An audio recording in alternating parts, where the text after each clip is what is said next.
Name is Brian Craig, and this is where MAGA comes to talk. Thanks for joining. And of course, there's a lot to cover because, well, Trump's the president, and there's always lots to cover when Trump is the president, right? I mean, this is just amazing what President Trump is doing. The operation to take back and save Chicago has begun. And how could you not be excited about that? Exactly. You have to be excited about it. Unless you're like a criminal. You know, criminals may not be so happy about it. But if you're a normal person, you're very excited. If you're new, this is where MAGA comes to talk. And I do take live calls. I'll be putting the number in the live stream chat in just a moment.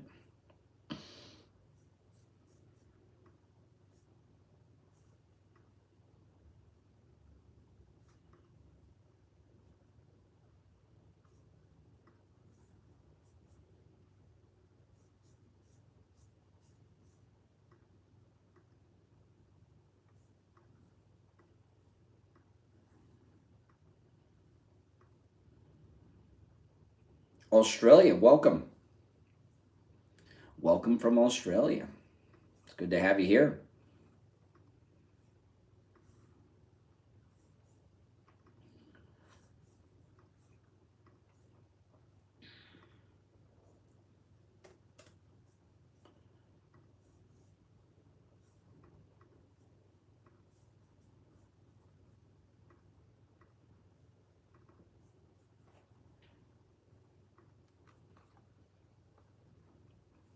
Yeah, well, when you hear unhinged liberals, that means we're winning, right? They're only unhinged when we're winning. If we weren't winning, they wouldn't be unhinged. So, being unhinged is a good sign of Trump's success, I think. Don't you guys agree with that?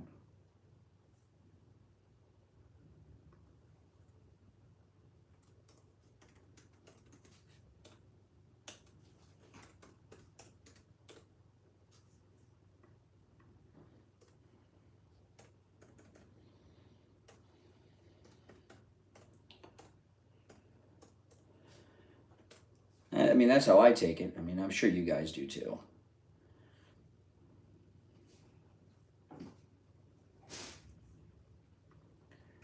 This show is their therapy.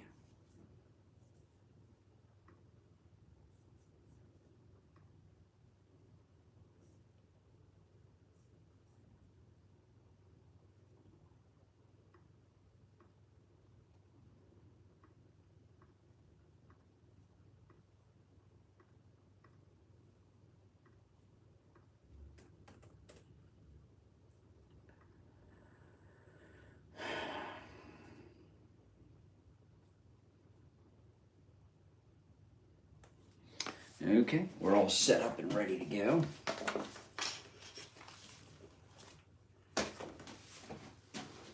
I'll start the other stream.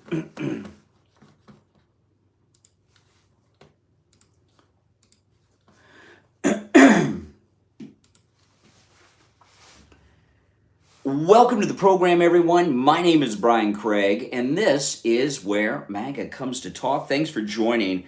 And, this deportation operation by ICE has begun in Chicago. And this is really the beginning, this ICE operation, which is happening in other cities too around the country, but in Chicago in particular.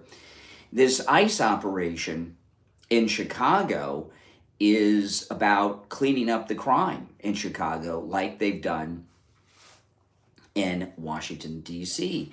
And there's a big misconception about Chicago crime.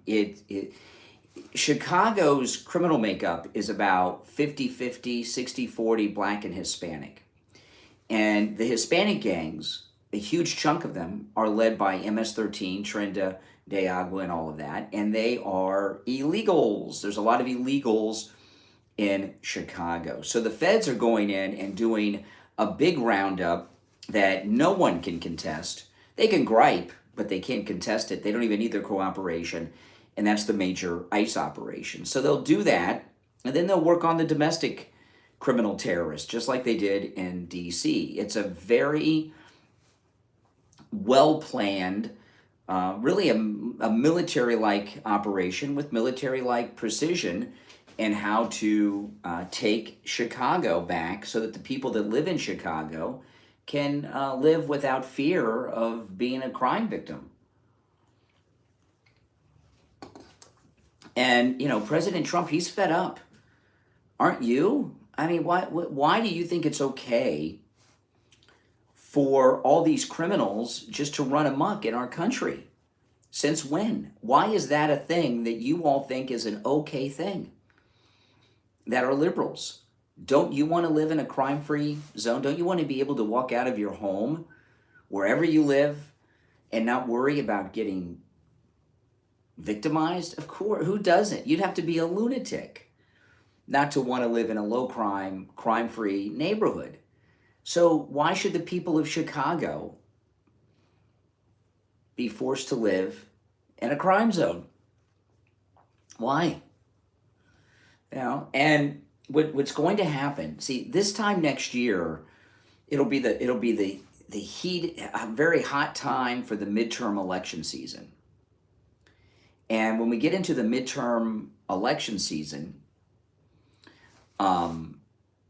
this is going to be a big issue because there's going to be these blue cities like Chicago, like DC. There'll be many others by that time because things are moving so fast that are literally practically crime-free zones, courtesy of Donald Trump and the Republicans, in spite of the Democrats. I mean, and that's a pretty darn good thing. I mean, you know, let's go through some of this. Let me pull this up. This is from Fox News Channel. By the way, those of you watching on the stream where you see the green wall behind me, the green screen actually in the color green, if you hop over to my other stream, you can hear the audio sound bites and see the videos that I play. On the stream with just the green behind me, you can see and hear me, obviously. You can hear the callers as they call in. But to hear the audio sound bites, you'll have to go to the other stream and to see the videos. This is Fox News talking about this ICE operation in Chicago. Don't you like that? I like that. The surge. I like that they're calling that. Remember the surge was in Iraq? I like that they're calling it that. New.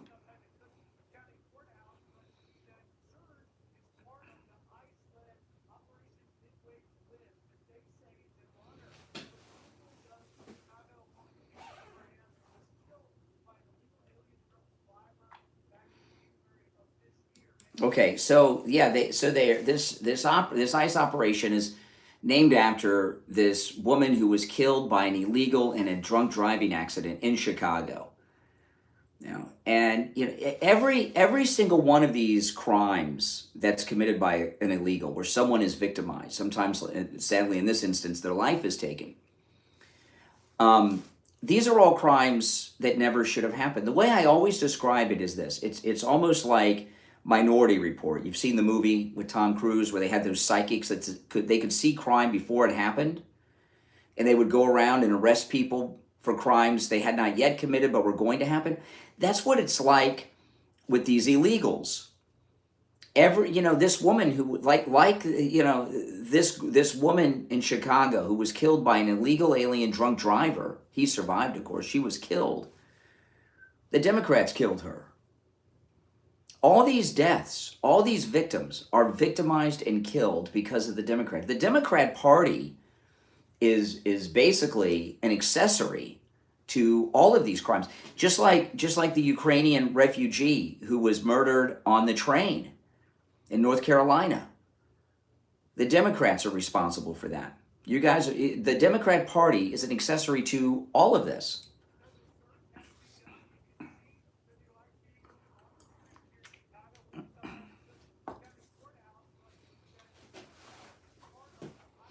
Mm-hmm.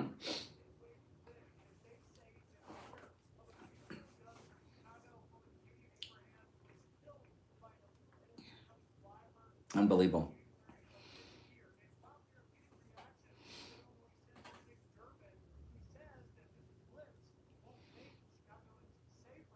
How does it not make, Durbin, these Democrats, how does arresting these illegals not make people safer?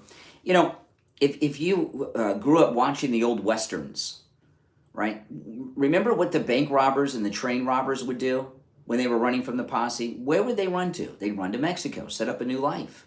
Even Butch and Sundance went to Bolivia. Well, the opposite is true now under the Democrats. These criminals throughout the world, they come to America. They're undocumented. So it's like the witness protection program. They're undocumented, so their name is whatever they tell them it is. Their age is whatever they say it is, right? They get a whole new identity, courtesy of the Democrats, all these criminals from around the world. And what do? They reoffend, because that's what criminals do. So how does it not make you safer rounding up all these illegal criminals? Of course it makes you safer.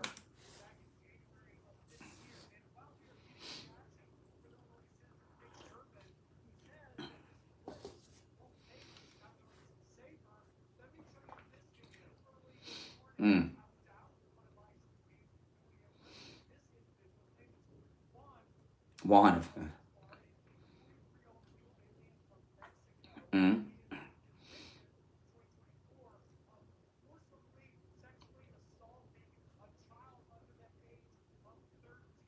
Oh my goodness. So he raped a child under the age of 13. And the Democrats are saying, the mayor of Chicago is saying, the governor of Illinois is saying that he should be out on the street still. This guy committed one of the worst crimes a man can commit. Why do the Democrats want to keep this guy back out on the streets? If you're new to the program, my name is Brian. This is where MAGA comes to talk. If you're watching live and you want to call me here live, you can do that. The number is pinned in the chat. Okay, I mean, this guy's a really bad guy. And this is who the mayor of Chicago, this is who Pritzker, the governor, want to keep out on the streets of Chicago.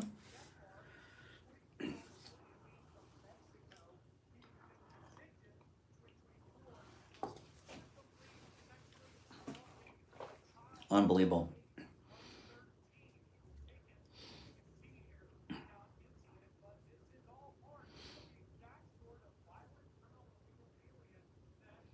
That's right.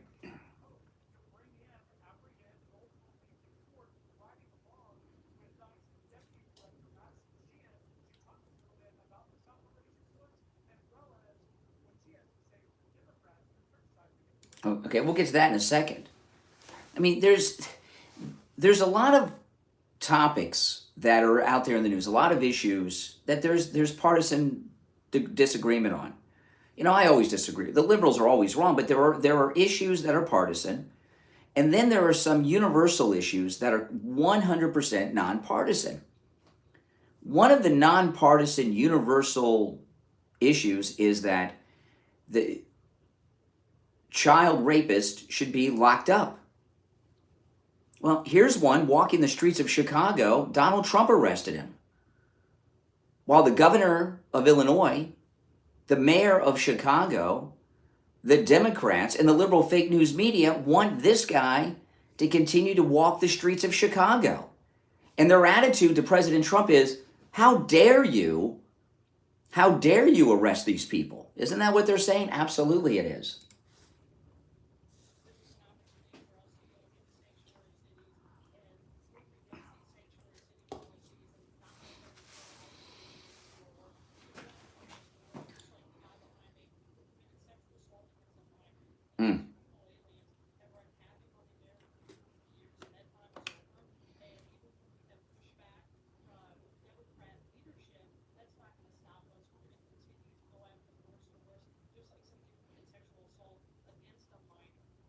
Yeah, exactly.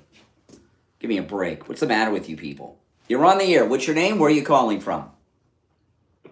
Hi, my name is Jim. I'm calling from Paducah, Kentucky. Okay. I was just listening to the show, and yeah, here we go. You're talking about how, one of the things that's,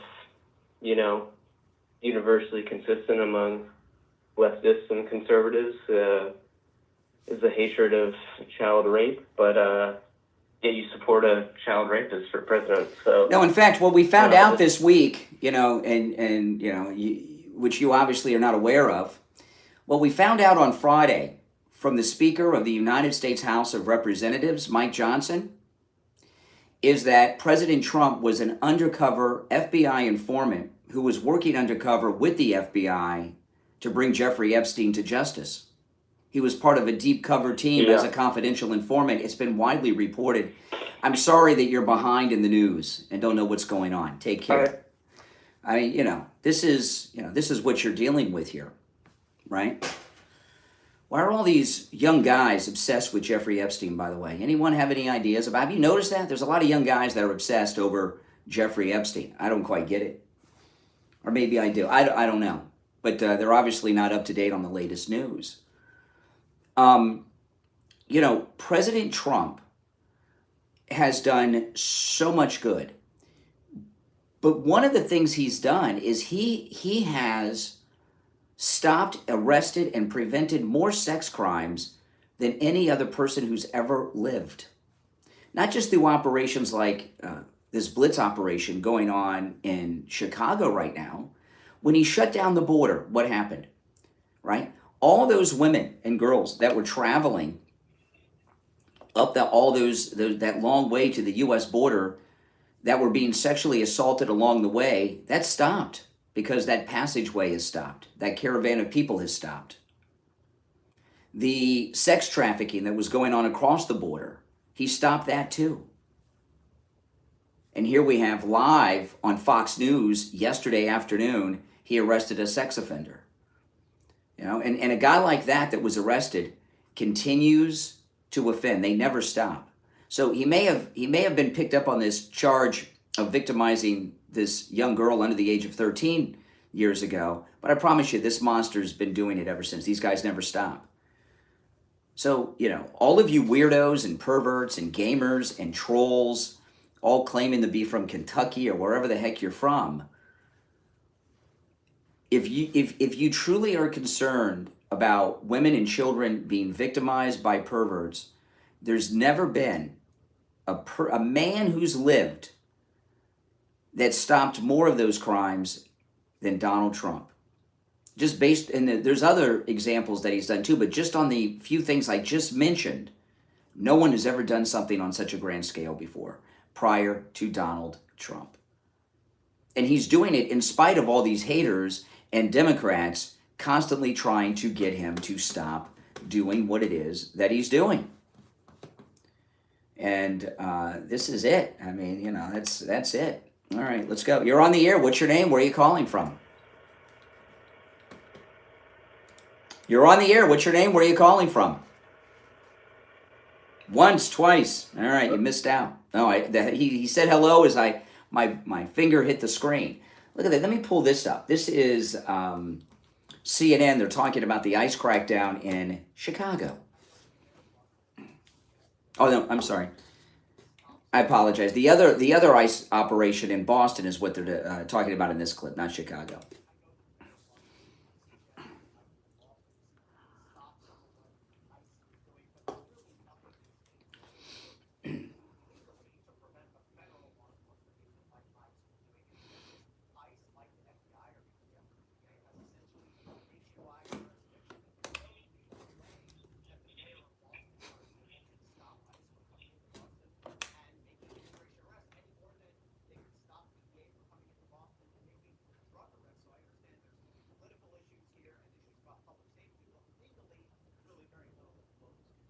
Wow. I mean, what kind of mayor do they have in Boston that's trying to stop criminals from being picked up on the street? And remember, Tom Homan said over the weekend he's been looking through the ICE arrest reports.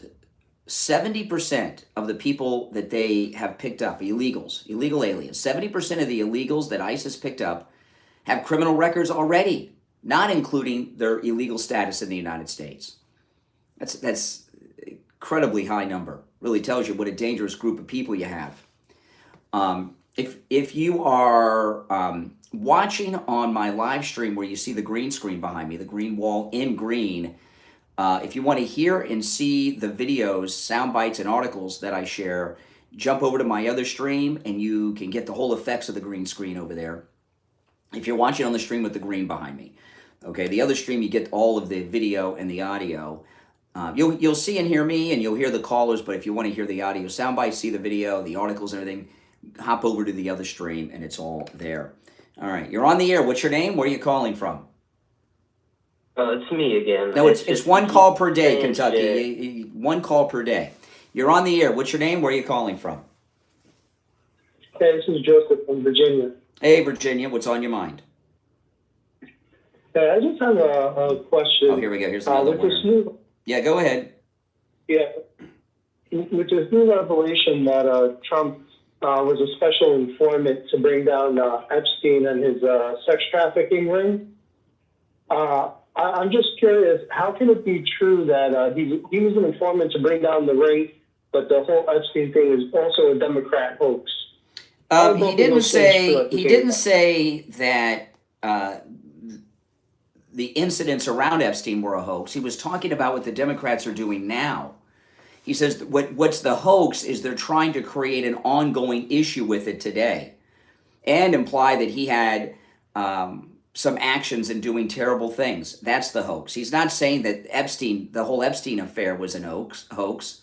He was working as an FBI informant to bring him to justice. You know, but you're not stupid. You knew that. You just hate Trump. Why don't you just say, excuse me, why don't you just call in and say you're a soy boy, you hate Trump, and tell me why you hate Trump as opposed to trying to take some high moral stand when you're not.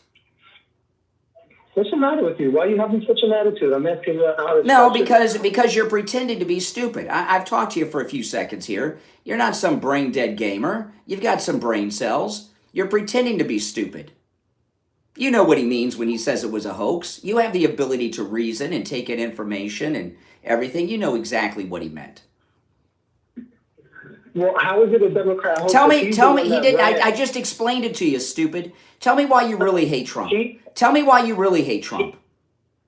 He ran. Excuse me. Tell me why you really hate Trump. All right, thank you for the call. You know, if you've got an issue with Trump, that's cool, but be honest about it. Oh my goodness. Oh. You really got to wonder, why are so many... You agree with what I said about that guy? The first guy's just some brain-dead loser gamer kid.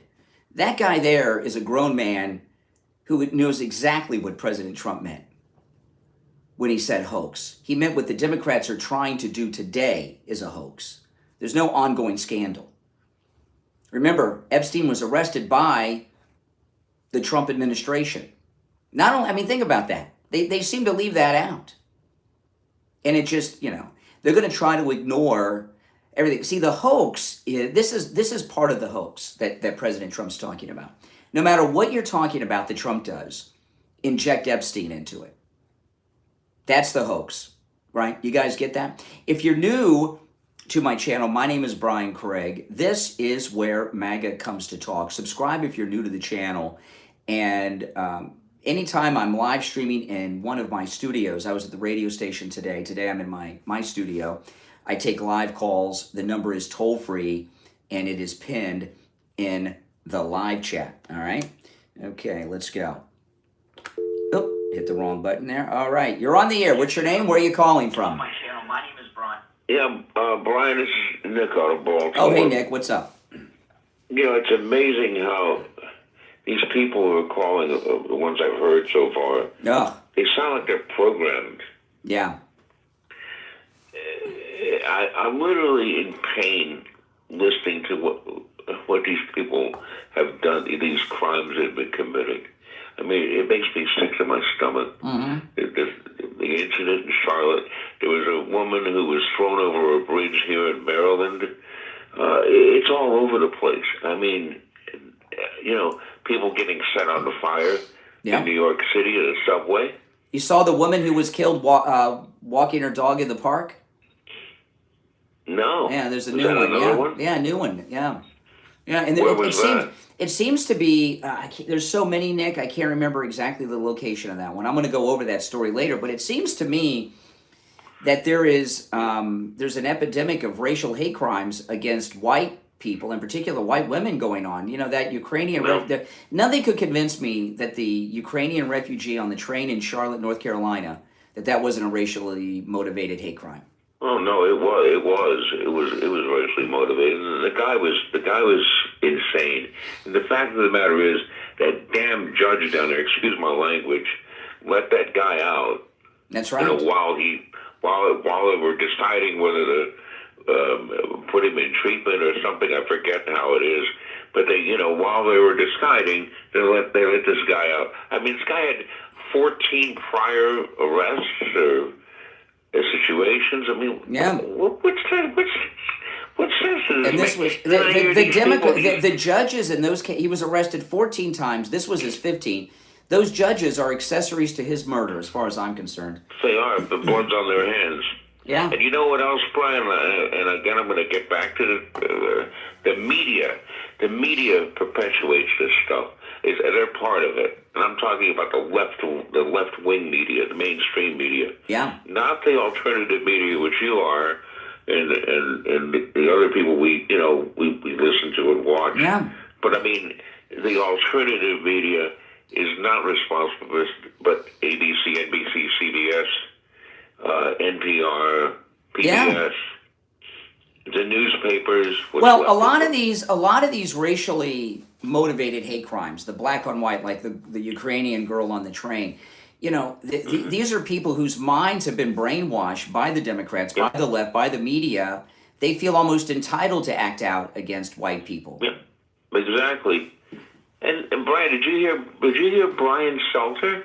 Yeah, I'm going to play that later on the program. Yeah, he's upset that people talked about the train story, not that she was actually murdered. Yeah.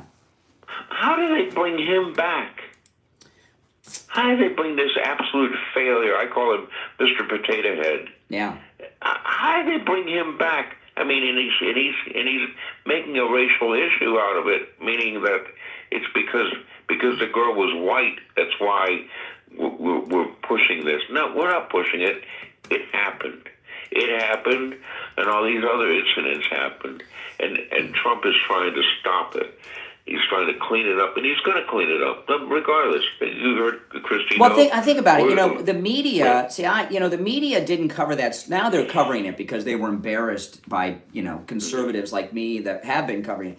But the reason they don't cover it is they don't want to portray a negative image of African Americans. That's why, just like that Minneapolis shootings disappeared from the news because it was a trans killer who targeted Christians.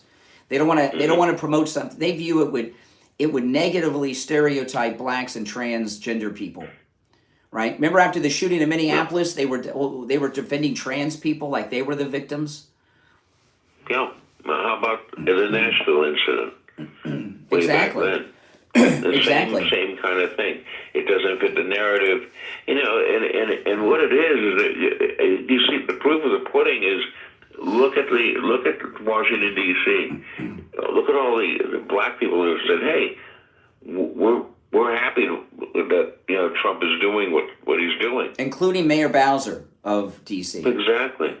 Yeah. I'm trying to figure out though. I hear from a lot of these young guys that are obsessed with Epstein. What's that about? Why are so many young men? When I say young men, I'm talking about under 30s. Why are they so obsessed with that? Because they're programmed, they don't know anything, and they just hate Trump. You nailed it. You nailed it right, bullseye right there. Mm-hmm. They hate Trump, and they're always going to bring up Epstein. Well, all that stuff's coming out too, but the truth of the matter is, President Trump had nothing to do with Jeffrey Epstein when he found out. Other than bringing him to justice. I mean, he turned it. He found out about him. He threw him out of Mar-a-Lago. Mm-hmm. President Trump turned him into the Palm Beach County Sheriff's Department. Then he worked undercover as an informant to bring him to justice with the FBI. And if you guys haven't noticed, Jeffrey Epstein was arrested during Trump's first term. So he arrested him when he was president. I mean, what else do you want? And the mainstream media, again, is not covering that. No, not in that way. Hey, Good. Nick, it's good to talk to you. I appreciate the call. All right. All right, take Hey, care. thanks. And I want to tell you guys, thanks for your support of the program. And if you're new, make sure you subscribe. And if you'd like to help out the program, there's a lot of things you can do. And one of them would be is not just to like the video, do that. Please like the video and subscribe. But if you could take this program, take the link and share it on all of your socials and help me grow this audience and this program and this channel. And I'd greatly appreciate that. And it's a great way that you all can help. All right, let's take some more calls. Okay. You're on the air. What's your name? Where are you calling from? Andy from Charlotte, North Carolina. Okay. Hey, I just want to make 2 quick corrections. I don't know if you caught it, but Mike Johnson retracted his statement. No, he didn't. No, he didn't. Claim. No, he didn't. Yeah, No, he didn't. In fact, I've got it right. Excuse me. No, first, no, I've got the. Excuse me. No, he did not. I'm gonna share what was said now, right with you in just a moment. So I know. Excuse me. You're from North Carolina. People in the South have manners. Okay, let's hear some Southern hospitality. Okay, I'm in Florida. You're in North Carolina. Let's see some Southern hospitality instead of rudeness. So I understand that the media are reporting that Mike Johnson, who said on Friday Trump was an FBI informant working undercover to bring down Epstein, the media are saying he retracted that story. Really? What did he say, and when did he say it? Hello, McFly. No. You said that You said that Mike Johnson retracted the story. What did he say? Yes, he did. What did he say? He retracted his statement. He retracted his statement. What did he say? What did you hear him say? And by the way, No, not by the way. Hey, excuse me, pod person, sheeple. He didn't retract it. He was not. He didn't retract it. Convicted by the He Trump did not. administration. Excuse me. He did not retract He was it. not convicted Excuse by the Trump me. administration. He was Excuse me. convicted by New York. Excuse me. He did New not York. retract it. New York. I've got the not story. Trump I've got the story here. His office. Sorry. You got corrected by. No, he did not. He did not retract it. Listen, you'll learn something. I know learning. Oh, he hung up. He hung up because he doesn't want to hear the truth. I'm going to pull this up. You guys on YouTube can watch this. Mike Johnson on Friday said that Donald Trump was an FBI informant working to bring down Epstein, right? The media are saying he retracted the statement. That's completely 100% false. Listen to this. The Washington Post, which is a CIA operation, right? They have a printed statement from Mike Johnson's office that says this. The speaker is reiterating what the victim's attorney said, which is that Donald Trump, who kicked Epstein out of Mar-a-Lago, was the only one more than a decade ago willing to help prosecutors expose Epstein for being a disgusting child predator. Where's the retraction about the FBI informant? Where is it? It did not happen. This is fake news that's being created, and a bunch of dumbasses like that guy, who I don't believe was in Charlotte. He had to pause before he said that. He thinks it gives him credibility because the Ukrainian girl's from there. Okay? A bunch of sheeple are going around repeating that. Mike Johnson didn't retract anything. In fact, this statement that they're saying is his retraction wasn't even a statement from him. It was somebody at his office, according to the Washington Post, the Woodward and Bernstein newspaper. And even in the statement they released, they didn't take back that FBI informant comment. Didn't happen. Fake news. It's right there. And by the way, the source I'm sharing it from you is in 2 liberal sources, the Washington Post and Mediaite, both liberals. You're on the air. What's your name? Where are you calling from? You're on the air. What's your name? Where are you calling from? I'd like to be on the interview. You're on the air. Go ahead. I'd like to hear more from the last caller. Well, good luck with that. Take care. Oh, my goodness. You're on the air. What's your name? Where are you calling from? Robbie from Fort Lucie. Okay, go ahead. Nope, he hung up on himself too. I tell you, these soy boys out there, they're not doing well today. You're on the air. What's your name? Where are you calling from? All right, you take care. You're on the air. What's your name? Where are you calling from? It's Andy from Charlotte. The guy wanted to hear more from me. Yeah, well, you can call him on his YouTube channel. Oh, are you afraid of the truth? No, you hung up. I was talking to you and you hung up because you're a coward. But I got to run. Take care. Oh my goodness. He wanted to hear more from me. Call him on his YouTube channel. Oh, he doesn't have a YouTube channel? Oh my goodness. Oh my goodness. Now, if you're on hold, stand by. If you'd like to support everything I do, all my content, go to mypillow.com and use my promo code Kane at checkout. There's a link in the description of the video. With my promo code Kane at checkout, you can save big. In fact, you can save up to 80% off of top MyPillow products. You can use my promo code Kane, K-A-N-E, at checkout on all the specials at mypillow.com. And I have most everything. I have the Percale sheets, the premium MyPillows, the Giza Dream sheets, the coffee, the energy drinks, the mattress toppers. I have a MyPillow mattress. I mean, I've got all these things. The MyPillow towels. Oh my goodness, the towels are back. They were out of the MyPillow towels. The MyPillow towels were out of stock. They are back in stock, just $39.98 with my promo code Kane at checkout. Holy smokes, the 6-piece MyPillow towel set. Mike Lindell's office called me a couple weeks ago. They said the towels are going to be back soon, Brian. Keep your eye out. And boom. There it is. The MyPillow towels are back. They've been out of stock for quite some time, and they're $30 off with my promo code Kane at checkout. Plus, the free shipping offer is still in place.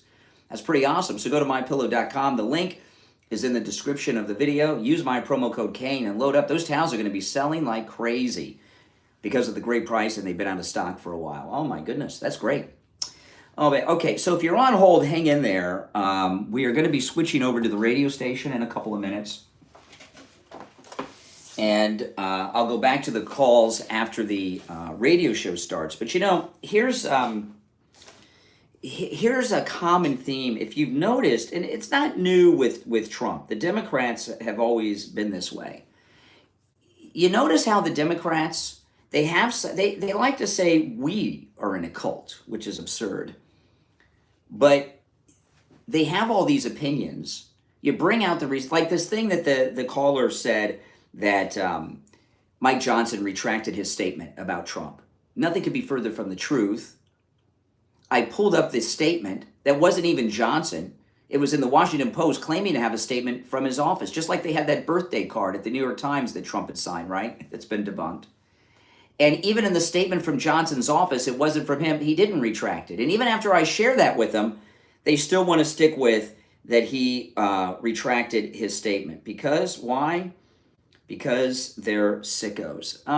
I can't take a call while we're doing the switch over to the radio station, just in case they click us on by mistake. So if you're on hold, hang in there, and we will go back to the calls after the radio show starts, which will be in about 4 or 5 minutes.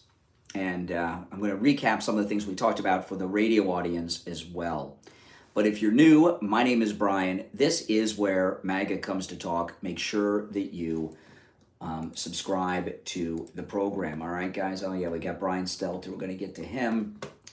I've got so much to cover. Let me see. Where am I going to... Yeah, we got that. I'm queuing up a couple things that I want to get to when we start after the top of the hour.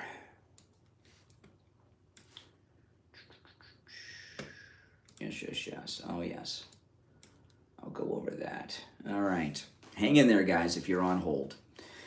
Oh, boy. We'll get to the calls after the radio show starts.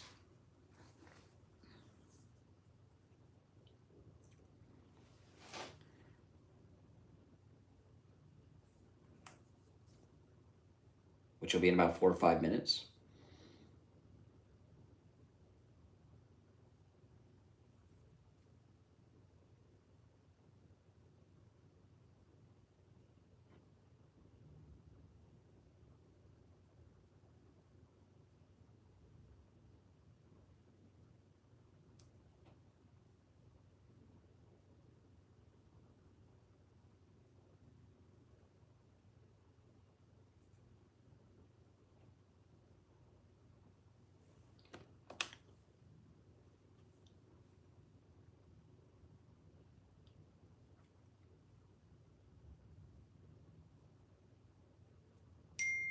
Okay, just heard from the radio station.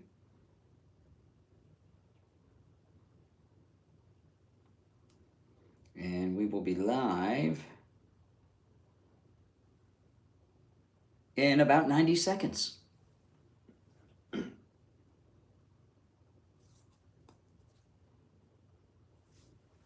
Less than 90 seconds, we'll be live. Mm-hmm. Hey, Haku. This is my daughter's cat, Haku. Hey, Haku, what's up, man? Really? Come here, bud. What's up? Okay, what do you want? I'll be right back, guys. Take care of Haku here. What do you want, Haku? Oh, okay. So, I only got a minute.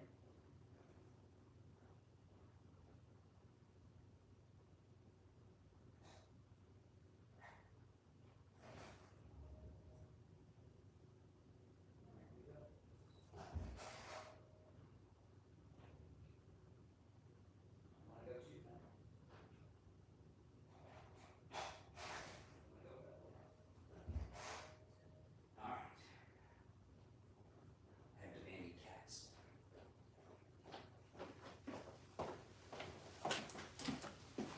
20 seconds.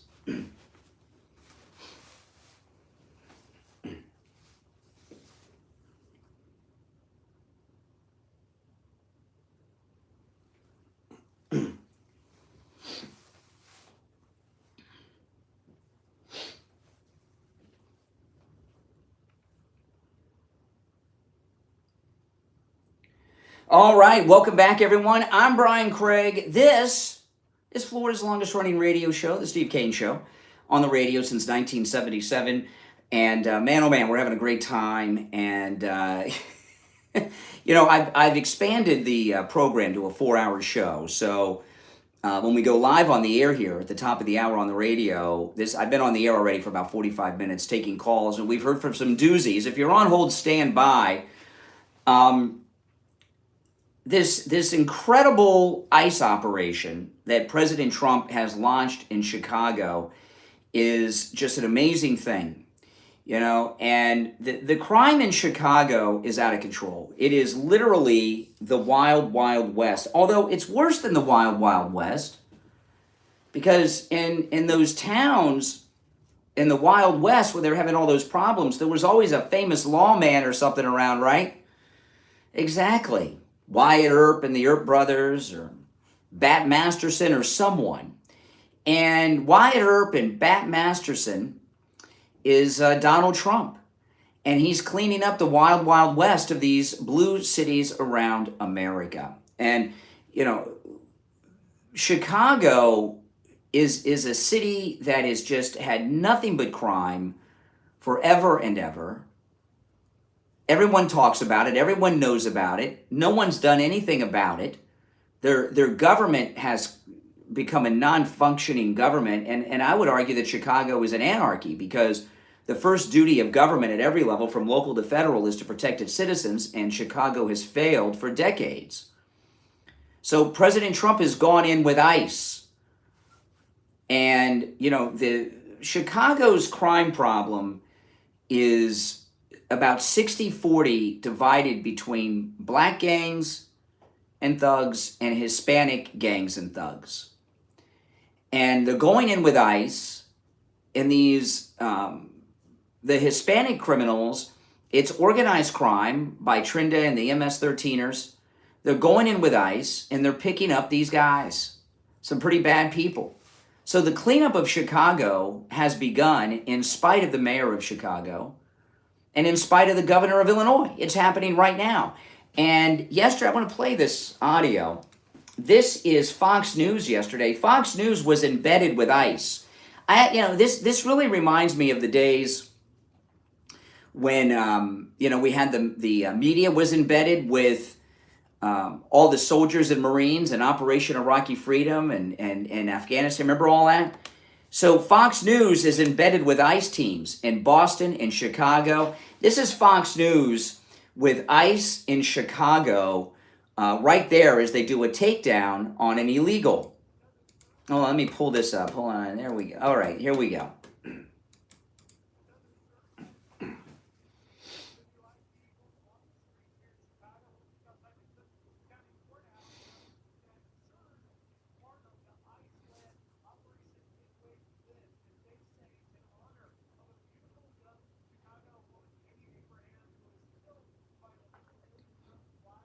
There you have it. I mean, Katie Abram. I don't know who she is. I know who she is now. She was an American girl who's dead because of the Democrats. Killed by an illegal drunk driver. And I'm sure he's alive and well. The drunks typically survive those things.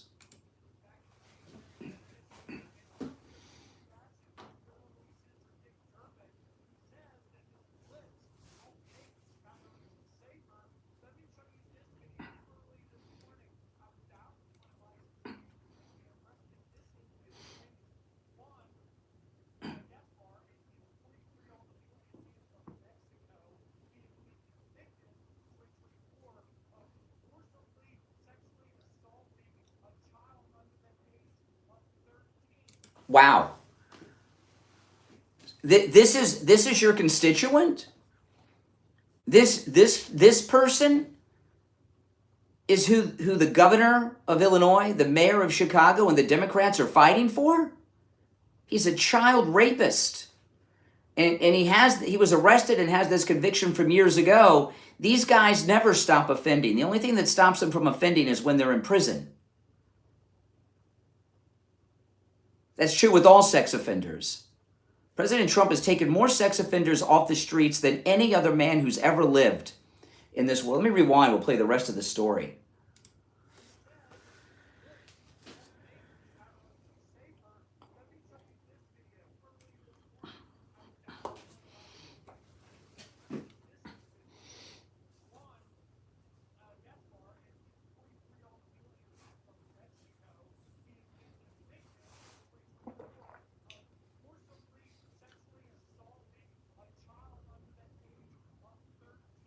How is a guy convicted of that crime, which is it's the worst crime you can commit short of murder? How is he walking free in America? He was convicted in, I wanted to make sure it wasn't '04. That's why I rewound it. It was last year. Why is a man, an illegal alien, convicted of raping a child under the age of 13 last year? Why is he out on free on the streets of America? How is he free? You know how? You know why? Democrats. That's how. That's why.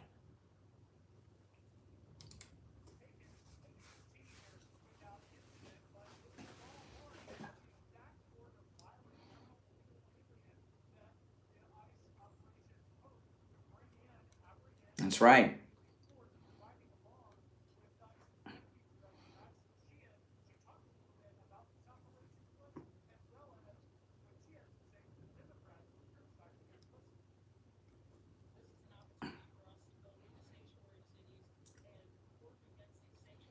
Mm-hmm.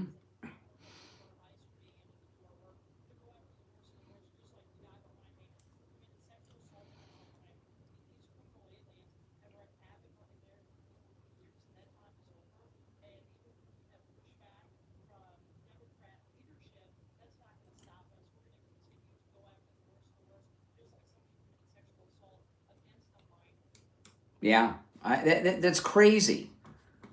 Last year, he's convicted. So this isn't alleged. He is convicted of this. So he's been through the system. He got his due process. And due to some perversion of some Democrat in the court system somewhere, he was walking free on the streets of Chicago. Until Donald Trump, Kristi Noem, and Tom Homan picked him up. And he's in jail now.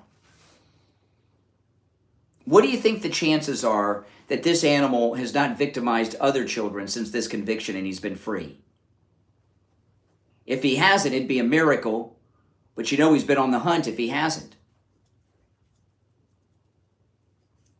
This is what you're defending. You know, it's so strange that the hatred that these people have for Donald Trump has reached to such a level that they're upset that a child rapist has been apprehended by President Trump. I know they like to say the great Democrat Party. It never was great, okay? It's an insurrectionist party. You know, the party of the slaves, owners, the party of the Confederacy, the party of Jim Crow. These are all Democrats. The Tuskegee experiments, everything. Anything Democrats want this country to apologize for was brought to you by the Democrats. That's a fact. And now look what they're doing. They're actively trying to stop President Trump from bringing in the worst of the worst criminals. That's like that child that he was convicted of raping will forever be damaged. They'll never be right. But the Democrats, well, they view that as a constituent of theirs. Now, if you're on hold, you hang in there. I'd like to hear your thoughts and your opinions. The number is toll-free, 1-888-465-2631, 888-465-2631. I've got a big announcement from Mike Lindell. I just stumbled across this by accident about 20 minutes ago. Big announcement from Mike Lindell at MyPillow. The MyPillow 6-piece towel sets are back in stock. They've been out of stock for a while. They're the best towels you've ever had. I tell you, when I first saw Mike Lindell on television talking about the MyPillow towels, he said, towels that actually work. What a concept. And I didn't really know what he meant by that until I had the towels myself. And when you dry off with a MyPillow towel, you are dried off. Okay? All the other towels you've ever had, all they do is spread the water around your body. You get out of the shower, you get out of the tub, you're cold, that's the water evaporating on you. You grab that MyPillow towel, you won't be cold when you get out of the shower, when you get out of the tub, because you will be bone dry. These towels are great, and they're $30 off. The MyPillow 6-piece towel set is just $39.98 with our promo code KANE at checkout, K-A-N-E. The normal price is $69.98, so they're $30 off, and the free shipping offer is there as well. And they come in, let's see here, 4, 7, 10 different colors. Holy smokes.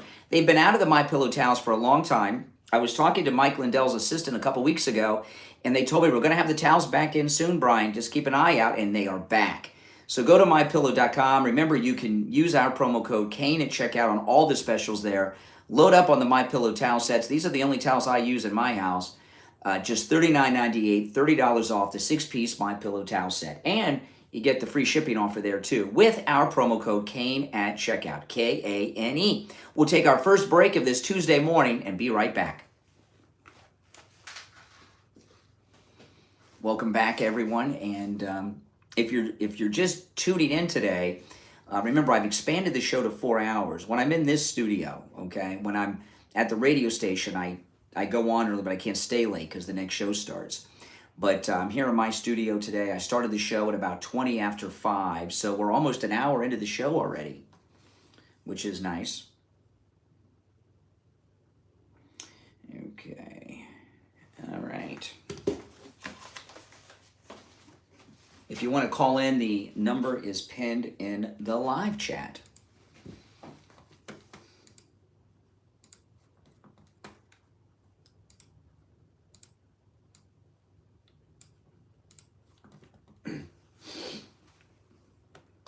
When we come back, I'll take some calls, and we'll hear from the president, too.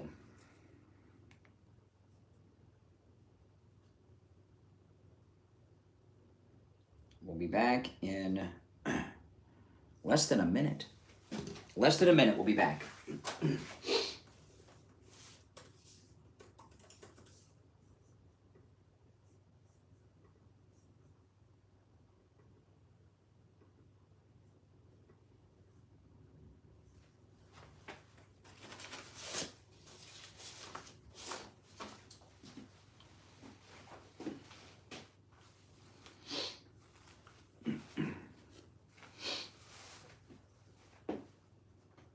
Yep, you're all welcome to call in if you have questions. I answer questions on the phones, not in the chat.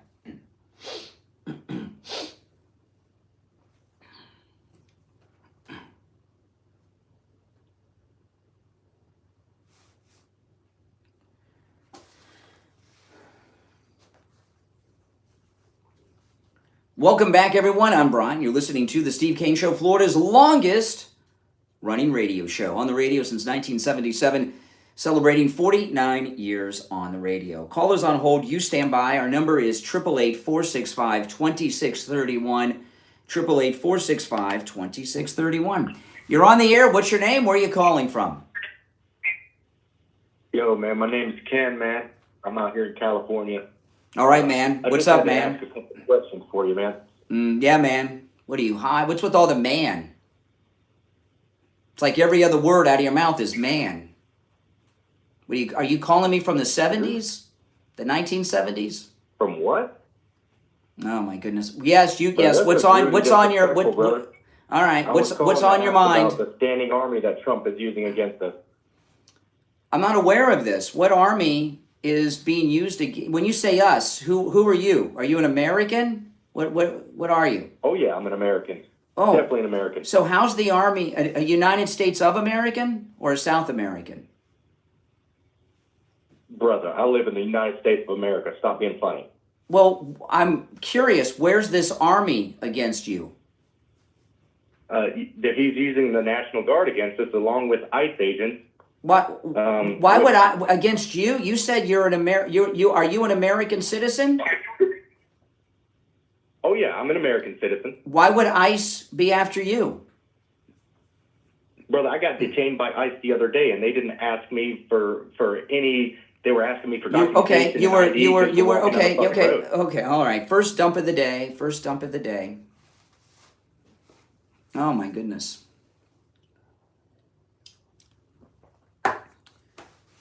He was stopped by the police. How many of you have been stopped by the police? If you're on hold, stand by. I got to wait for the delay to re-engage. Oh my goodness. If they're using ICE against him, what did they do wrong? He said he was stopped. He's not in their custody. What did they do wrong? What did he do wrong? Why did he get pulled over? And if they detained him, detain isn't the same as just getting pulled over. How were his rights violated? He's a free man calling me, griping. All right. Oh, boy. Our number is 1-888-465-2631. 888-465-2631. They should have brought out the drug-sniffing dog. You're on the air. I got one question for you, boss. So, if Trump was an informant for the FBI, doesn't that make him a deep state shill? No. How does that not? I give you an Because example. I thought all the people that were working for the FBI during January 6th were plants, and were all these people that were like against the government, but yet with the whole time Trump's working for the government. No, he's not working. He's not working. That shit work. Make that. Well, for me to second dump of the day. Oh my goodness. You know, we almost have to do this show like in little quick sound bites when we talk to these liberals. You cannot use profanity, guys. Oh my goodness. Being an informant for the FBI is not working for the deep state. As an example, this is what I was going to ask that guy, but I had to let him go because his language. Have you ever called 911? You ever seen a crime and called 911? Or have you ever been a victim and called 911? Are you working for the police? Are you a cop? Or were you an informant?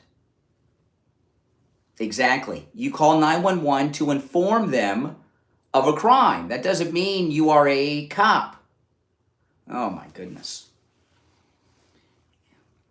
You know, I don't question the moon landing. I really don't. But sometimes I wonder, how did we send Americans to the moon and return them safely to the earth when I go to the phones and I'm talking to people from all over the United States and they're brain dead. Different varying mental illnesses and such, but the quality of people in this country is pretty scary. Oh man, if you're on hold, hang in there. I'll get to some more calls in just a little bit. President Trump, this is President Trump yesterday.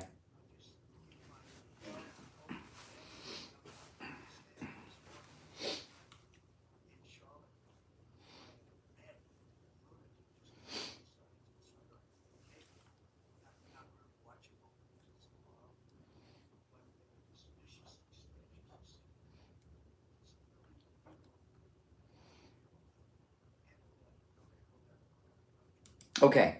So this poor Ukrainian refugee girl who was murdered in Charlotte, North Carolina on the train. Why and how did that happen, and who's responsible? Well, of course, the killer's responsible for his actions.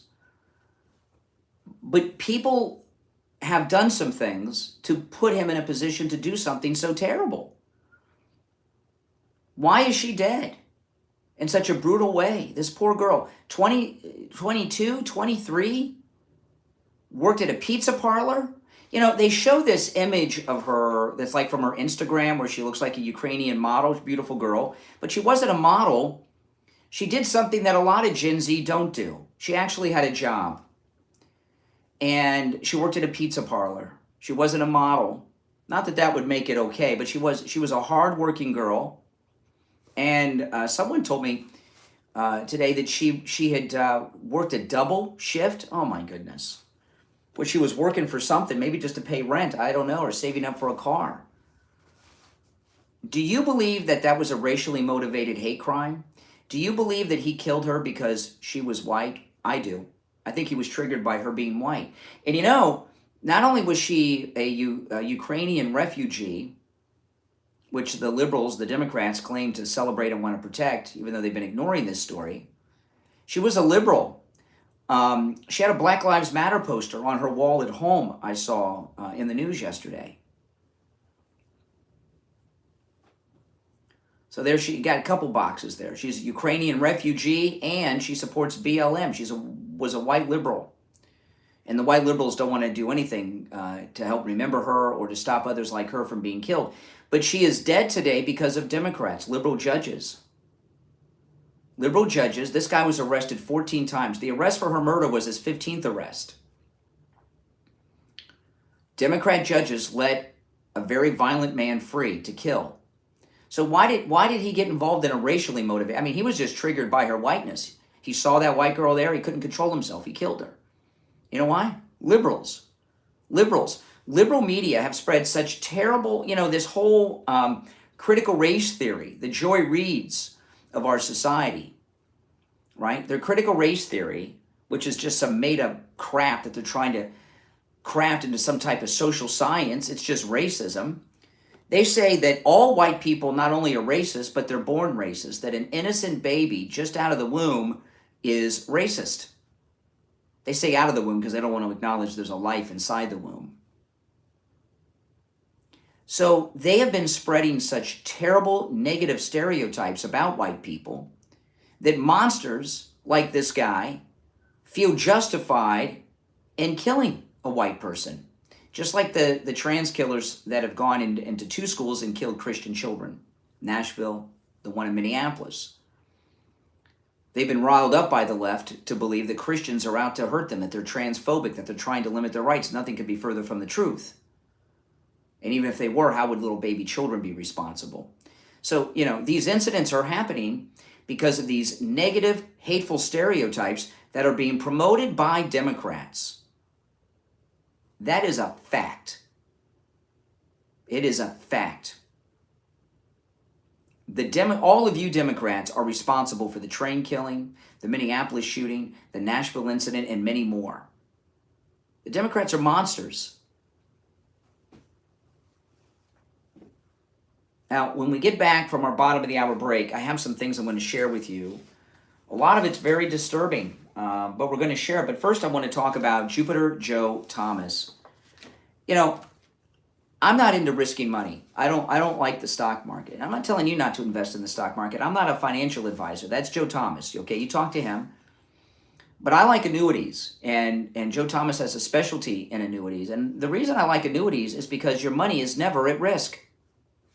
Your money is never at risk. No matter what happens in the market, no matter what happens in the economy, your nest egg is safe. And you generate a revenue stream each and every month for the rest of your life in your retirement. That's pretty darn good. It's risk-free, and you've got a revenue stream. And by the way, you can leave that annuity to your kids when you pass on, or your grandkids, or it's also there for your surviving spouse.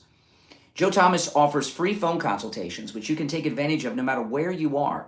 If you're not in town and you're around the country somewhere, you can take advantage of the free phone consultation over the phone or through Zoom.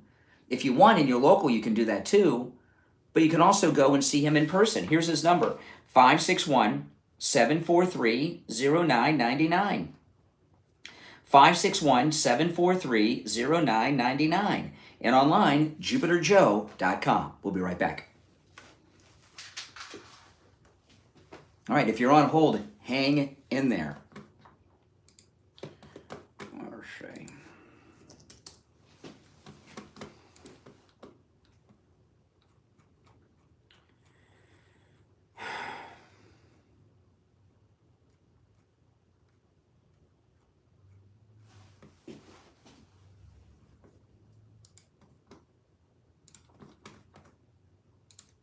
Queuing some things up for the next segment.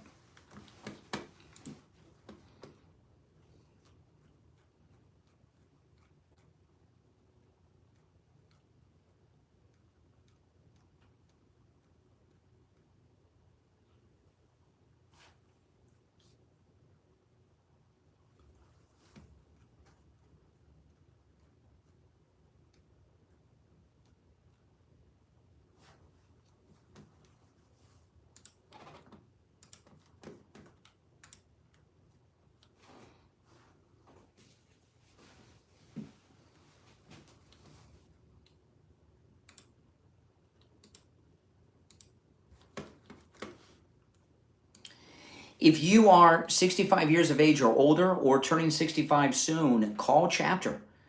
Speak to a live agent, no matter where you are in the United States, no matter which of the 50 states you're in. Talk to them about your Medicare. You know, Chapter, it's always free when you call. There's no catches, no gimmicks. The average Chapter client saves $1,100 a year on their Medicare. You know, millions of seniors aren't even getting their full Medicare benefits. They'll review your policy, make sure you're getting all the benefits that you're entitled to and that you're not paying too much money. And it's completely free. I'm going to give you the number. The number is also in the description of the video. Give Chapter a call. Remember, they cover all 50 states, which means they have access to all the Medicare policies that are out there. There's over 24,000 of them. They have access to all of them. 805-754-3033. 805-754-3033. 805-754-3033. The number is also in the description of the video. Give them a call. Speak to a live agent, no matter where you are in the United States.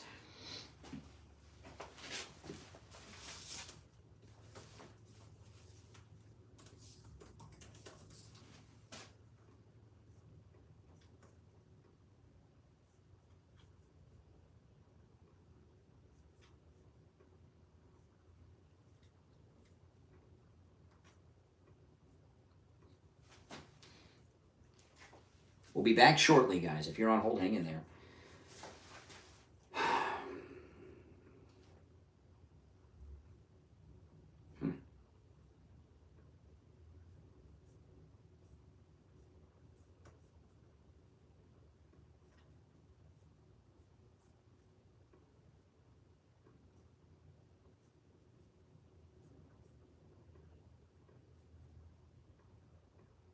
One minute, we'll be back.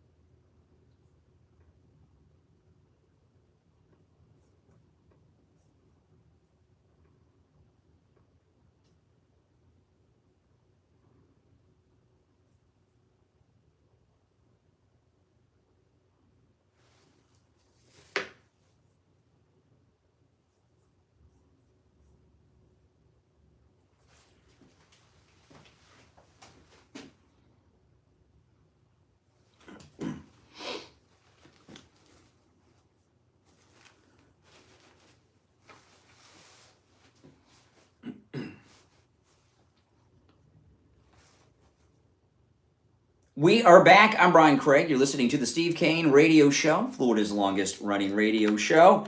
You're on the air. What's your name? Where are you calling from? Brian, this is Steve from Boca. Hey, Steve. All right, Steve. What's on your mind? Okay, I'll tell you who's just as responsible for the death of this poor girl. Roger Goodell in the NFL. I'm a huge football fan. I've been watching football for 50 years.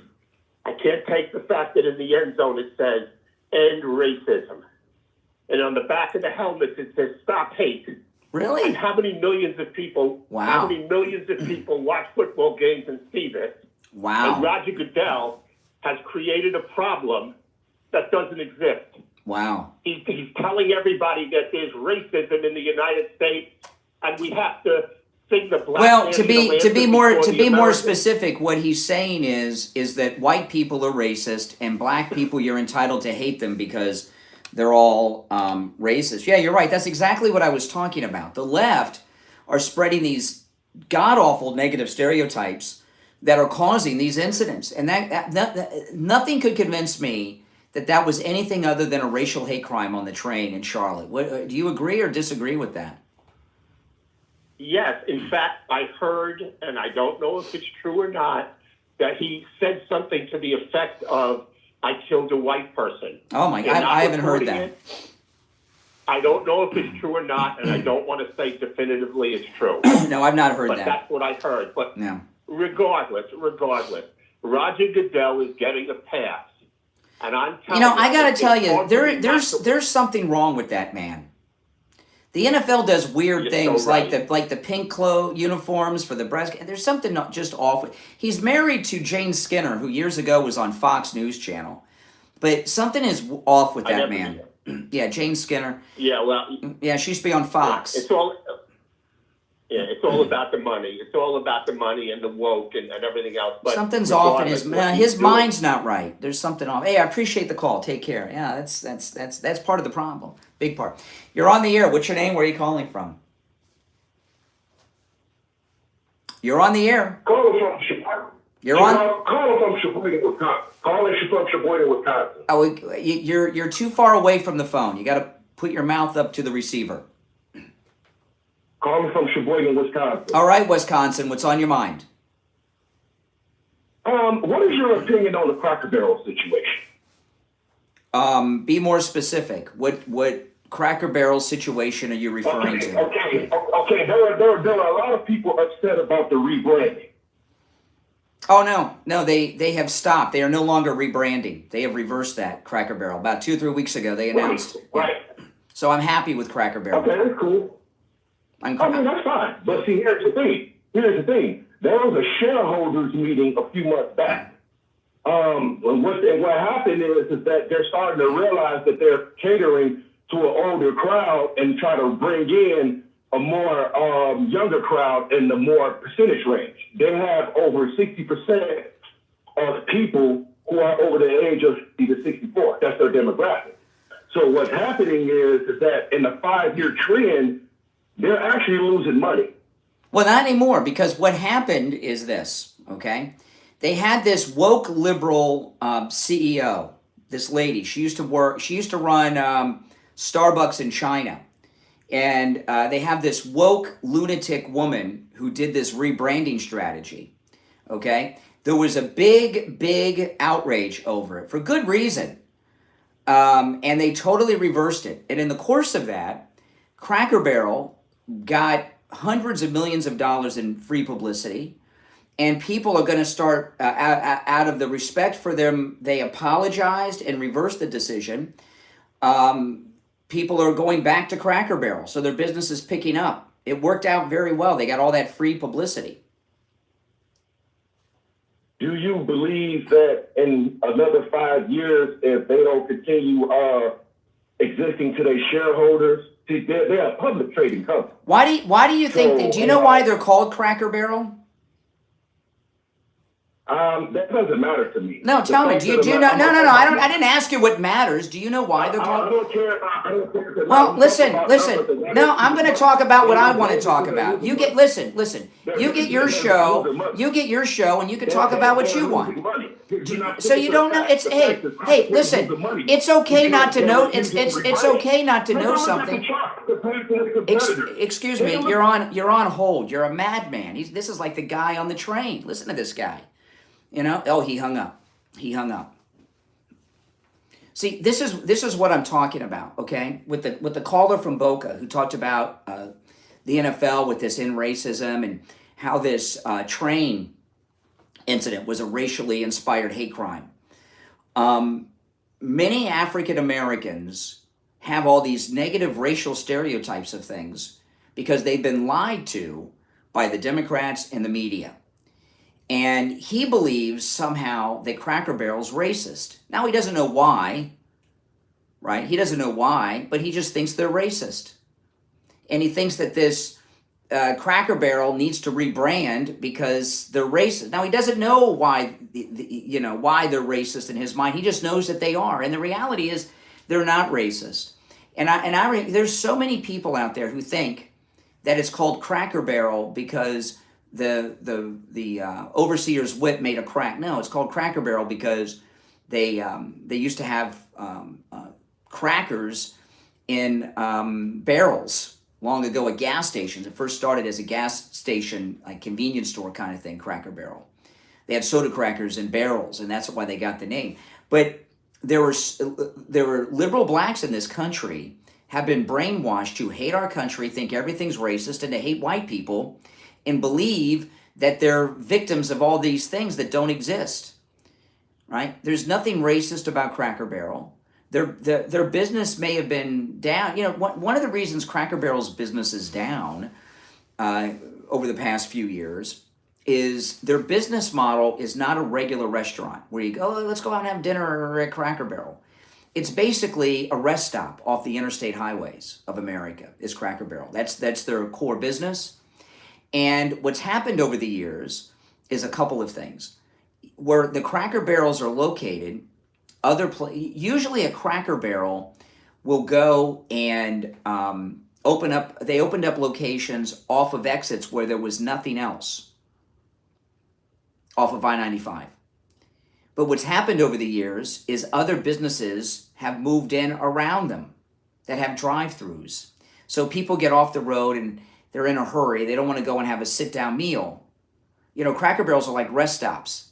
They want to go through the drive-through of whatever opened up in the strip center next to the Cracker Barrel. That's what happened. And it hit their business. Now, Cracker Barrel got hundreds of millions of dollars in free publicity over this incident, and people are going back to Cracker Barrel. In fact, the whole incident may have been crafted as a brilliant marketing strategy to get free publicity because they corrected so quickly and they apologized. They apologized for the rebranding and announced they 100% reversed it. I've never seen a company move so quick. But that guy there, he hung up. I did not hang up on him. I want to be clear about that. He thinks they're racist. And notice we're talking about this. I was talking about what I believe is a racially motivated crime. The Ukrainian girl who was murdered on the train, and he immediately notice what he did. He immediately tries to justify that by talking about Cracker Barrel because he thinks that everybody just agrees they're racist, which they're the opposite of that. Now, this Ukrainian girl has finally made the mainstream media yesterday because conservatives like me had been talking about it. And CNN brought back Brian Stelter, who they fired because the audience didn't like him. They brought him back. Listen to Brian Stelter's analysis of the Ukrainian refugees' murder on the train. That's right. Exactly. That's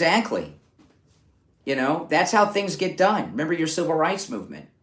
This is a symbol of big city blue crime because they have no bail and Democrat judges are letting violent criminals free.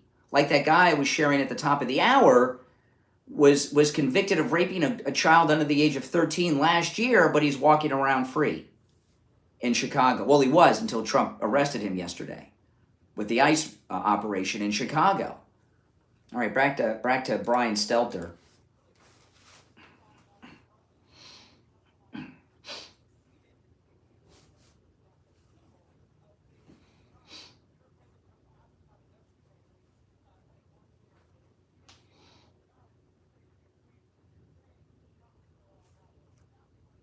That's right.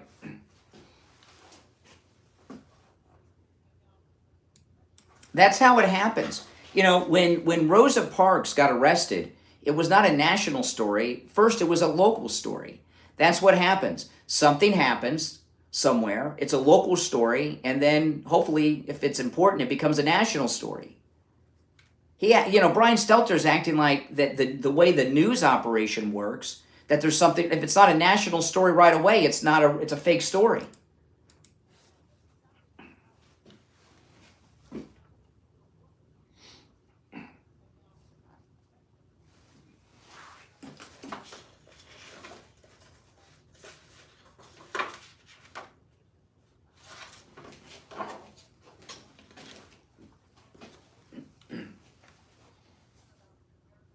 Notice, all he's concerned about, stoking racism. A black man, for no reason at all, killed a white girl on a bus moments after she sat down in front of him.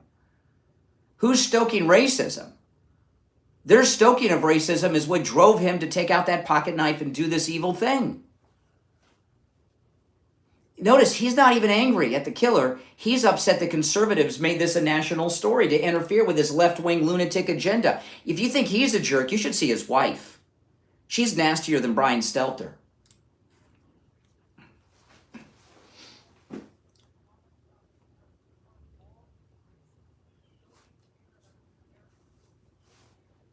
Well, really?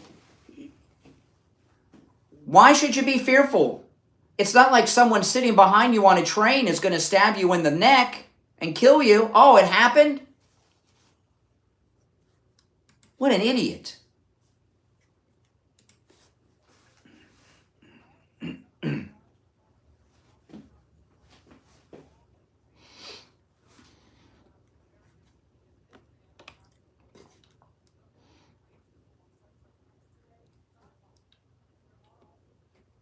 Well, give us some examples of the racism, Brian Stelter. So-called career criminal. He's been arrested 14 times. This was his 15th time with this murder. What do you mean so-called career criminal? If you've been arrested 15 times, I think it's fair to say you are a career criminal, Brian Stelter.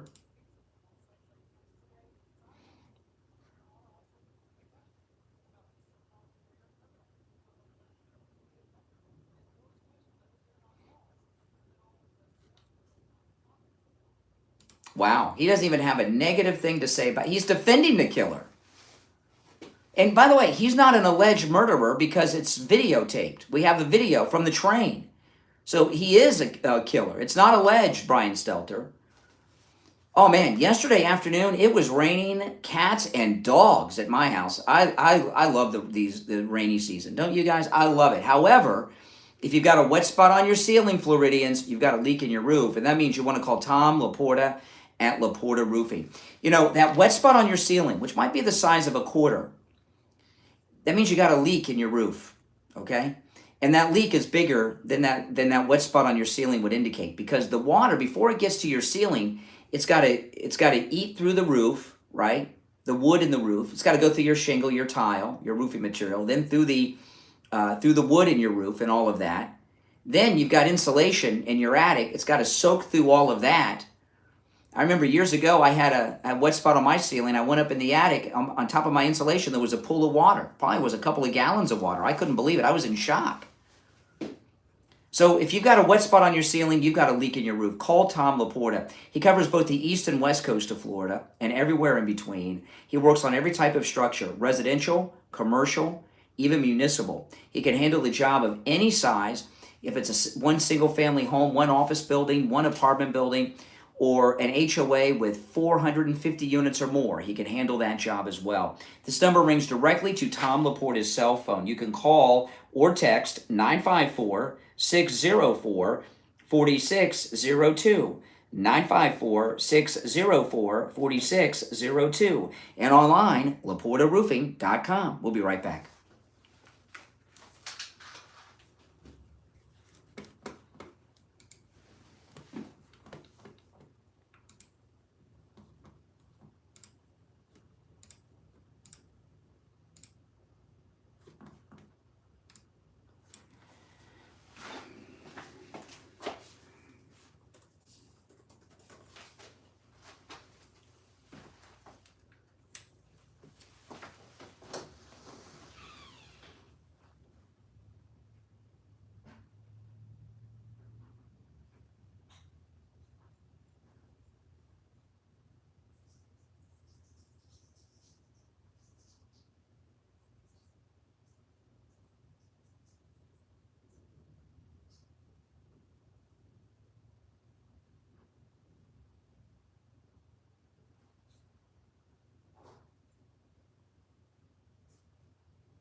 If you're on hold, stand by.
Welcome, everyone. We will be back shortly. And don't forget, if you'd like to support my content, go to mypillow.com. Use my promo code Kane at checkout, Kane. The MyPillow towels are back, and they're $30 off. They've been out of stock for a while. The free shipping offer is there as well with my promo code Kane at checkout. And you get the 6-piece towel set for just $39.98, $30 off with my promo code Kane at checkout, Kane. Those of you that are watching with the green behind me, when you actually see the green screen, if you jump over to my other screen, you get the effects of the green screen. You get to see the websites, the articles, the videos, and hear the sound bites that I play. All right, but you got to hop over there for that.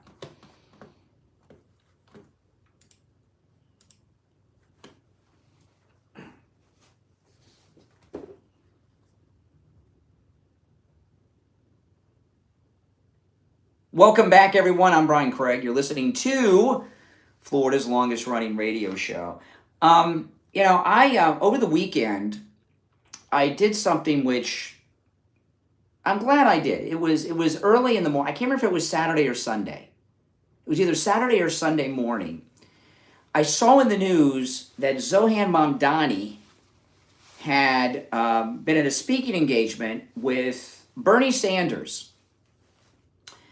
And we've been talking so much about Zohan, I thought that I would go and watch the speech. It had happened the night before. So I don't remember if it was Saturday or Sunday morning. It is Tuesday already, by the way. And I watched his entire speech. And I'm glad I did. And I'm going to play you a couple clips of Zohan in a moment. I'm glad I did, because I realized some things. One, he's completely vacuous and his ideas are beyond idiotic. But it was a stop. It was in New York City, and Zohan was on stage with Bernie Sanders in some mid-sized auditorium filled with a bunch of liberal idiots. And I realized something that I did not realize before. There is an entire cult of so-called democratic socialists, which are really closeted communists. There's an entire cult of these democratic socialists that worship Bernie Sanders. And there's three of these guys running around, right? Bernie Sanders, Zohan, and AOC. And I had asked, in one of my live streams on YouTube, this question, and it took a while. One person finally got it. So Zohan, Bernie Sanders, and AOC are on this Fight the Oligarch tour. Fight the Oligarchy, which I never even heard this word until recently. It sounds like some Russian word from the Russian Revolution. What do Zohan Mamdani, AOC, and Bernie Sanders have in common other than the fact that they're so-called democratic socialists. What did the three of them have in common? AOC, Zohan, and Bernie Sanders. Now, I'm not trolling for calls in this. I'm just going to tell you. But just think about it for a second. They're on this Stop the Oligarchy tour. What do they have in common? They're both millionaires. All three of them are millionaires. AOC's a millionaire. Zohan's a millionaire who just got married to an even richer millionaire. And Bernie Sanders is a multi-millionaire who owns at least 5 homes. So don't you think there's a conflict between fighting the rich on this tour when they are the rich, right? Of course, these sheeple in the audience, fight the oligarchs, yay! They are the oligarchs, stupid. And Zohan, he got up and he was talking about Bernie Sanders in a way that I've never heard Bernie Sanders described before. And you know what it was like? You know how I would describe it? These Bernie Sanders worshipers, you know what the democratic socialism is? You know what it is? It's a cult. I know they like to say that we're a cult in the MAGA movement. We're the Republican Party. We're not a cult. We're the mainstream country. We just won the national election less than a year ago. Almost a year ago now, but we won the national election. But the way to, and when I watched this speech, all he talked about during the speech was all these great things about Bernie and his birthday and all this crap. And here's how I've seen sound bites of AOC and him talking at these Fight the Oligarch events, but this was the first time that I watched a whole one. I watched it online, and I got to tell you, it was not easy to find. I finally found it on Bernie Sanders' X. And I think it was hard to find because they really don't want you to see what they do. So here's how I would describe it. Having watched the whole I watched the whole thing. I couldn't believe I wanted to so I could. My intent was, since we're talking so much about Zohan, I was going to watch this and grab some sound bites, or maybe even play the whole speech on the program and break it down, since he's running for mayor of New York. And he basically just sat up there and praised Bernie Sanders for the whole time, which I'm not going to bore you with. Although, after the top of the hour break, I'm going to play for you 2 sound bites from Zohan that you don't want to miss. Here's how I would describe Zohan, AOC, and Bernie Sanders. AOC is to these democratic socialists what L. Ron Hubbard is to Scientologists. Democratic socialist is a cult like Scientology. It's it. He's their L. Ron Hubbard. I wouldn't be surprised if they start wearing naval uniforms and saluting portraits of him. I was very surprised when I saw him, because remember years ago, some of the footage of Tom Cruise came out from the Church of Scientology, and people were like, wow, it's weird what they do. And have you seen those like Academy Award things where Tom Cruise is saluting the portrait of L. Ron? It's weird, isn't it? That's what it was like when I was watching Zohan with Bernie Sanders on stage at the Fight the Oligarchy event in New York City over the weekend. It's that crazy. I'm not exaggerating, by the way. And I'm going to play for you 2 clips from Zohan that I came across yesterday after the top of the hour break. And I came to a realization yesterday, which I'll share with you after the top of the hour.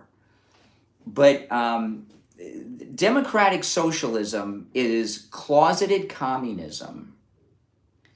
It's like a guy who's gay can't say he's gay, so he says he's bisexual, right? It's that kind of thing. And the worship of Bernie Sanders, see, I know they like to say that we don't worship Trump and we're not into a cult. We love and respect him.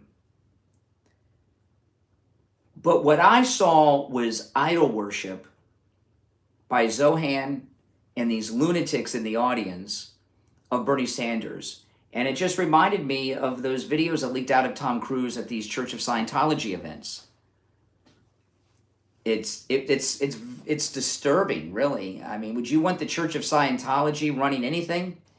Well, the Church of Bernie Sanders, which is what that whole movement is. It's the Church of Bernie Sanders, the Church of Democratic Socialism, with L. Ron Bernie Sanders, are going to be running New York City.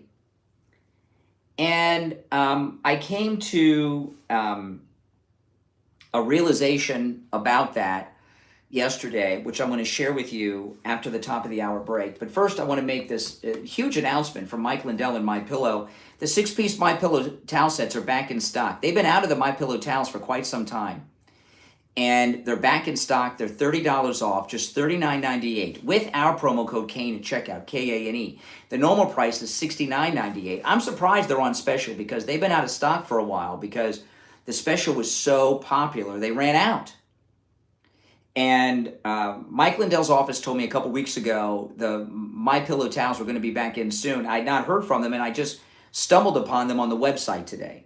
They come in 10 colors. These are the only towels I use in my house. These are the most incredible towels you will ever use.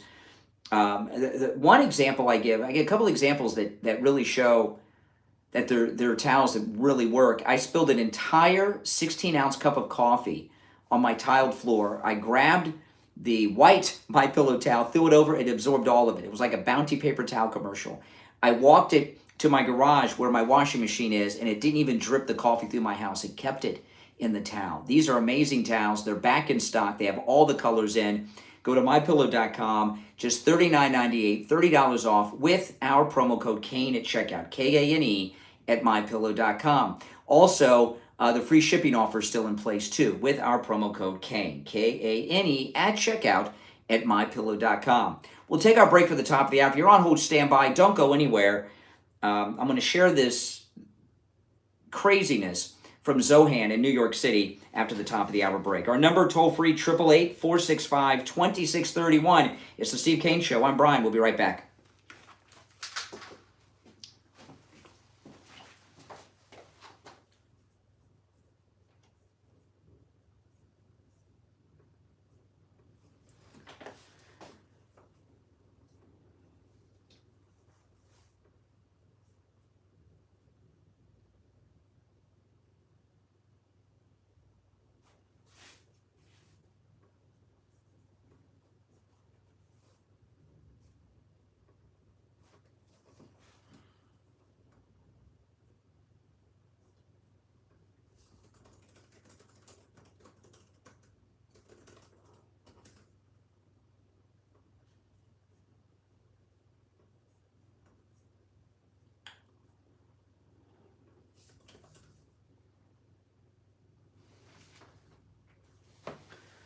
All right, we'll be back shortly, guys.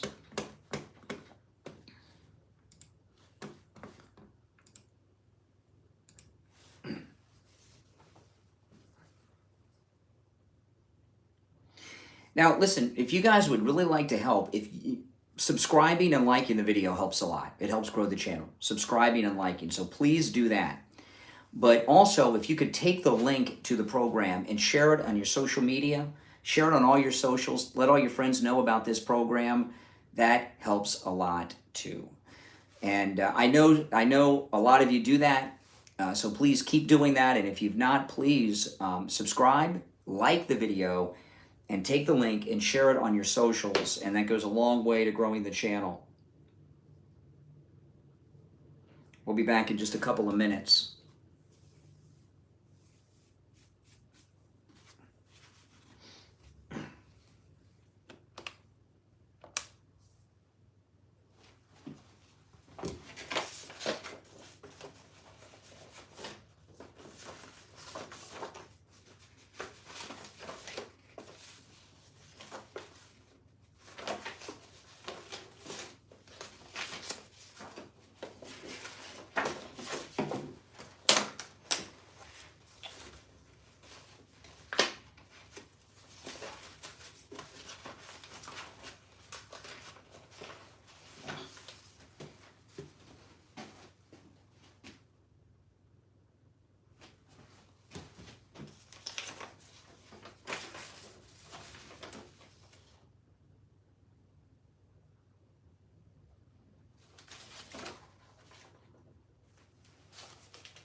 Stand by. If you're on hold, hang in there.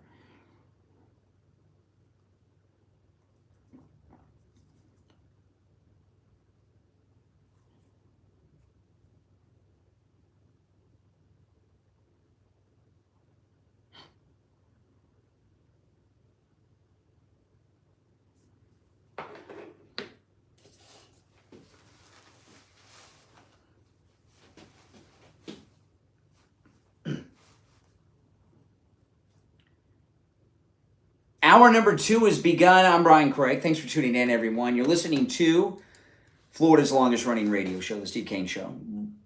On the radio since 1977, celebrating 49 years on the air. Okay. So I watched this speech from Zohan, this millionaire, standing next to another multimillionaire, telling you about how they're going to fight against the rich, even though they're the rich. And he did a couple of interviews, Zohan, and they were pretty big revelations to me. Here's the first clip. Listen, this is Zohan over the weekend.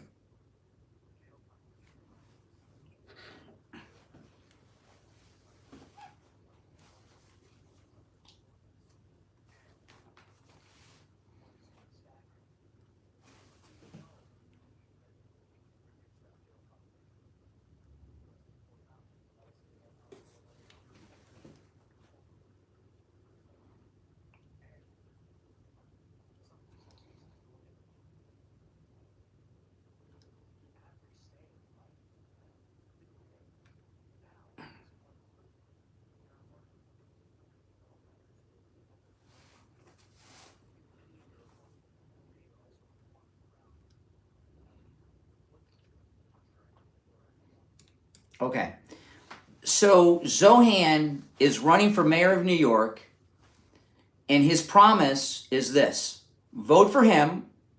He's going to empty out Rikers jail and send the criminals into the city. Then I saw this clip. Now, first off, he's going to tax you to death and raise everyone's taxes.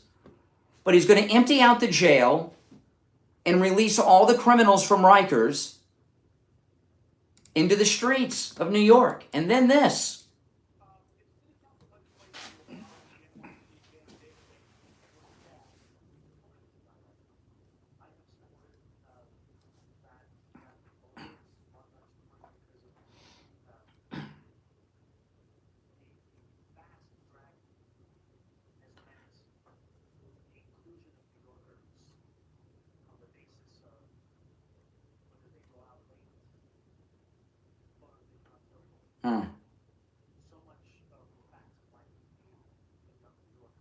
Okay, so Zohan is going to eliminate this database that's been used by the NYPD, which is considered the finest police department to ever exist in the world. Eliminate their gang database, which is an important intelligence operation. I don't have to tell you. He's going to empty out the local jail and release the criminals into the city. Vote for him. Now, he's in the lead because we have a three-way race against him. Governor Cuomo, Mayor Adams, and Curtis Sliwa. Curtis Sliwa and Mayor Adams both said they will not drop out. You got, and this is, if you're on hold, stand by. I want to get this out. I have never in my life seen a candidate running to be the mayor of any city or town in this country say, vote for me, I'm going to empty out the jails and send the prisoners into the streets, which is what he said.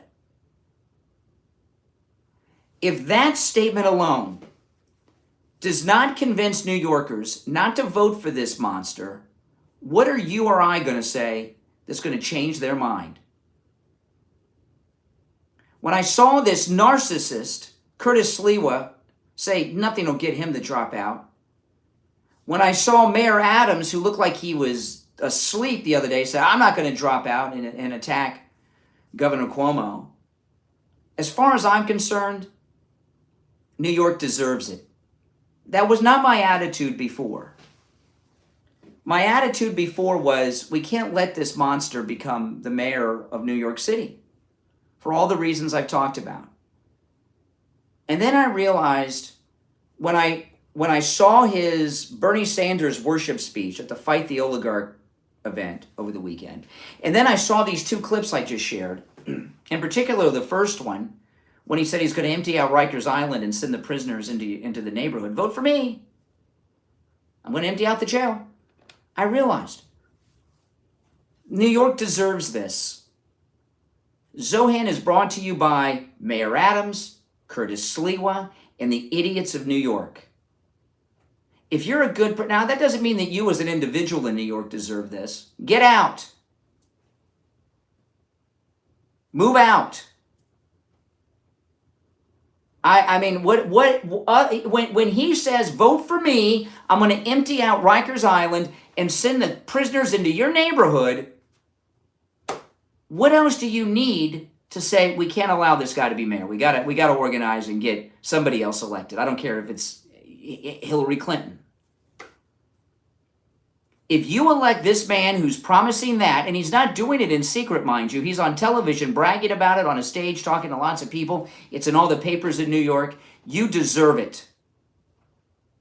I'm not going to sit here and try to convince a bunch of idiots in New York to do something different. I want to hear your thoughts on this. 888-465-2631. 888-465-2631. You're on the air. What's your name? Where are you calling from? Hey, Brian. This is Will. Yeah, Will. I don't think you understand this Rikers thing. I think you're completely off base. I don't think you'll get it at all. Rikers is a jail, right? Yeah. Okay, the people in it are criminals? Wait, hold on a second. So it's a jail. Hold on, I'm trying to get... Listen.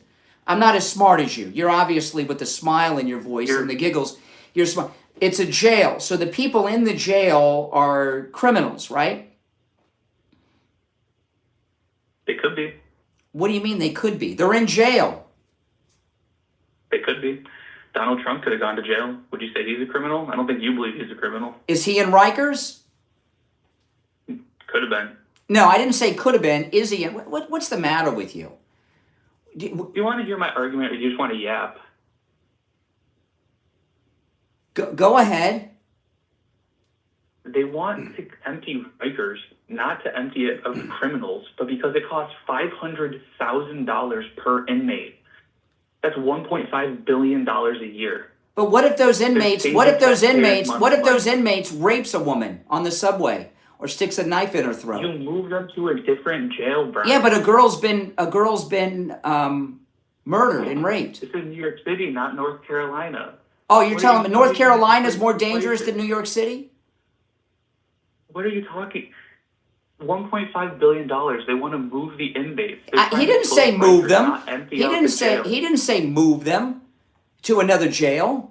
He wants to release them. Don't you understand? The people in jail are the victims, don't you know? Want to release criminals. The people, yes, he does. Do you live in New York City? No, I don't. Oh.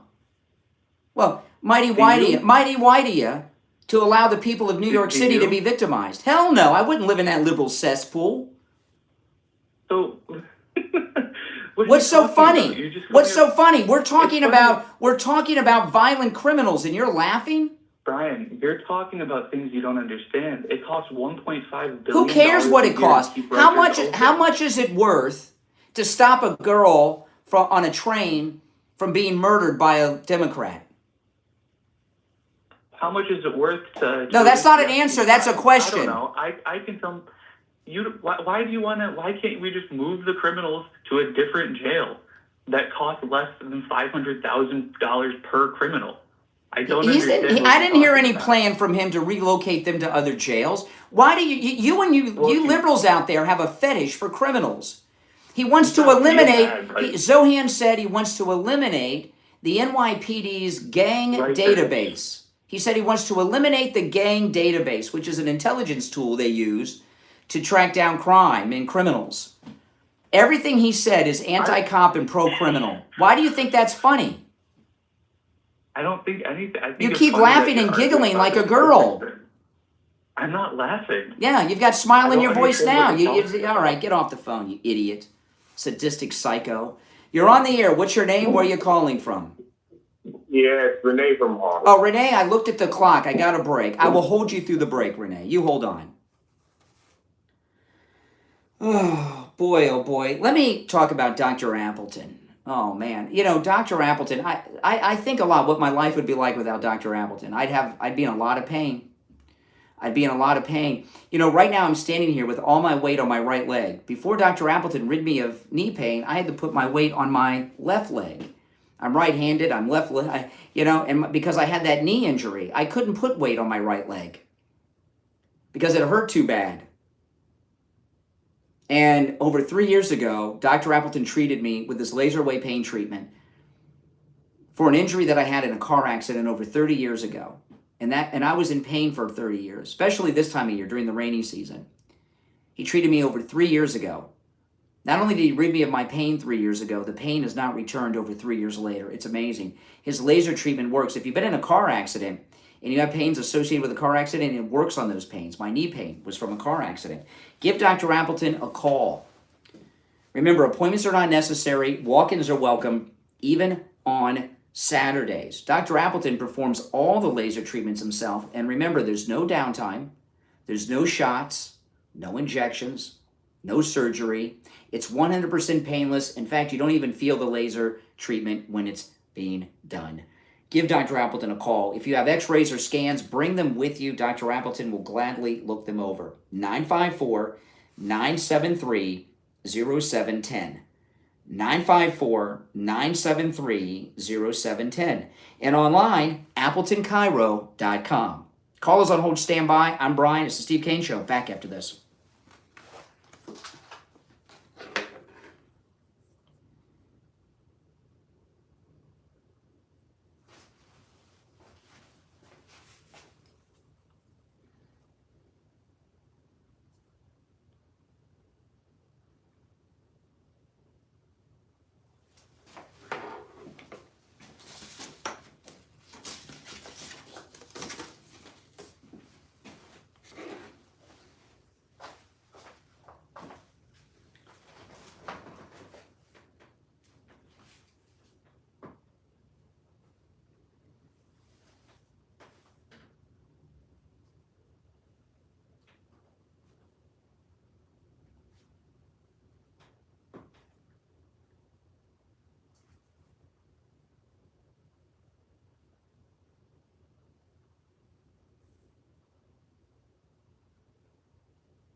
If you're on hold, hang in there, guys.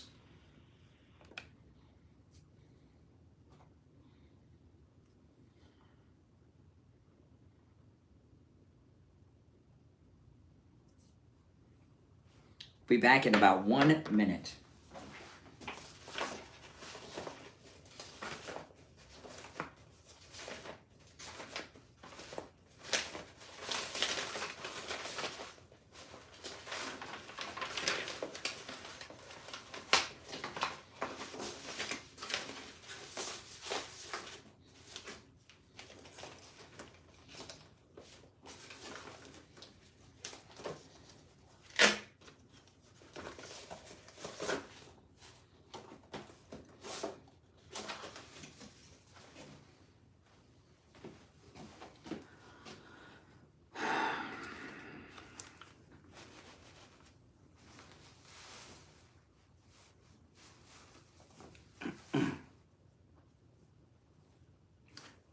Stand by. We'll be back in about 30 seconds. I tell you, this guy, yes or no, do you guys agree with me? That if listening to Zohan speak doesn't convince them to stand up against him, nothing will. If you're on hold, hang in there.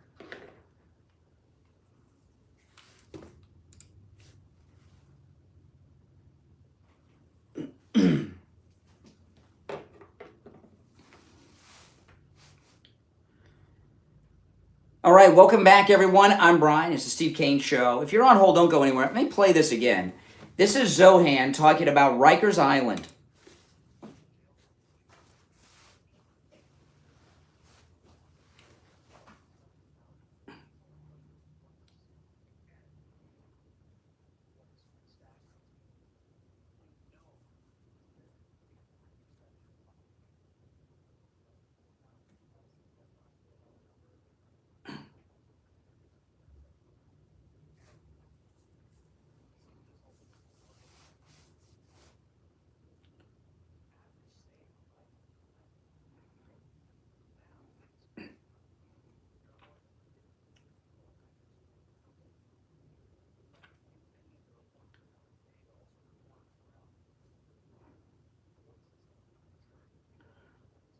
Okay, did you hear that?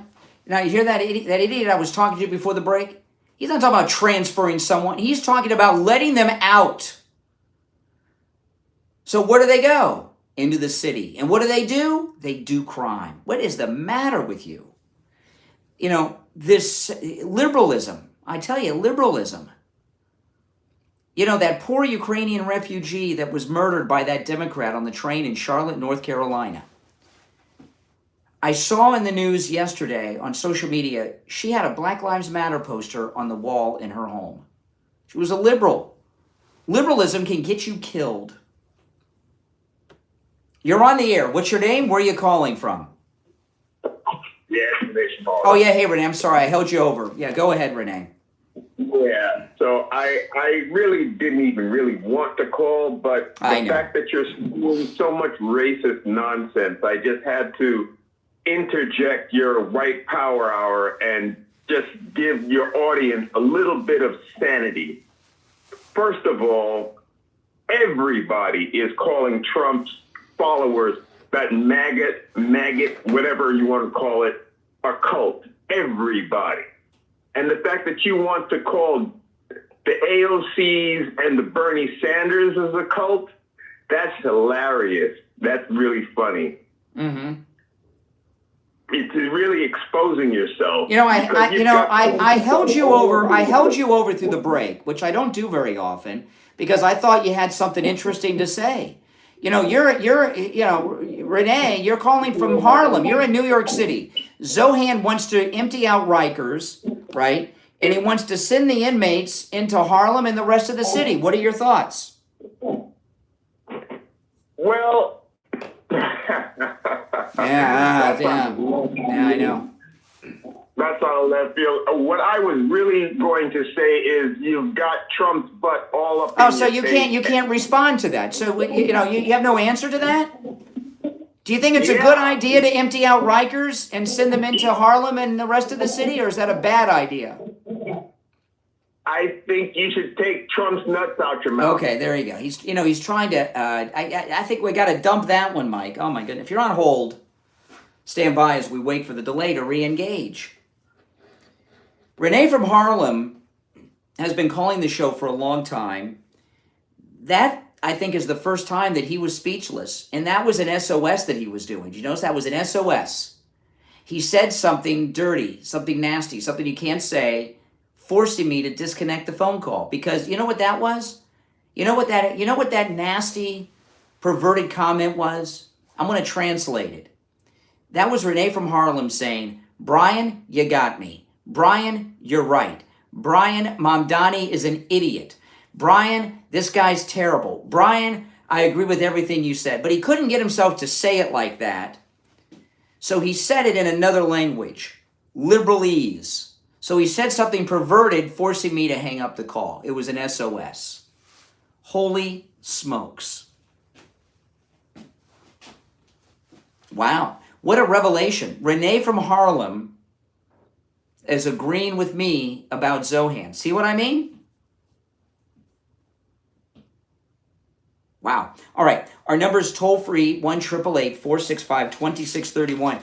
While I'm waiting for the delay to rebuild, I want to talk about Lighthouse Medical and their neuropathy treatment. If you or a loved one are suffering from neuropathy, call Lighthouse Medical.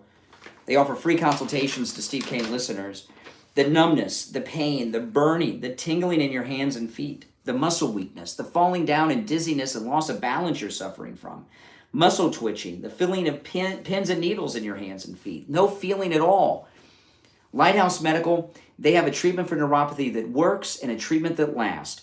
Steve had his treatment over 3 years ago, and his neuropathy has not returned. Give them a call. They can help you no matter where you're located, by the way, with remote medicine. You don't have to go in person. They can still help you no matter where you're located. 754-222-6642. 754-222-6642. That's 754-222-6642. And online, lighthousemedicalcenter.com. All right, back to the phones. The delay is re-engaged. And wow. See what I mean? We just have to let Zohan share his opinions, and New Yorkers are being convinced. Renee from Harlem agreeing with everything I've said about Zohan. You're on the air. What's your name? Where are you calling from? Good morning, Brian. And let me just stop this. Where I turned this radio on, and I was glad to hear you talking about what happened on that subway. It was disgusting. It's painful. It's painful for me to watch it, particularly being black. Seeing this black man do that so cold-heartedly. And then Renee comes on, and I just had to pick up the phone and call you because he is a disgusting caller. I would never say that about one of your callers, but he is a disgusting caller. Yep. I swear to you.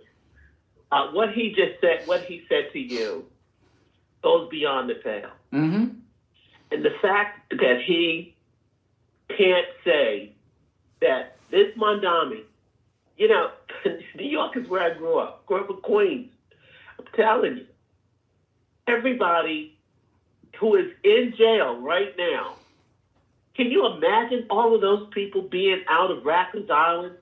Oh. He wants to reduce the criminals coming into New York. Yep. And going back on the street just like this man. You know how many people in there are mentally ill? Yes, a lot of them, they do need to be hospitalized. But you're talking about hospitals for the criminally insane, where they don't come out. Some people are beyond repair, especially with all the drugs that they've taken. I've seen it. I grew up there. Let me tell you, if Zohan becomes the mayor, as many New Yorkers, in 4 years as mayor, he could be responsible for as many New York deaths as 9/11. Right? If you're shutting down the police and emptying out the jail, people are going to get killed every day. Yes, yes. And, you know, I'm just so happy to know that President Trump went in. It was just such good news to wake up to. And, you know, that he went into Chicago, that the people there are about to be liberated, just like the people in D.C. are going to be liberated. That's right. And, like, I hope he comes to Baltimore and liberate us. I was at the gym yesterday talking to people about how we don't even feel safe to go and watch our favorite home team go play a night game. That's right. Man, taking a chance during the day. Yeah. But a night game is almost out of the question. I went to the first game that they had, and I tell you, I left at halftime, and it was dark. I want to ask you a question, and I know you don't like me bringing this up too much. I get the sense, but I have to. Joy Reid did an interview with Jim Acosta a couple days ago, and she said that President Trump wasn't shot. Now you were there. You were behind the president. Was President Trump shot in Butler? Absolutely. You saw it with your own eyes in person. Saw it with my own eyes and my friend's DVD because they were watching it. They went back and saved the snapshot because I didn't think he was shot at the time. I thought they were just getting him off, getting him off because of the firecrackers. Happened so quick. You heard the shots. Yes, it happened so quick. And I'm standing there with my videotaping this thing, and they sent me a picture they text me at the rally and said, "Is that you?" And I later found out, Brian, from one of my other volunteers that was there, because I wanted to go back to the second rally. She would not go back in that place. She said she hasn't been able to go back in that place. I get it. She's not going to another rally. I get it. She saw the video. She saw the video. She said the bullets flew over our heads, Bob. They did. They flew over our heads. That's right. But I mean, Yeah. Joy Reid's a sick woman. Shot. She's a sick woman. The bullets went over your head, Barbara. I think she lost her mind. I think Joy Reid, literally. I mean, because I saw that interview with Jim Acosta. You saw how she was acting? She's a mental I think patient. Jim Acosta might have even... She looks like a mental patient. I think what's happened to her, she has not taken it well. She's crazy, but she's not by herself. These Democrats have gone off the rails. But I will say this to your audience. Don't even argue with them anymore. There's no sense arguing with these people. We just need to vote for Republicans. That's right. Wherever. That's we right. live in this country. Listen, I gotta run, Barbara, but I appreciate the call. Have a great day. All right, you too. We'll be right back.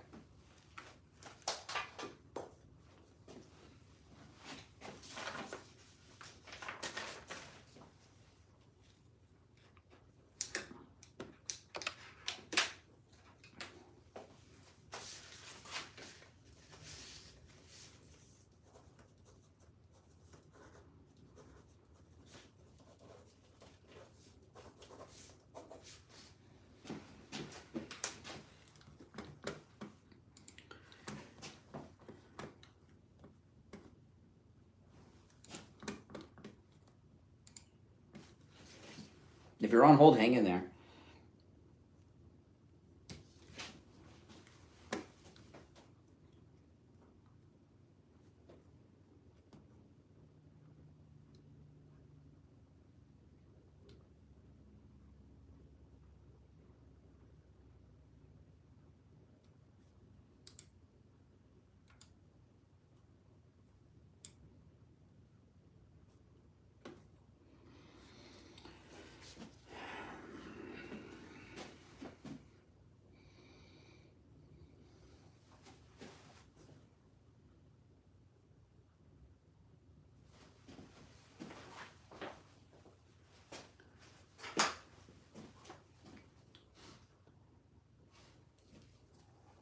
Oh man, I tell you guys, it's pretty brutal what's going on here. When we get back, let me share this audio. Well, I'll share this audio when we get back.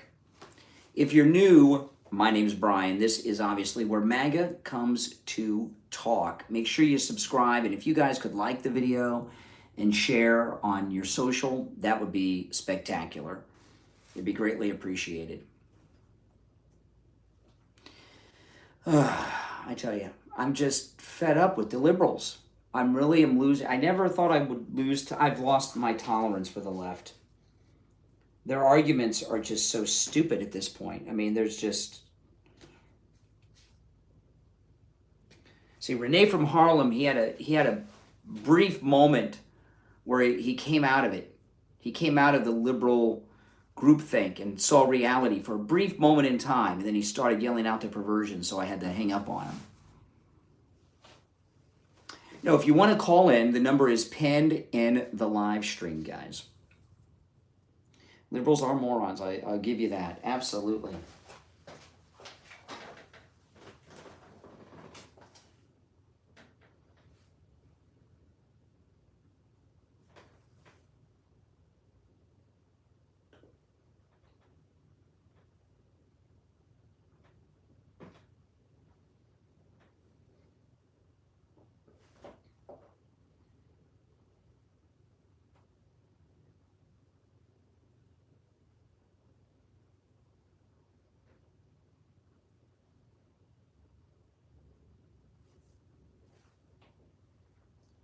We'll be back in about a minute.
Welcome back. We just passed the halfway mark of this morning's program. I can't believe it's Tuesday already. I'm Brian Craig.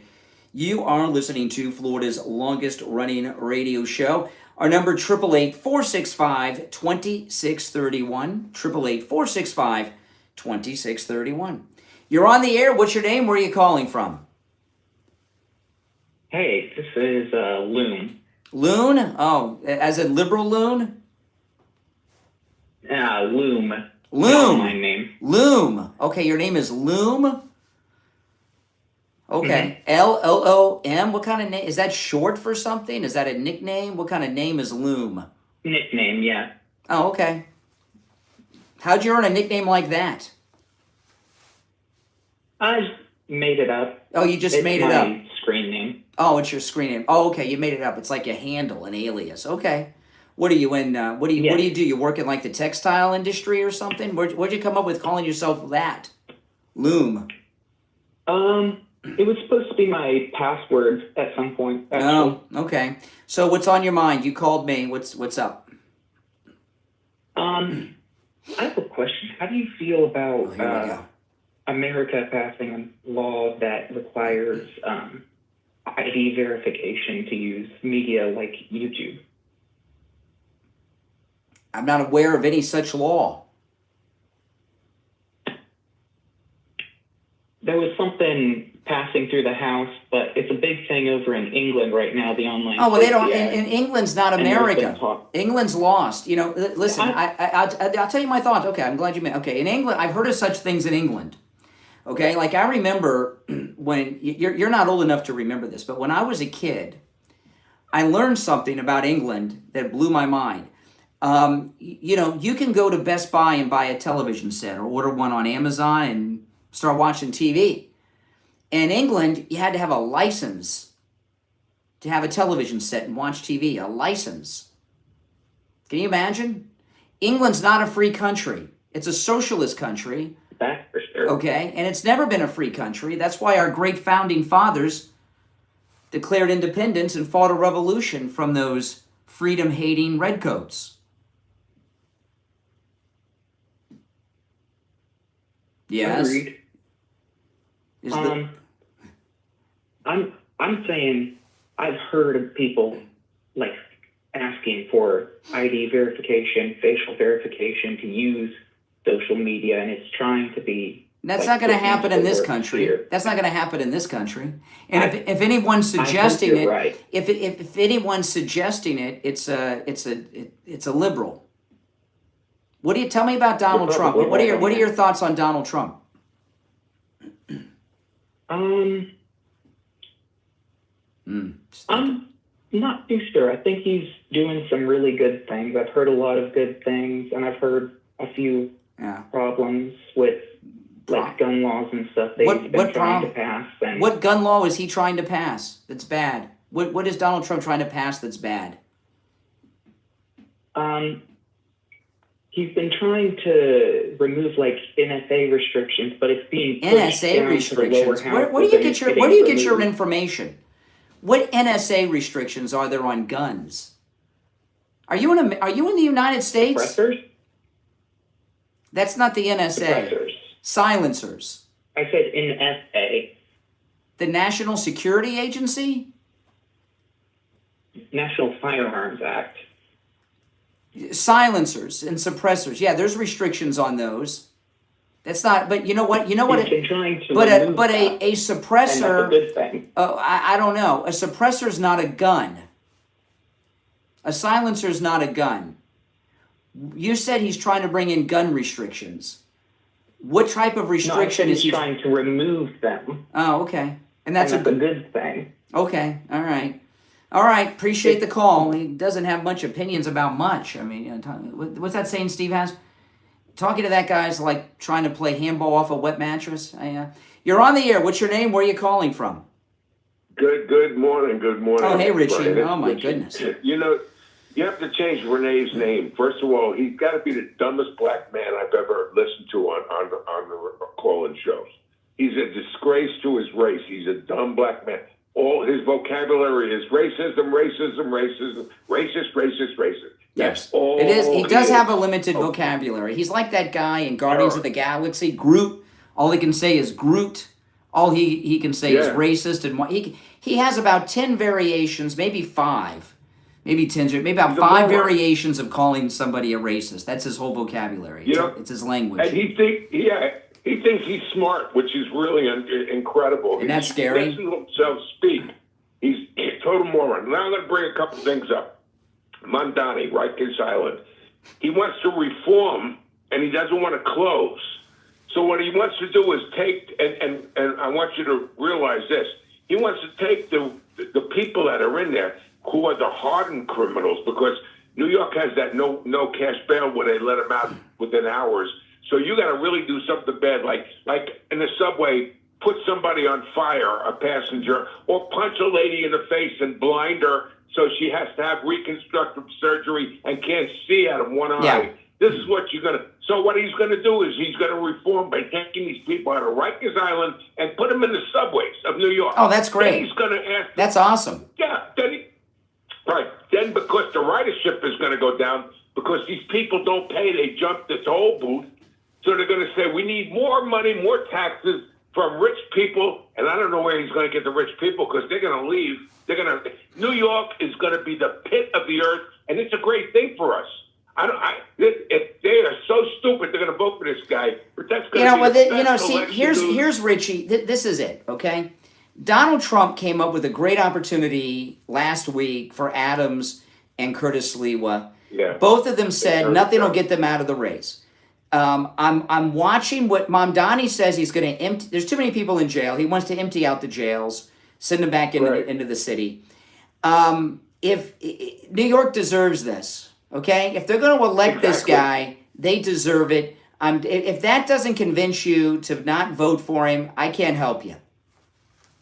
Not only that is going to be the greatest thing for everyone in this country to see, because we're not going to want the country to turn into New York City. That's right. New York City, make no bones about it, it's going to be awful. I got to also bring up about the poor girl that was killed and stabbed to death on the train by the Democrat. That it was, I believe it was a racist crime. Absolutely. But I can tell you, but it wasn't reported by the media, and I blame the media, because the media is only going to report 2 kinds of crime: a white killing a black, or a police officer being shot by a white cop. In other words, a black person being shot by a white cop. Yeah.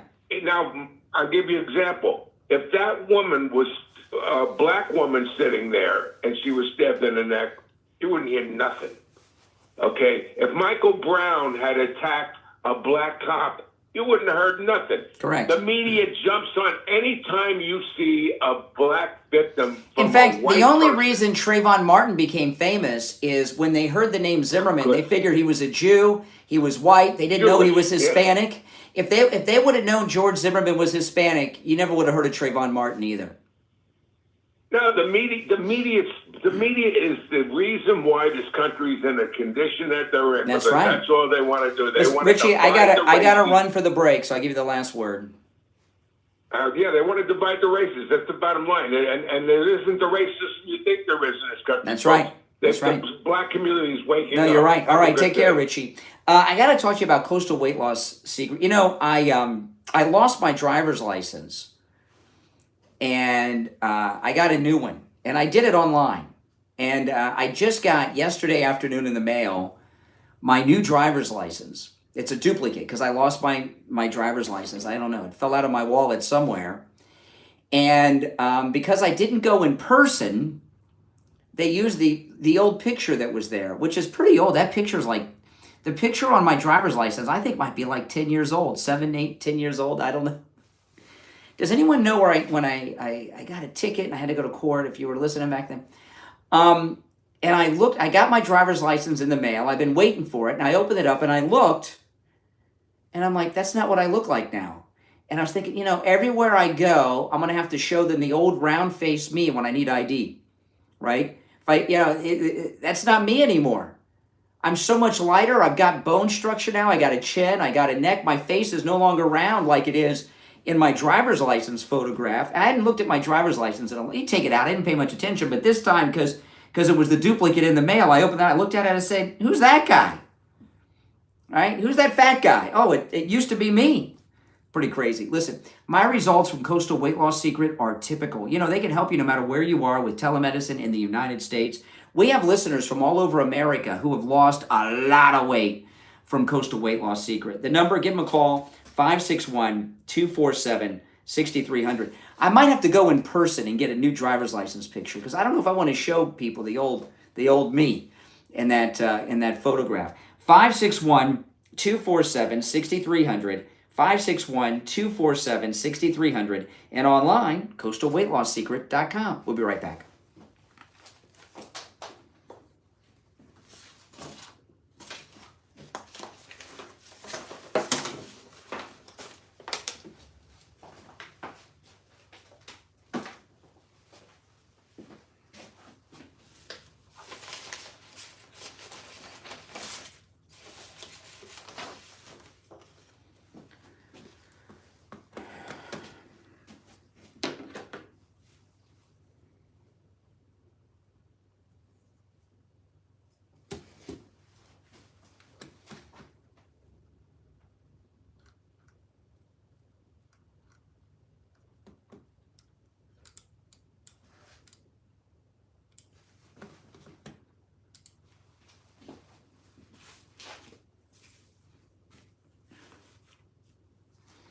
If you want to call in, the number is pinned in the live chat.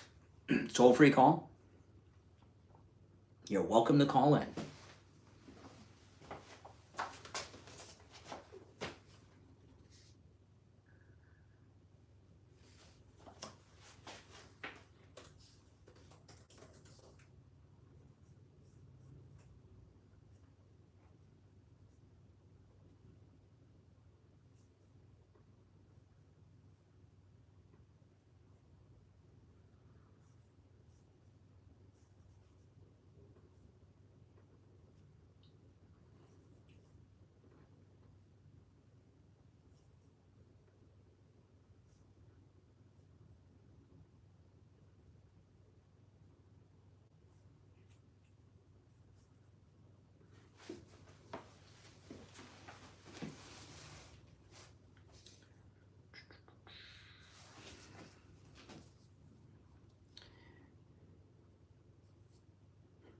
Now, if you're watching on the vertical live stream where you see the green behind me, if you jump over to my other screen, you get the benefits of the green screen effect.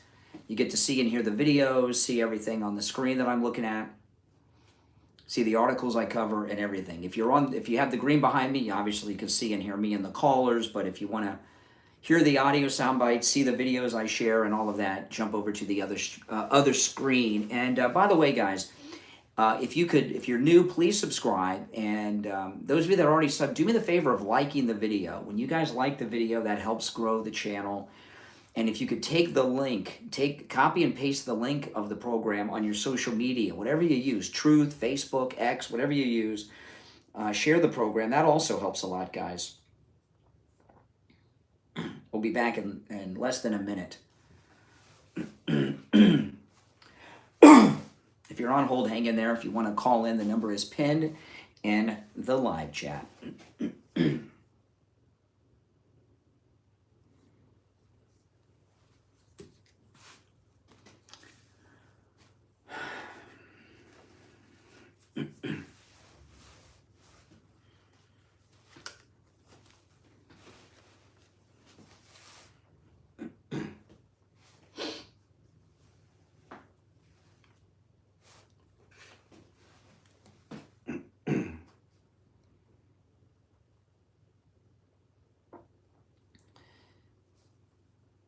Welcome back, everyone. I'm Brian Craig. You're listening to Florida's longest-running radio show, The Steve Kane Show, on the radio since 1977. I want to play this clip I played at the top of the show at 6, because I want to get us back on track of what's going on here. President Trump is continuing this incredible operation of ridding America's blue cities of crime. You know, these Democrats, they have this talking point. Why doesn't he go into the red cities? The red city. What city is run by Republicans that's overrun with crime? Where they have no cash bail, and they have a jerk like Mamdani who wants to empty out the jail and let all the... Where is this mythical red city that I keep hearing about? But in spite of the liberals, he's ridding America's blue cities of crime because it's he doesn't care that these people don't vote for him. They're Americans. They're humans. He wants them to live crime-free. This girl that was killed, this Ukrainian refugee, she was a liberal. She had a Black Lives Matter poster on the wall of her apartment. Black Lives Matter. And then she was killed by a Democrat, a Black Lives Matter supporter, right? The guy that killed her. But the operation has begun in Chicago. And as opposed to sending in the National Guard and everything about the crime in Chicago, he sent in ICE. And they're starting by rounding up the illegals that are in Chicago. And about 40% or so of the violent crime in Chicago has to do with the violent Hispanic gangs. And this is totally within federal jurisdiction. And Fox News Channel has been embedded with the team of ICE agents in Chicago. And this is, I want to play this. I want you to understand that Fox News, they're embedded here. They walk you through an arrest as it happens of an illegal and explain to you everything. And when you hear this, remember this. The mayor of Chicago and the governor of Illinois, as well as Democrats nationwide, they want this person to remain on the streets of Chicago. Listen to this. Fox News, embedded with ICE in Chicago.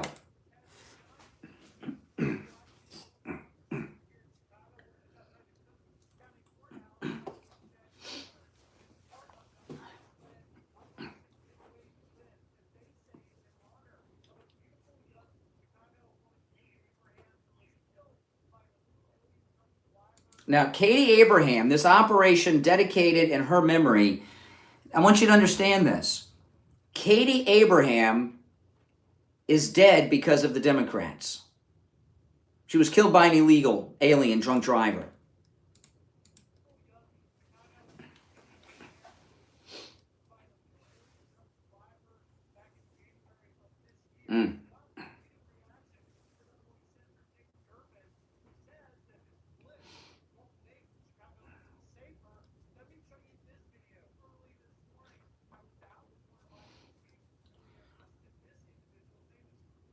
Listen to this.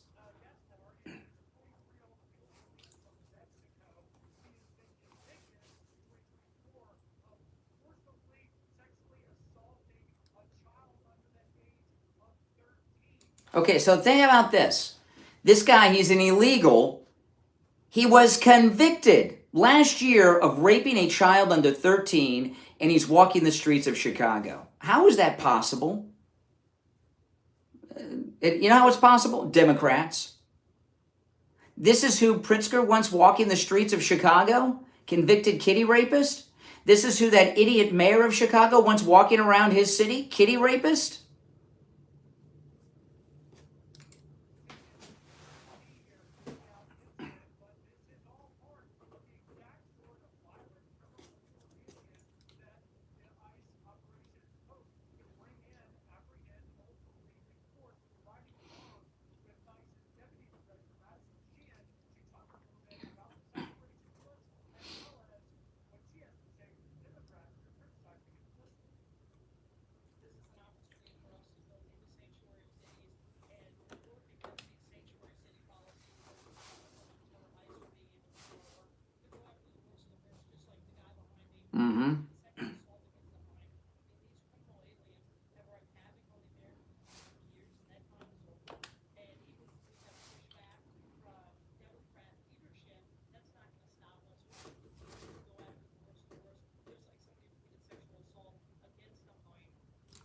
I mean, this is nuts. What is the matter with the left? What is the matter with the left? I mean, this is the second worst, the worst crime you can commit is a murder, obviously. This is as close to murder as it gets. He raped a child who will forever be scarred and damaged, and he's free. Just like this murderer on the train in Charlotte. You're on the air. What's your name? Where are you calling from? You're on the air. Once, twice. All right. You made a good choice, I'm here to tell you. You know, listen. The one thing, though, we can take from this is that we are in the majority, okay? I understand the media are very vocal, and they seem to have a lot of support, but they really don't. And the Democrats that I've talked to on the phone today, you can tell, different levels of unhingedness. This is CNN reporting on what's going on in Chicago right now. That's right. Yeah, like the one that just got a kitty rapist taken off the street.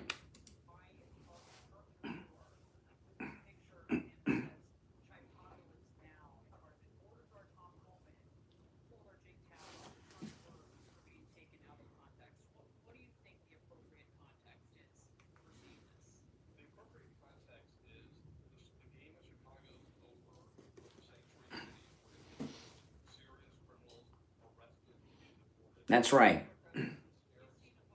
Now, this is the one-time acting director of ICE.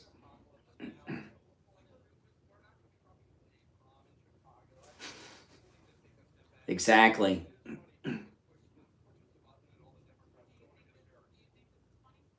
It's hilarious.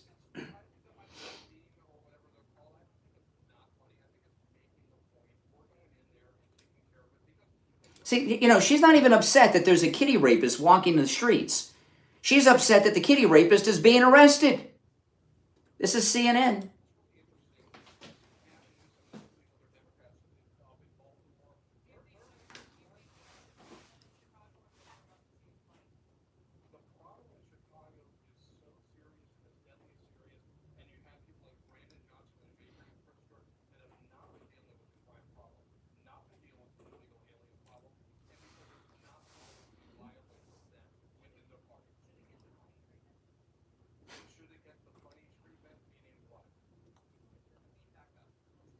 Oh, this is insane. She's not upset about a kitty rapist convicted of raping a child under the age of 13. She's upset about a funny picture that President Trump put of himself on Truth Social over the weekend. That's too far. The kitty rapist, that's okay. This, oh, how dare he put up a funny meme.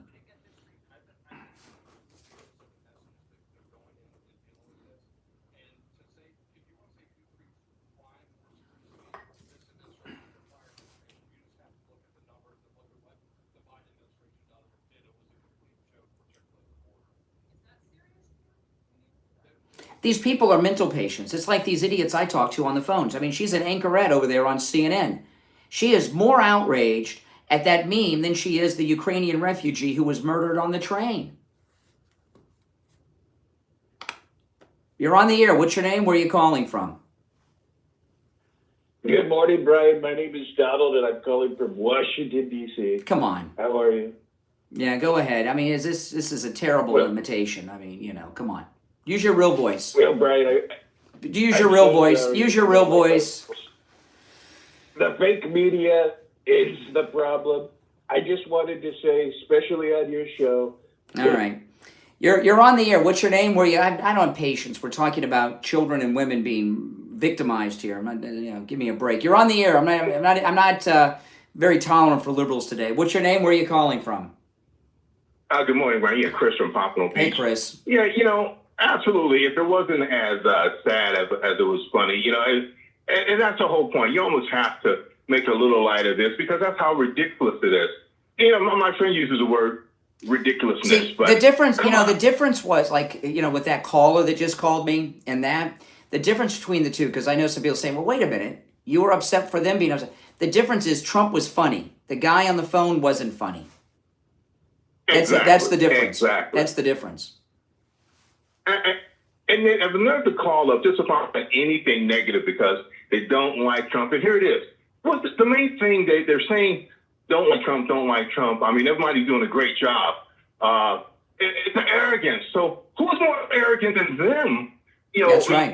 I mean, how is it? They're not upset that there's a kitty rapist walking the streets of Chicago. They're upset that Donald Trump arrested him. All right, we're out of time for the hour. Thanks for the call. If you're on hold, stand by. It's the Steve Kane Show, Florida's longest-running radio show. On the radio since 1977, I'm Brian Craig. We'll be back with hour number 3 right after this.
Hey, we got about a minute. Okay, hold on. All right, you there, Steve? I'm here. Okay, we got less than a minute.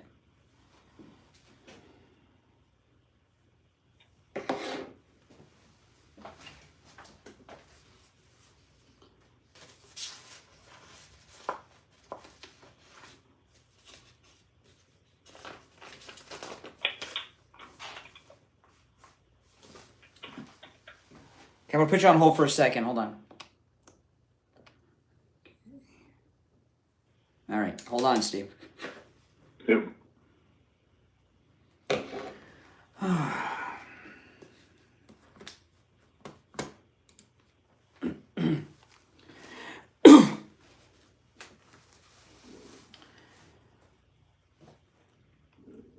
All right, the third hour has begun. You're listening to Florida's longest running radio show, The Steve Kane Show.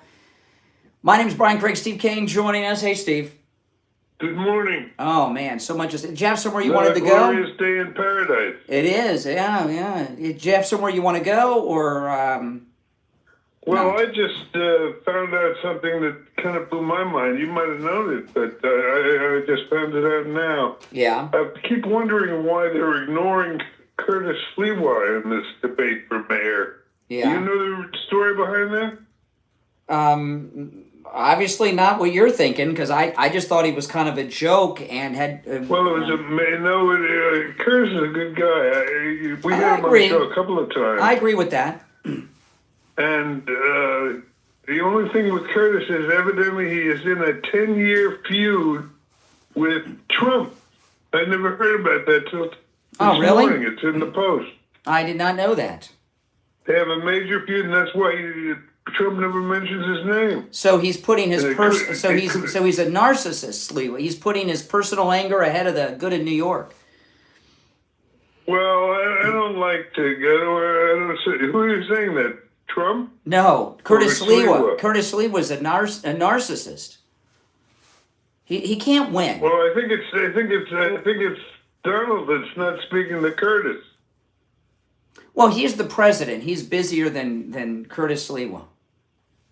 Okay, I just found out about this whole feud thing to begin with, because it could make the difference in the race.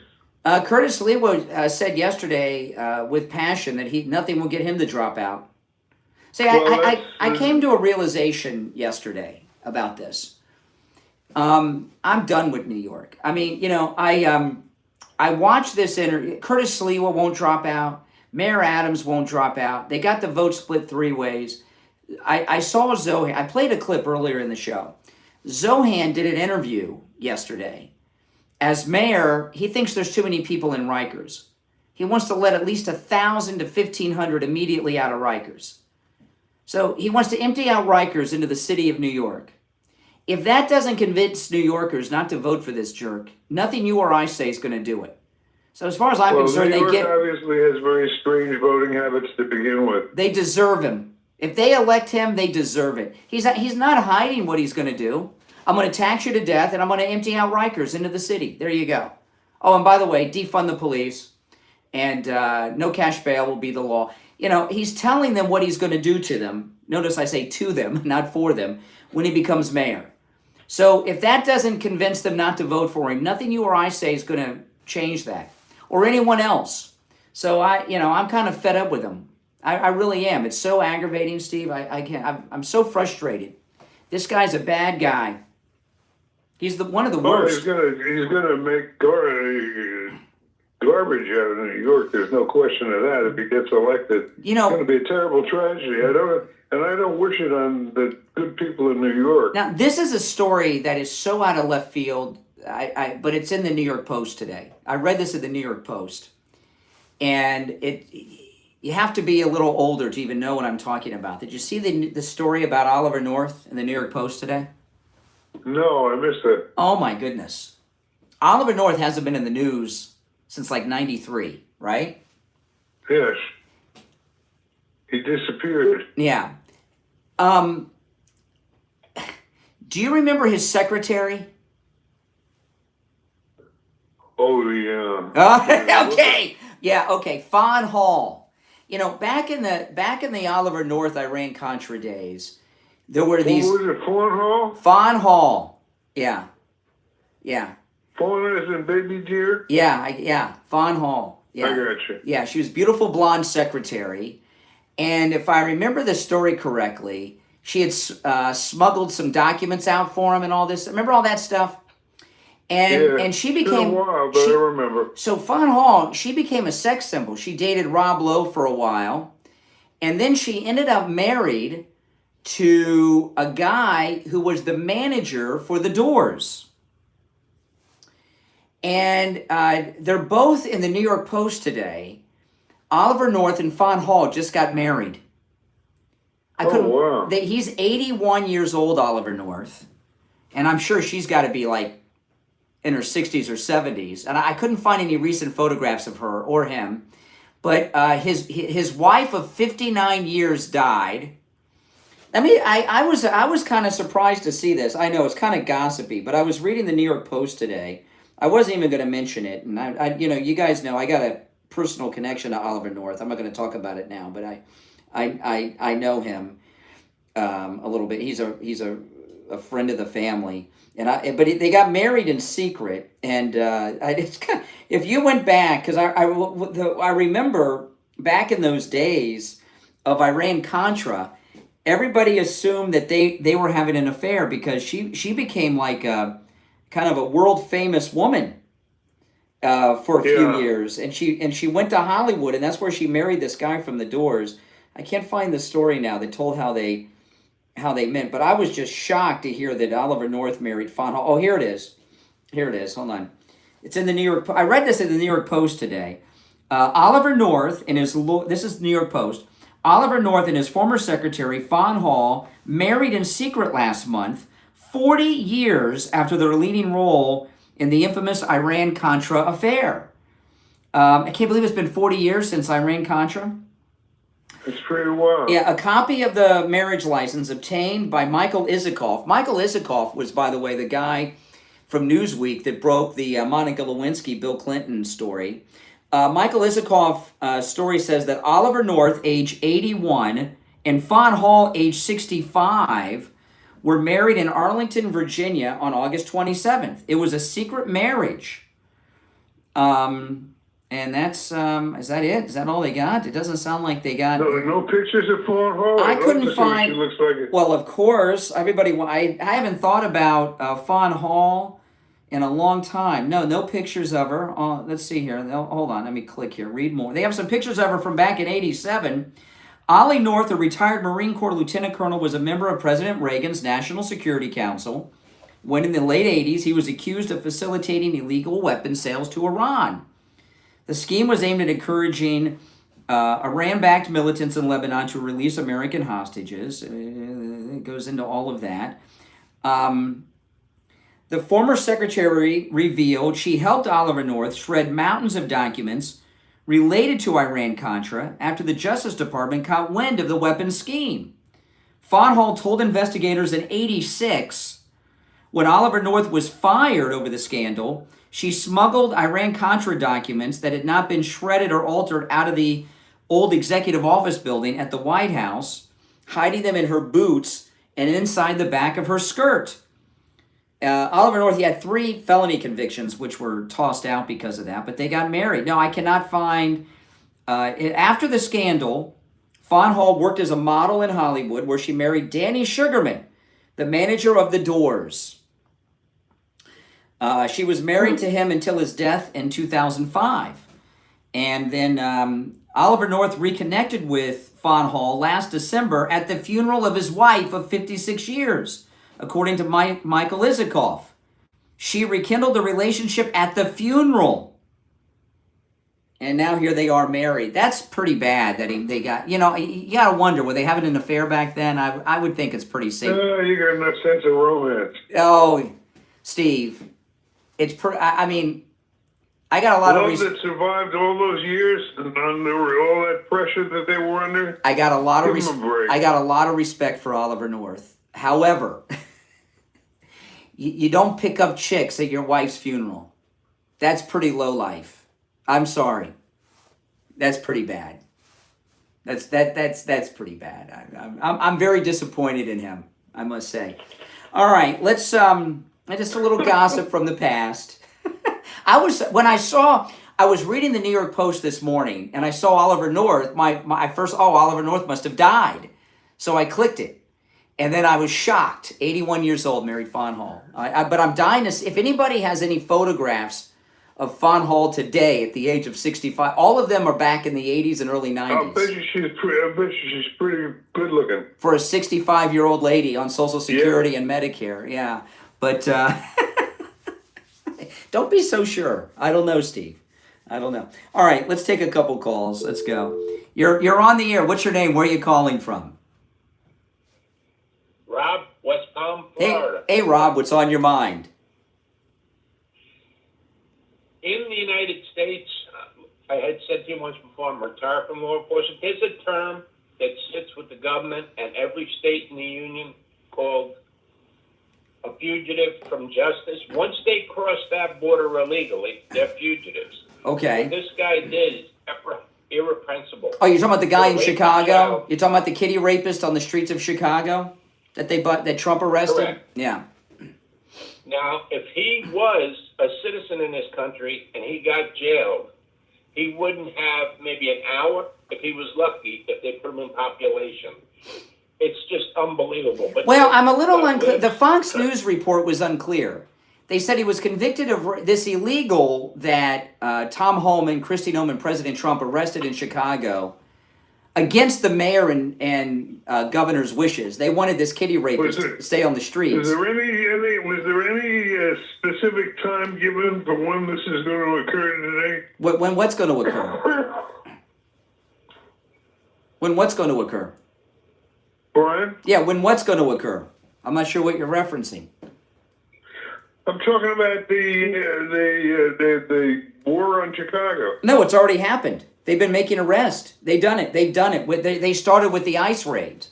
And it's over? No, it's ongoing. It started yesterday. It's going on right now as we speak. All right. So today will be day 2. Yeah. This kitty rapist that Trump Homan arrested yesterday, he was convicted of raping a child under the age of 13 last year.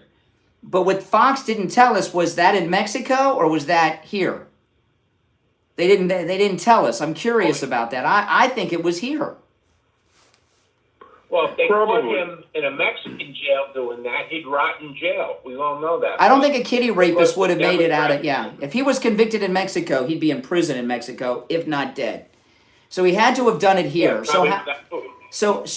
this isn't, he was convicted, they said. So how is a convicted kitty rapist walking the streets of Chicago? Because of the Democrats and the liberals that have the revolving door in the justice system. Yep. Then they use the excuse the prisons are overcrowded. Yep. I mean, it's ironic in its own right. I know. In the 60s, I'm trying to think, maybe early 70s, mid 70s, I was on the border and in law enforcement, and there was no qualms. You arrested them, they turned them around, they sent them back. There were no holding centers. It was just. That's right. As we all know, you were in the Obama regiment, and with Biden, the door got open, and they just kept coming. But the Democrats and the libtards are screaming when these people commit serious crimes. That's right. Listen, I got to run, but I appreciate the call. We got to run for the break. We're late. All right, I'm going to put you on hold, Steve. We'll be right back.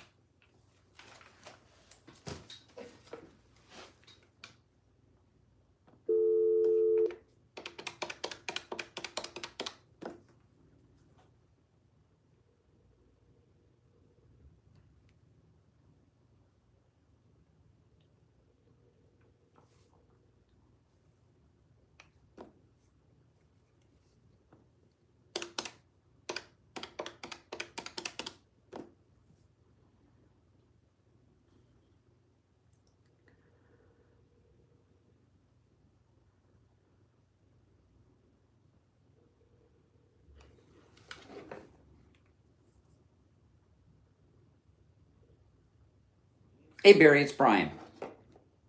Hey there. Hold on, Barry. Okay. All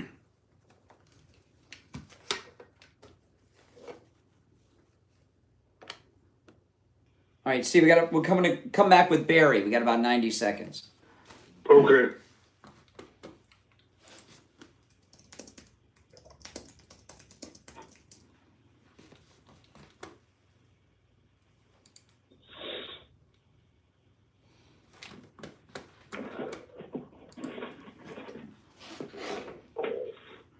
I'm going to put you on hold. Hold on.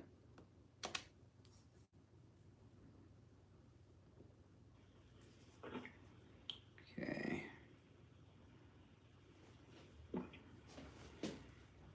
What? Oh.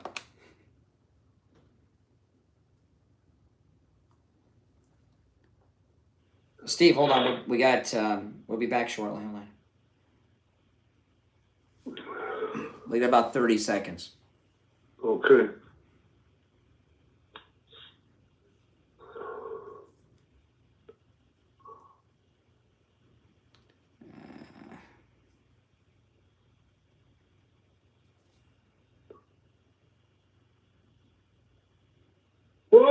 Steve, you can't talk. You gotta wait. All right, I'm gonna conference in Barry. All right, Barry, we have about 20 seconds. Great, thank you. Okay.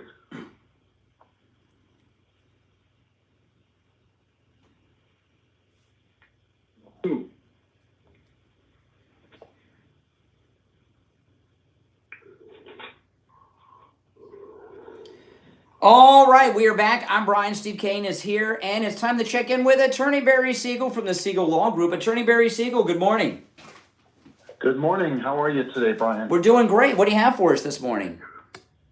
Well, first of all, we're in Naples today, and we have a seminar, a Living Trust seminar coming up this morning at 10 a.m. We're excited about that. But something happened yesterday, and this happens from time to time. This deals with the medical planning and helping people protect their assets from the cost of care.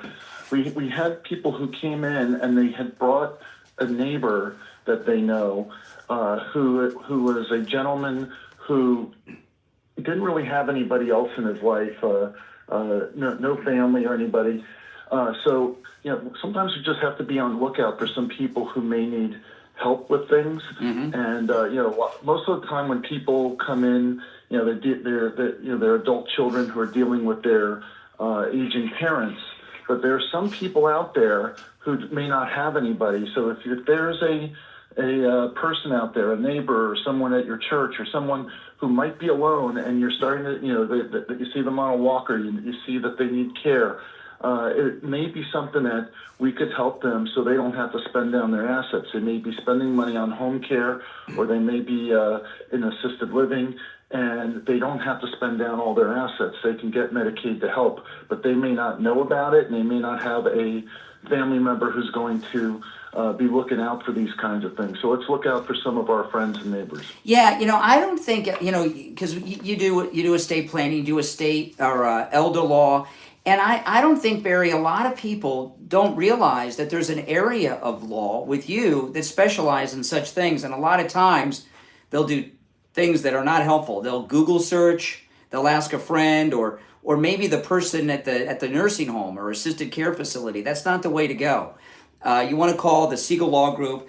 Here's the number, 855-FLA-3782. You want to get expert advice and take advantage of that no-charge in-office consultation. 855-FLA-3782, 855-FLA-3782. And online, SiegelLawGroup.com. All right, well, enjoy Naples. I love Naples on the Gulf Coast. Absolutely. All right, we'll talk later in the week, Barry. Thank you so much. All right, take care. All right, so let me answer all these busy phones that are coming in. Couple things, Steve. What President Trump is doing and the way that he's doing it in Chicago is brilliant. D.C. is a federal city. The federal government really controls D.C. anyway. It's the cities around the country is a little different. If you notice, Trump's been saying, hey, I wish they'd asked me to come in. If they asked me to come in, I'll be in Chicago. And they did it in a way that locals can't, they can complain, but they can't stop them. The illegals is within federal jurisdiction. So there's a major ICE operation going on right now as we speak in Chicago. It may be one of the largest ICE operations in history. And what people don't realize is about 40 to 45% of the violent crime in Chicago is done by Hispanic gang-related criminals. And that's going to be the beginning. And once they start cleaning up the illegal gangs, then people in the city will say, well, what about the domestic gangs? So don't worry. It's going to be, a year from now, we're going to be in the heat of the midterm election season. Because it'll be, be September, the September before the November, before the midterm elections. These blue cities around the country are going to be virtually crime-free because of Donald Trump. And a lot of these blue cities aren't going to be so blue anymore. And, Trump is doing the right thing by ridding them of crime and and all this stuff. But what they're doing that's really amazing is having Fox News and other decent reporters embedded with ICE when they make the arrest and telling us who it is they're arresting. You get to see it all happen. And we get to see who they're arresting, right? I mean, kitty rapist, right? I mean, these are bad dudes. All right, let's take some more calls. You're on the air. What's your name? Where are you calling from? Oh, I'm Mark from Michigan, Brian. How are you today? All right, Mark. What's on your mind? Well, I want you to convert me to a MAGA head. Go ahead. Give me your best this shot, is kid. interesting. You want me to fix your stupid? Yeah. Go ahead. See if you can do it. Let's talk about the economy. How's that doing? Well. It's going well, yes. Yeah. 78,000 Why don't you manufacturing jobs lost. No, what you're talking about, you people with your statistics, what you're talking about here, as an example, over the weekend in Georgia, there were 450 illegals that were apprehended at the Hyundai plant, right? Yeah, right. Those are counted as lost jobs, when actually they're created jobs. These lost jobs in the statistics are, a lot of those are the deported people they're counting as lost jobs. Well, I'm glad you brought that up, Brian. Can I rebuttal? No, what I'd like to hear from you. You don't want to read. No, you said you want me to convince you to be a MAGA head. Right. Now you don't want me to. Okay, so what I want to know, what I want to know. Excuse me. Excuse me. Brian. Oh well, thank you. I appreciate it. What I want to know is why a grown man is a Democrat. Hello? Yeah, what? I'm listening. I asked you the question. I want to know why a grown man, that's you, is a Democrat. Because I realize that 300,000 migrant children are missing since Donald Trump has started his round Donald of Trump? people. That was all under your last president, who was non-compass Do menace. you hear me? Do you hear that, sir? That is according to the BBC News. Oh, the redcoats? The red? You get England? Okay, and let's talk about the rest of the world and how they're talking about. Who cares about the rest of the world? You're in Michigan. You're in. He didn't do so well attacking Trump. Now he wants to go to the rest of the world. No, you are aware that the military has been seizing drug ships for years, right? Oh, hold on a second. What we're trying to find out. I know, now I know why you're a Democrat. You're schizophrenic. You're all over the place. You don't have the ability to focus in. You know, here you are. Here, excuse me. You always hang up on me. You never let me get my words out, do you, Brian? We're here every day, man, taking calls, and you're here now. So stop whining like a girl. And you're on the air right now.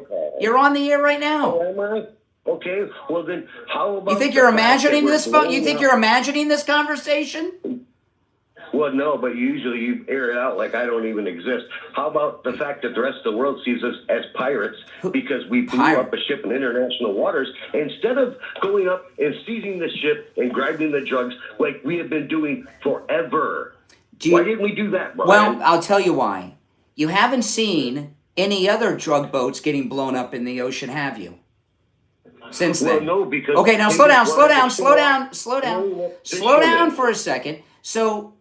last week, President Trump blew up a Trinidad de Agua drug boat. We haven't seen any more blown up since then. Why do you think that is?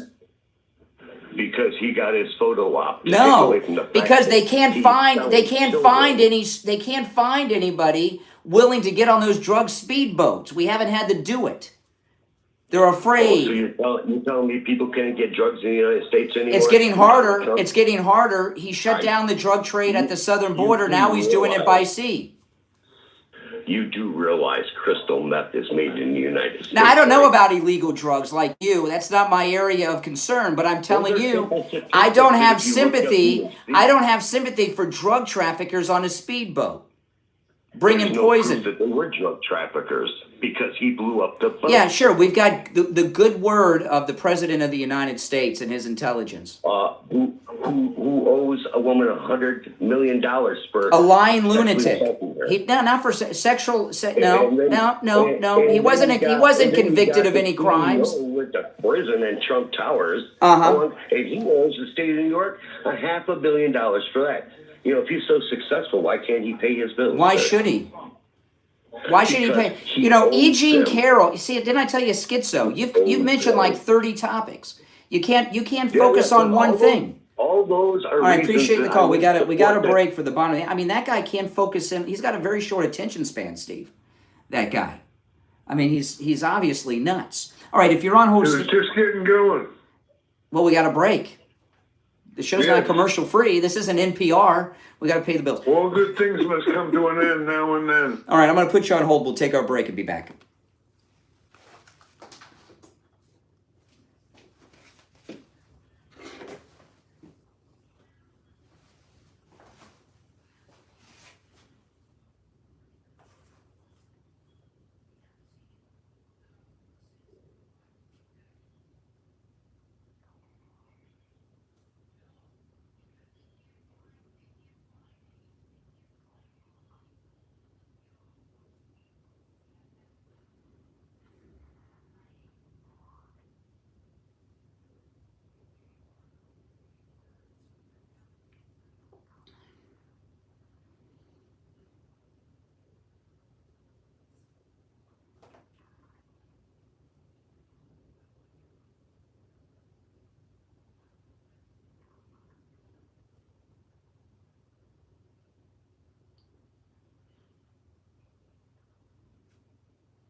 All right, Steve, we'll be back in 1 minute.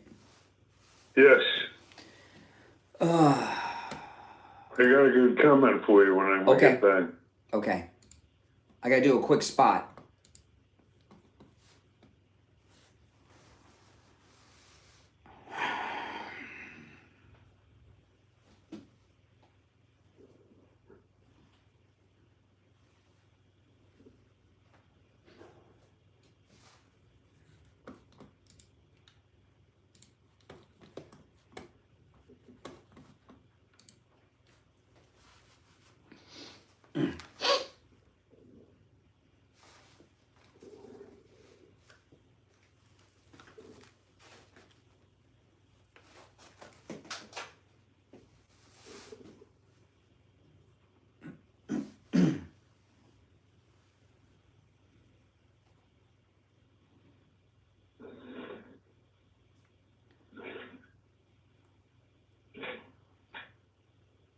All right, we're back. I'm Brian. Steve's here. You had somewhere you wanted to go, Steve? Yeah, no, I just wanted to point out that that last caller, who I think was a great caller. Very good caller. He was right about one thing, though, when he referred to that blowing up that drug boat as a photo op. That's exactly what it was, a photo op. They vaporized that boat, so that before drug dealers get in a boat to run drugs again to the United States, they'll think twice. Oh, I have a feeling it won't be so easy to recruit people to take that what turned out to be fatal ride. Yeah, exactly. I tell you, I try to understand what kind. I do agree with you. The call that was a very good caller, and I don't mind him calling, and I did let him go because we had a break. But he is a little all over the place. He needs to try to focus on one or two. That's your job is to organize them. Yeah, well, you did a good job. I thought it was great. Yeah, he's a good caller. It's hard to organize a complete lunatic. Oh, I got to tell you, Steve, I lost my driver's license, and I sent for a new one, and I just got it in the mail. And because I didn't go in person, I just did it in the mail. So they sent me a new driver's license, but it has my old picture on it. And that is not what I look like now. I might have to go in person and get the driver's license done again in person and wait in that line at the DMV because I lost so much weight thanks to Coastal Weight Loss Secret. I get pulled over, they may not think that's me. I could not see. I mean, that round. I don't know who that round-faced person is in that driver's license. I can't believe what I used to look like. It's really embarrassing. And I'll tell you this. I'm not going to be so when ever I go somewhere and I have to show ID, it's going to be like, it's going to be embarrassing. Embarrassing for me that people are going to think and see what I used to look like. But I'll tell you what, I've lost all this weight. I got my face back, my chin back, my neck back, my bone structure back, my stomach's flat. I've lost inches and inches off my waist. And my results are typical. It was so easy. Eating foods I would normally eat, zero exercise, no prescription medications, no shots. Give Coastal Weight Loss Secret a call, 561-247-6300, 561-247-6300, and online at coastalweightlossecret.com. It really is amazing to me. We've been debating. This is the longest running radio show in the state of Florida. So you and I have talked to, I don't know how many liberal Democrats over the years, but we've talked to more Democrats than most people. And the Democrats have always been wrong, but I've never seen them defending such weird things. Drug traffickers. Well, they've never really been in this catastrophic state that they're in now. The party's on the verge of extinction.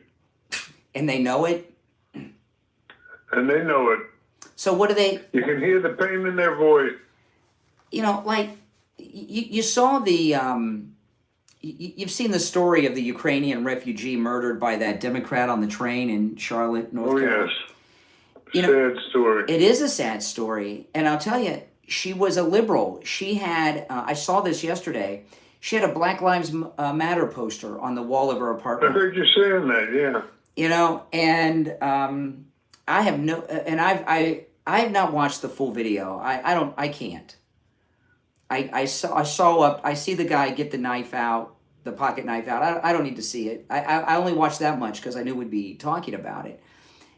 That's a racially motivated hate crime if I've ever seen one. He killed her for no other reason but that she was white, I think. I mean, they had no interaction. There was no robbery, no sexual assault. He just saw this white girl and he was fed up. And she had just worked a double shift at the pizza joint she worked at. I mean, that's just, it's just crazy. And I believe that guy felt justified in doing that to a white person. He's been so brainwashed by the left with this critical race theory and everything that white people hate him so much that he was like defending himself in his mind, And you he probably has experienced a lot of rejection himself, and that's why he's so angry. Not by judges. I mean, he's no, definitely not by judges. That's the problem. He's got a lot of acceptance in that peer group. I mean, he was arrested in 14 times, and this is the 15th. 15 times more than I or you have been arrested. And I haven't paid too much attention to these lunatic judges until lately, with them letting these people go that go on to murder and stuff. That's the whole story. And I've been noticing it lately because we've been getting so much of it. And I realized with these judges, I just thought that they were just liberal people and, and they're just brainwashed. I realized why they let these guys go. They think that the prisons have too many black men in them, and that when they send a black man to prison, it's like sending him to a slave plantation. Yeah. I think that's kind of what my conclusion has been. And these judges are accessories to the murder. Now, it seems that way to me. If I don't know how many judges he went before with those 14 cases. I don't know if it was one judge, 14 judges, or some mix. I don't know. But I would feel so responsible if I were one of those judges for that. I wouldn't be able to, I would give up my bench.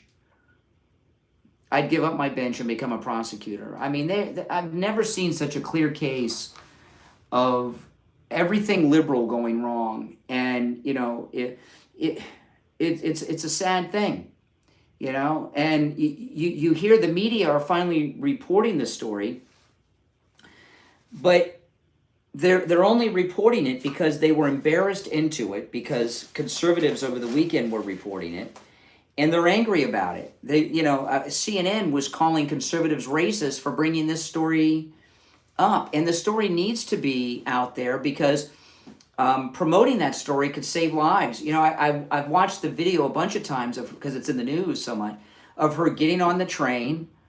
And when you get on public transportation, a huge chunk of those people are homeless and criminal. That's why they're on public transportation.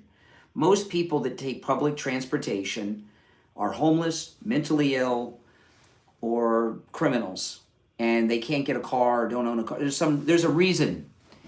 And because she was liberal, you could tell she had no fear getting on public. When I get, I don't. Thinking that. Yeah, like here, places when you see the film run a couple times, there were a lot of places she could have sat on that car where she wasn't as vulnerable.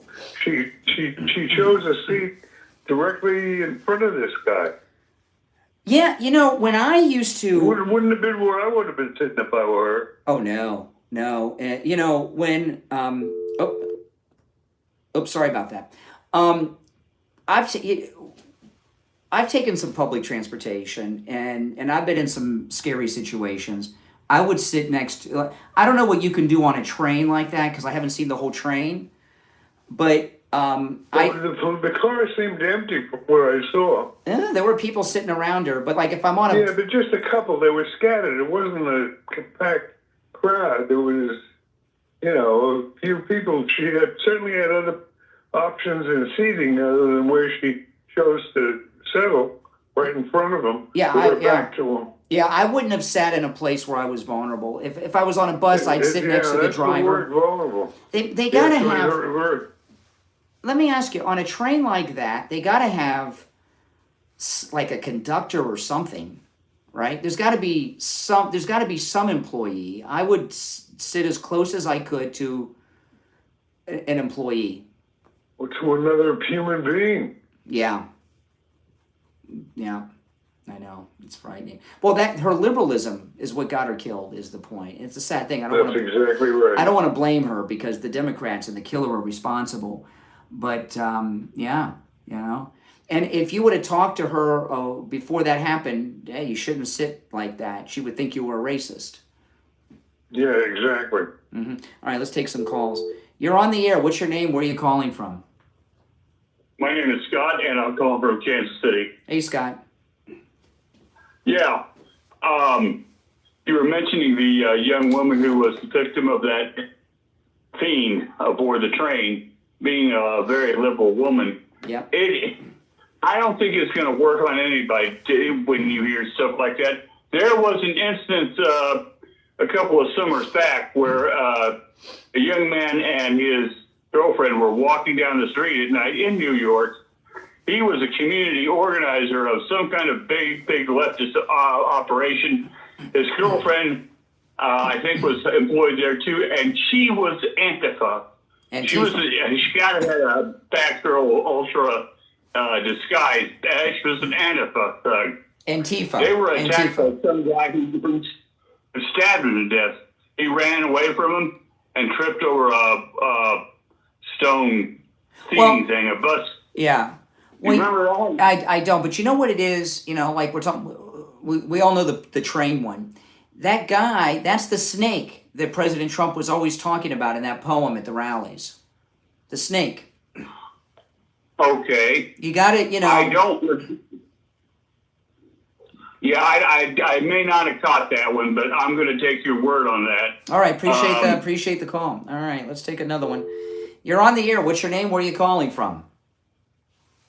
Good morning. How you doing? This is Maria from Florida. Hey, Maria. Hey, Maria. Hey, how y'all doing this morning? We're doing good. How about you?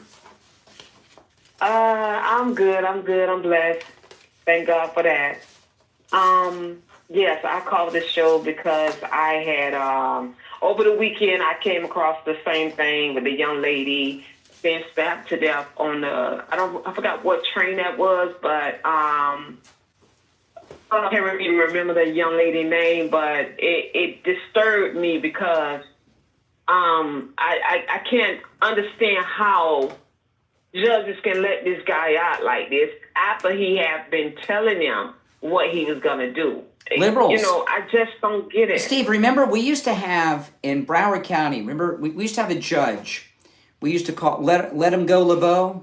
Remember Let Him Go LeBeau? Cut him loose, Bruce. I don't remember. There was this lady judge. I know, yeah. Yeah, that I remember she let one guy go and she gave him like money to get a cab home, remember? And, I remember it. And we remember Crime Boy? There was a kid in Broward that had been arrested 57 times and he was free. So liberals have a long history of being sympathetic to violent criminals. Sometimes they wise up when they have that experience, and more often than not, they don't. It's almost like a fetish they have, the liberals. It's like a fetish. Yeah, they don't, you know, my thing it is, you know, because like I said, over my years, I came across judges like that, but not, you know, for me, they was against me, and they made rulings against me, and I had to literally put everything I had, all my money in it to try to keep keep these people off of me. So I can understand that when it comes down to the criminals, the bad ones, they just don't want to do anything, and they are the liberal judges. So I'm just like looking at this situation like, where's we as a country? What's going on here in this country? What's going on in America where we can't lock up the criminals? Yeah, that's what's going on. Yeah, exactly.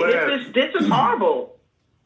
It's going to take it's going to take every hand on deck to help President Trump to achieve something to stop this. I mean, every Republican out there, every Congresswoman out there, Republicans got to get on board with him. They have to, because this here cannot continue. That's right. You know, what about 9/11? Ma'am, what's your name? What's your my first name? Yeah. My first name is Zanicia. Yeah, my first name is Zanicia. My middle name is Maria. Yes. Zanicia. Zanicia is in Venice? No. All right. Anyway, you're a complete American and you got the right idea, and you're seeing it. You're seeing it get. It's not a pretty picture, but you're seeing it get cleaned up every day as you watch your television. Exactly. It's sad, man. Okay, y'all. I don't want to hold you up long. It's sad on the one hand, take but care. it's inspiring on the other. That's right. All right, Steve, I want to put you on hold. We're going to take our last break of the day. All right. Now, if you're on hold, hang in there. I want to tell you guys about Jupiter Joe Thomas. You know, Jupiter Joe Thomas, you can understand, he is offering free consultations, which you could take advantage of no matter where you are in the United States. And after that consultation, Joe Thomas is going to put together a custom proposal for you based on your situation and your goals. These are not cookie cutter presentations. Give him a call and talk to him about annuities. If you're local, you can take advantage of that no-charge consultation in person in his office. But if you can't make it into the office, you can do it over the phone or via Zoom. Give Joe Thomas a call, 561-743-0999. Remember, with annuities, your money is always safe. No matter what happens in the market, you're never going to lose money, and you're guaranteed an income stream for the rest of your life. 561-743-0999. 561-743-0999. And online, jupiterjoe.com. We'll be right back.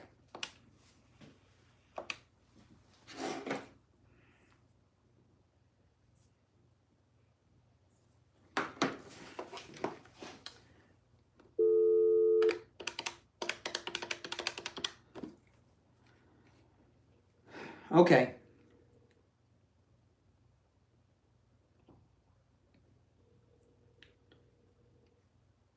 Hey, Williams, hold on. All right, Steve, hold on. We'll be back with William in a couple minutes. Okay. Can I have to go over for? Yep, you will. Yeah, not yet, but I'm going to get him in a second. That's the big story of the day.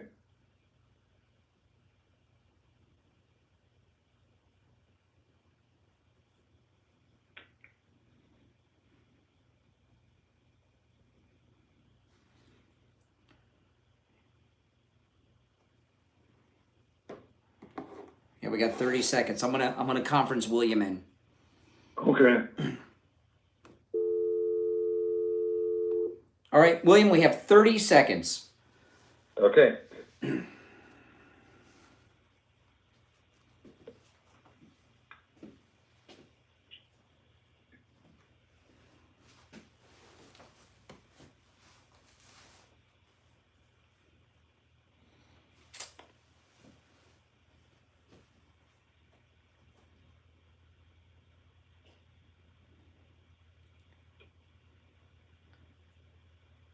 Welcome back, everyone. I'm Brian Steves here, and on the line from the offices of William Youngerman Incorporated in Boca, we have William Youngerman with the Morning Gold and Precious Metals Report. William Youngerman, how are the metals looking today? The metals continue to, especially gold, continue to set new record highs. Gold yesterday gaining $49.60. Hitting a high of $3,647, trading in a range from $35.78 to $36.47, and closing out today up $49.60 at $3,634.90 the ounce. And as you remember, a few months ago, I said I thought I kind of predicted that gold would be going to $3,700, and it looks like we're very close to that already. Silver up 34 cents yesterday, closing at $41.28 the ounce. Wow. Platinum up $11 at $1,384, and palladium closed up $30 yesterday at $11.37. Overnight, we saw gold trade in a range of $3,627 on the low, all the way up to another record high, $3,659. And right now, we're up $11.10 at $3,646 the ounce. Silver down 28 cents right now at $41. Platinum down $3 at $1,381, and palladium down $9 at $11.28. So gold continues to push towards that $3,700 number, and it doesn't seem to be holding back at all. Wow, that's amazing. Now, of course, at your shop, when people come in, everything's available for immediate delivery. But for people that can't make it in, whether they're in another part of the country, the world, or somewhere local and they can't make it in, how does it work when they do a transaction over the phone and through the mail? Yeah, certainly. You just call us up on our toll-free number, 800, and lock in the price and wire the funds, and the coins the items are shipped fully insured the same day or the very next day. Yeah, and it's very easy. You'll have them within a day or two. Yeah, it's very easy. And the number is toll-free. Give William Youngerman a call. He opens up at 10 a.m. Eastern Time. 1-800-327-5010. 1-800-327-5010. If you can stop in, please do. His address is 150 East Palmetto Park Road in Boca, on the first floor of the Bank of America building, immediately east of US 1 Federal Highway on the south side of Palmetto Park Road. And you can find both his address and phone number on his website, WilliamYoungerman.com. That's WilliamYoungerman.com. All right, William Youngerman. Yep. Can I ask you a question? Do you remember the day that we took William Youngerman on as a client? Why do you got to remind me of that every day and humiliate me? When gold was $4.35 an ounce? Yes, I remember, Steve. Yes. Listen to it. It's the last. Listen to it. $4.35 an ounce. Yep. $435 for an ounce of gold. Yep. And today it's over 36. Over $3,600. Yeah, over $3,600. $3,646. Yeah. $3,640. So we're $3,200 above where it was. Amazing. I wish you'd stop embarrassing me, Steve. I mean, it makes me look like an idiot that I didn't load up that day. Well, it was just a little mistake in judgment. Well, yeah, but you didn't make that mistake. All right, William Youngerman, we'll talk tomorrow. Thank you. Have a great day. All right, take care. Yeah, I know. All right, you want to take some more calls? Let's do it. All right. You're on the air. What's your name? Where are you calling from? Hey, good morning. It's Jim from New York. How you doing? Hey, Jim. Hey, James. Hey, good morning. So, a sad but true statistic that some conservatives and definitely none of the mainstream media will ever talk about is that 52% of the violent crimes in the United States are committed by a demographic that makes up 13% of the population.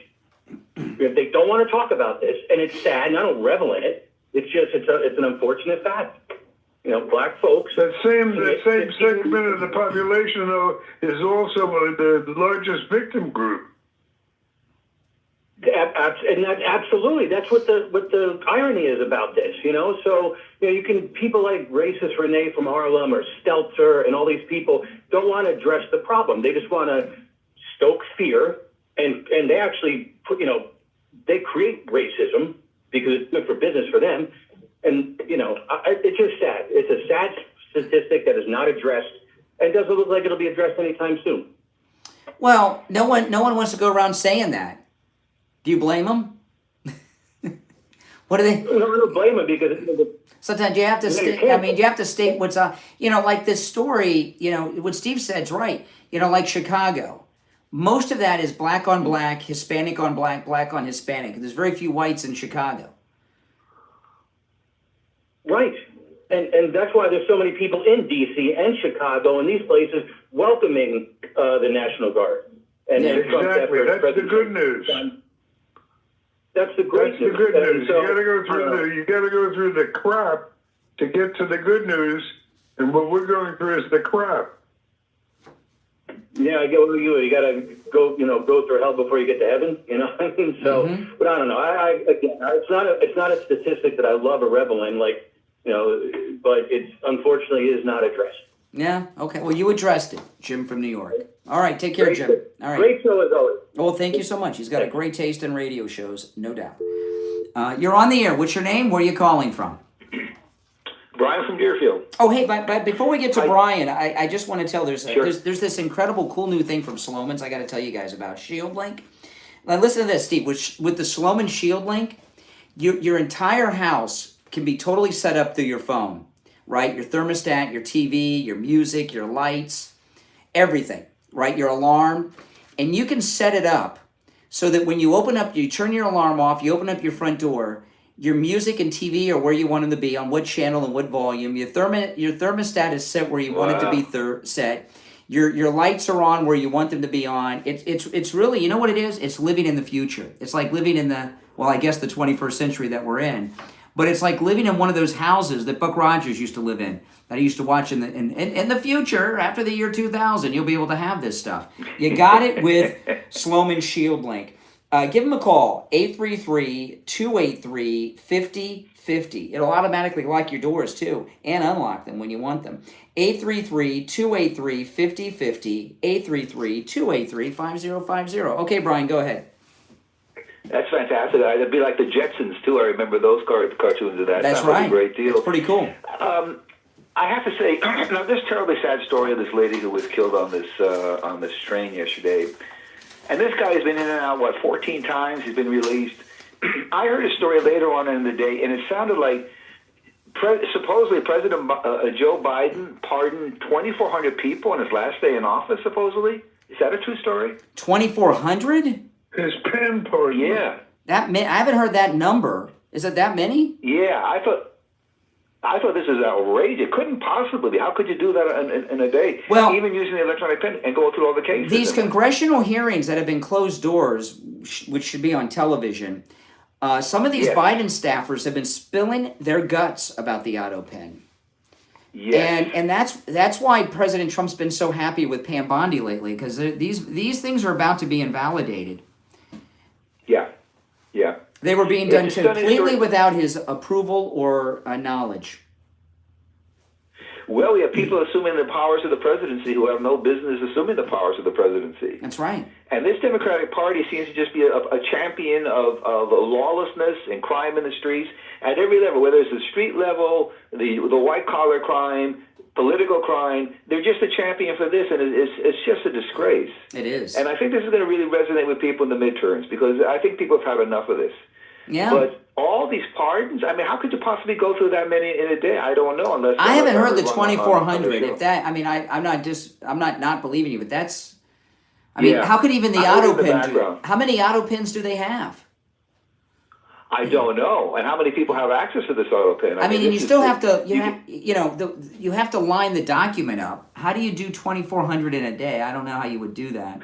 I don't know. That number could be wrong, but I tell you what, when Trump says this is one of the biggest scandals in history in this country, I agree with him, absolutely. We're going to find a lot out about this. Well, see, what I've talked about is the pardons are bad enough, but I'm assuming if they use that auto pen to authorize military action and people were killed, that's murder. Yes. Yes. Yes, it is. Yes, it is. And that's the one. That's the ones I'm looking at more than the pardons. I'm looking for something like that. Yeah. But so sad to see this young girl coming here for a new life here after leaving the Ukraine, and look what happens to her. Mm-hmm. And that's a direct result of the policies of the Democratic Party and what they stand for, and it should be addressed too. But it's just a very sad story. The guy that did the killing, I believe it was a 100% racial hate crime, and he felt like almost justified to do it, and he's been so brainwashed by the left. We didn't seem to bother him so much, because then he's walking up and down the train with a knife and the blood coming out and everything. I mean, I know they say he's mentally ill, but 99.99% of people that murder are mentally ill. That's not an excuse. Yeah. That's like, oh, well, he's mentally ill. Oh, okay, you didn't tell me that. No, and they're always mentally ill. Sane people don't go around murdering. No. I mean, look at that guy. That guy that killed his wife and the little kids, and then put them in the barrels and buried them because he had a girlfriend. Yeah. Or Scott Peterson. Yeah. They're crazy too. Yeah. Oh yeah. They're all nuts. Yeah. They are. It's just a very sad thing. But is this a direct result of the policies that have been established in this country largely through the liberal Democratic Party? I think it is. Meanwhile, I've been during the show, Steve. I've been searching for photographs of. I don't know if you heard, Brian. Oliver North and Fawn Hall got married. And I heard that on the show tonight. And I cannot find any photographs of her. Of Oliver North too, but I found a photograph of her from 2005. That's the most recent, and that's 20 years ago. I can't find anything. All right, take care, Brian from Deerfield. Do you want to hang over, Steve, for the after show or not? I can't hear. I said, do you want to hang over for the after show or not? Sure. Okay. I'll put you on hold, and I'll put everybody on hold. And we'll see you tomorrow morning at 6 a.m. It's the Steve Kane Show. I'm Brian Craig. Steve's here, too. Take care. God bless Donald Trump. All right. It's the after show. You want to take some calls? Yes. Okay, let's go. If you're, by the way, you guys watching, we are continuing just online here. Yeah, go ahead. I got a very tenuous connection. Let me put you on hold and pick you back up. See if it gets better. Okay, hold on. Okay, is that better? No. Hello? No, I guess it's not better. Is it better? Can you hear me now? I can't hear your voice. You're breaking up. No, well, I guess you're not staying for the after show then, Steve. We'll have to do it tomorrow. Yeah. Okay, I'll call you later. All right, take care. All right, so it's going to be the after show with just me today. But if you want to call in, please do. And I started doing this about a month ago. I've expanded the show to 4 hours. I'm going to call, since we're off I'm going to call Steve back and see if I get a better connection. Because I know he wants to join us, so I'm going to call him back and see if he answers. Yeah, you there? Yeah, is that better? Okay, let me put you on. I'll pull you up. All right. Okay. Now you can hear Steve? Yeah, I hear you. All right. You want to take some calls? Yes. Okay, let's go. All right. This is the after show. You're on the air. What's your name? Where are you calling from? Cindy from Port St. Lucie. Yeah, it's disgusting. I don't know what's going to happen. I just hope that, by the midterm, people get their act together and, vote for the right party. I can't believe that these people, want to vote for that communist in New York. I don't know. I'm so glad I was in Florida because I'm thinking all these people are going to bail out. They're going to want to come here now, because they're not going to put out. Well, Zohan, I got to tell you, Zohan's doing a lot of interviews and appearances. I think his internal polls have him worried. If he was so far ahead, he would just coast, don't you think, Steve? It's hard to tell. Yeah, I just don't think he'd do so many interviews if he was ahead, as much as we think. Or all of them are really bad. Como, who the hell wants him either? He kills people in nursing home. He comes around. He walks around sanctimonious, like I'm the one. I'm the only one to do this. Yeah. We know that what's his name's been compromised, Adams, and the poor. I feel sorry for Curtis because the good guy. He's just never going to have. It's never going to. It's not going to happen for him. And then one guy bailed out. I don't even know who the heck his name was, but it's a three-man race. It's Zohan Cuomo. Curtis Lewa, and the mayor. Why are people believing in this young guy? He's never had a job. He's 33 years old. Why do they want this little monkey to run as mayor? I mean, he has no experience. I don't get it. Because liberals are stupid. I guess so. They have people like Renee. Oh my God. Richie's 100% right what I said about him. All right, All right, take care. Take care. All right, let's try to find another one. You're on the air. What's your name? Where are you calling from? You're on the air. Speak up. Yes, can you hear me that well? Yeah, I can hear you. Okay. Great. How you doing, man? My name is Breen. Okay. Can you hear me? Yeah. All right. Now, I've been listening to your show for a couple of days. I just wanted to say I really want to have a good, honest sharing of ideas with you. Oh. A little debate. Okay. An honest, respectful one. All right, you there? So if you're all right. to, yeah, of course. You ready for that, Steve? I'm losing every other word here. Oh, okay. I'll let you go, Steve, and I'll talk to I'll call you later. We got a bad connection with Steve. Yeah, I'm gonna let Steve go. Yeah, I'm not gonna lie. Okay, hold on one second. All right, go ahead. Yeah. Hello? Oh, no, you hold on. Okay. All right, go ahead. Yep, you there? Yes. I'm still here. Okay, we got you. Okay, what's up? You want to have an honest debate? Yes. And I'm not going to lie, too. I would say Steve is kind of correct, too, from my call. you're kind of cutting them off a little bit, but I'm completely fine with that. This is how the parameters are. I'm not going to complain about that. I'm still willing to discuss with you. All right, go ahead. Okay, so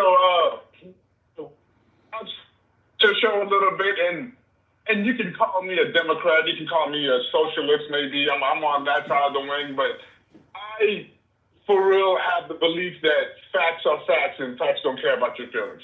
The same stuff the right will 100% believe that. Facts are facts and facts. Well, facts are facts, but a lot of facts are facts, but a lot of the things you and I are probably going to talk about involve some opinion. But get specific. Let's stop. Enough with the parameters. Just say something of substance.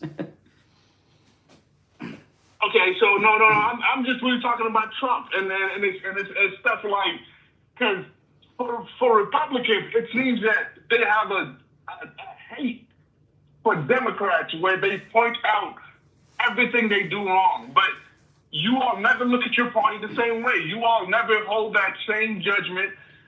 Everything Trump does is all by God's fair and the right.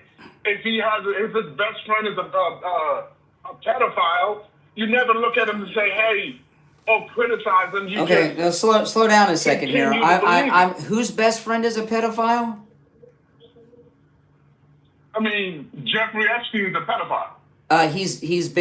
Hold on, excuse me. Now he's been dead for 6 years. He was not Donald Trump's. That doesn't really disappoint the point. He wasn't Donald Trump's best friend. In fact, we found out on Friday from Mike Johnson that President Trump was an undercover FBI informant working to bring Epstein to justice. I hear you perfectly, sir. And see, that's the thing about Fox News. That's also one of my topics, because that came out to be a lie. No, it's not. It came out to be a lie. Who says it's a lie? Where do you get that information? Where do you get? No, they didn't say it was a lie. No, they didn't. Yes, they did. No, they did not. Today, the White House. Where did you find it? Where did you see that? I will look it up right now. The White House. What did they say? Okay, search up White House. White House saying exactly what you said. Trump informant. Back in the. I'm on their official. I'm on their official Google and our official Twitter, and it doesn't say that. I'm not talking about their Twitter. I'm talking about their words, their videos. No, there's not. No, that's not true. Tweets. They did not deny that. No, they did not deny that. That's not true. Okay. Here's my thing, sir. If you have a video of somebody's name, we can't really corroborate that, right? No, we've got the good word of the president. The good word of the president. So, okay. And so Mike Johnson. Okay. Now, let me ask you something. I agree with you on that point. I'll let you have that point. I was wrong on that point. Maybe the news information I got is completely wrong. I'll let you have that one.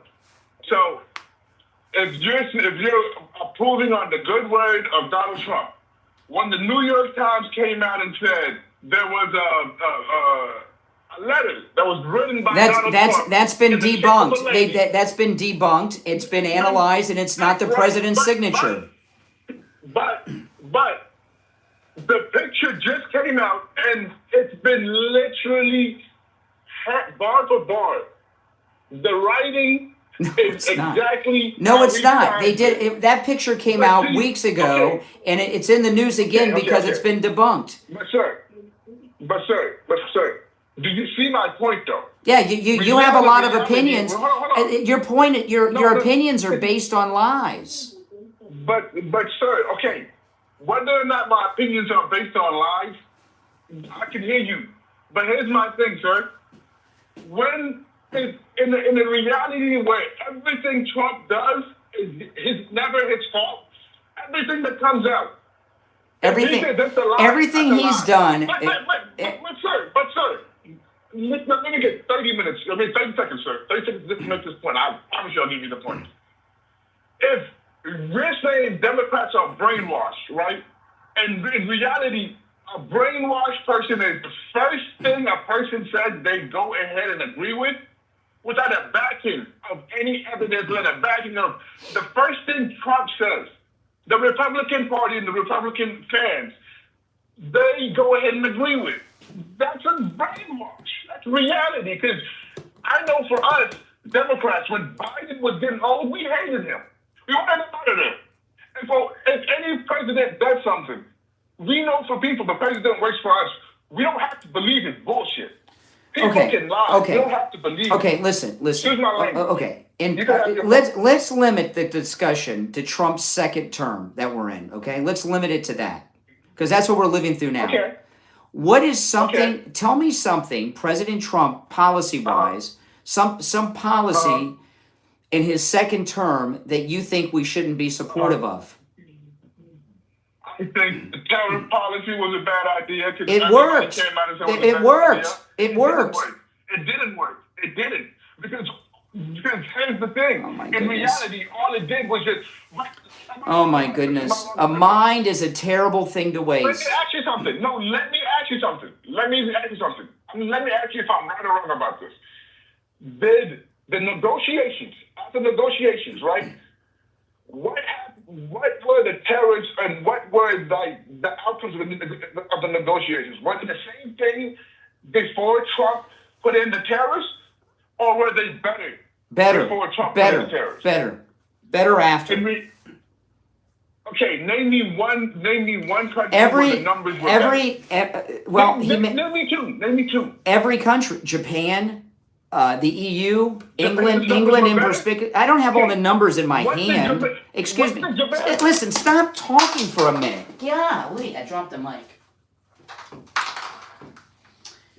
I dropped the mic. Stop talking for a minute and interrupting every syllable and let me get a word in. I'm sorry. I mean, I'm trying to be very patient with you. You've got a crap phone. I just dropped the mic. And I'm being very patient with you because this is the after show. So when we're not on the radio, I can be a little more casual. I've let you say a lot of stuff. 99% of it's complete bullshit, okay? That you said. I'm sorry. Go ahead. Okay, Go ahead. every Make your point. I'm sorry. every point that you made, okay? I know you've only found the show 2 days ago. Every point you made. No. I've been. See, I've here been you go watching again. you for months. You've been watching for months. Okay. I'm sorry. Go ahead. Okay. I've been Every watching you for point- months now. Go ahead. Oh my goodness. Every point you've made. I'm sorry. Okay. Every point you've made is based on liberal lying talking points. Okay. Can you turn the volume down in the background of whatever device you have me on? Because I can hear myself in the background and it's distracting. No, you're not on the background. It's just. Are you on the? Okay, it's on your. Okay, I guess I'm hearing myself in your phone Yeah, I'm receiver. driving. Okay. The No, tariffs. I'm Okay. not on. The tariffs. The countries around the countries around the world were ripping us off with the tariffs. Some of the tariffs they had on American goods were over 100%, and our tariffs were very low against them. So what President Trump did with reciprocal tariffs is negotiate and say to them, our tariff on you will be whatever yours is on us. So if it's 50% on us, ours will be 50 on you. If it's 5% on us, ours will be 5% on you. So reciprocal tariffs means it worked out in our favor. We import so many goods, they have lowered the import taxes on most every good, not raised them. Okay? But you don't know that because you've got these liberal things. So far as Jeffrey Epstein, okay, this is one of the biggest lies out there. A lot has come out about Epstein and Trump in the last few weeks. We now know, you don't know what you don't know. When Trump found out what Jeffrey Epstein was about, okay, when Trump found out what Epstein was about, he did two things. He kicked him out of Mar-a-Lago and he reported him to the Palm Beach County Sheriff's Office. This was even reported by Jeffrey Epstein's own lawyer about 2 weeks ago, who said that Epstein thought that Trump turned him in, and he was right. Then Mike Johnson, who did not recant, it's a fake story he recanted. On Friday, we found out from Mike Johnson that President Trump was working as an informant with the FBI to bring Epstein down. And what's going on here is the Democrats are losing everything to President Trump. Their party, the Democrat Party, is almost extinct. So what when Trump says it's a scheme, What he's talking about is anytime you talk about something that Trump is doing that's good, like he frees a hostage, what do? Epstein was his best friend, like you did at the beginning of your call. That's the scheme that they're running. No matter what Trump does, the response is Epstein. But everything that you said is what the fake news media are lying and they're reporting about President Trump about. Everything. Nothing you said is true about President Trump. Did I lose you? Okay. No. I'm still here. All right. I wanted to give you your time. Okay. I'm done. Okay. So,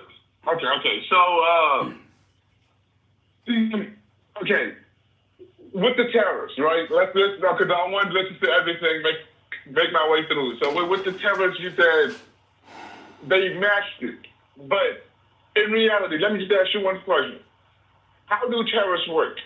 Like when it comes to importing in the United States alone, tariff is a fancy word for import taxes.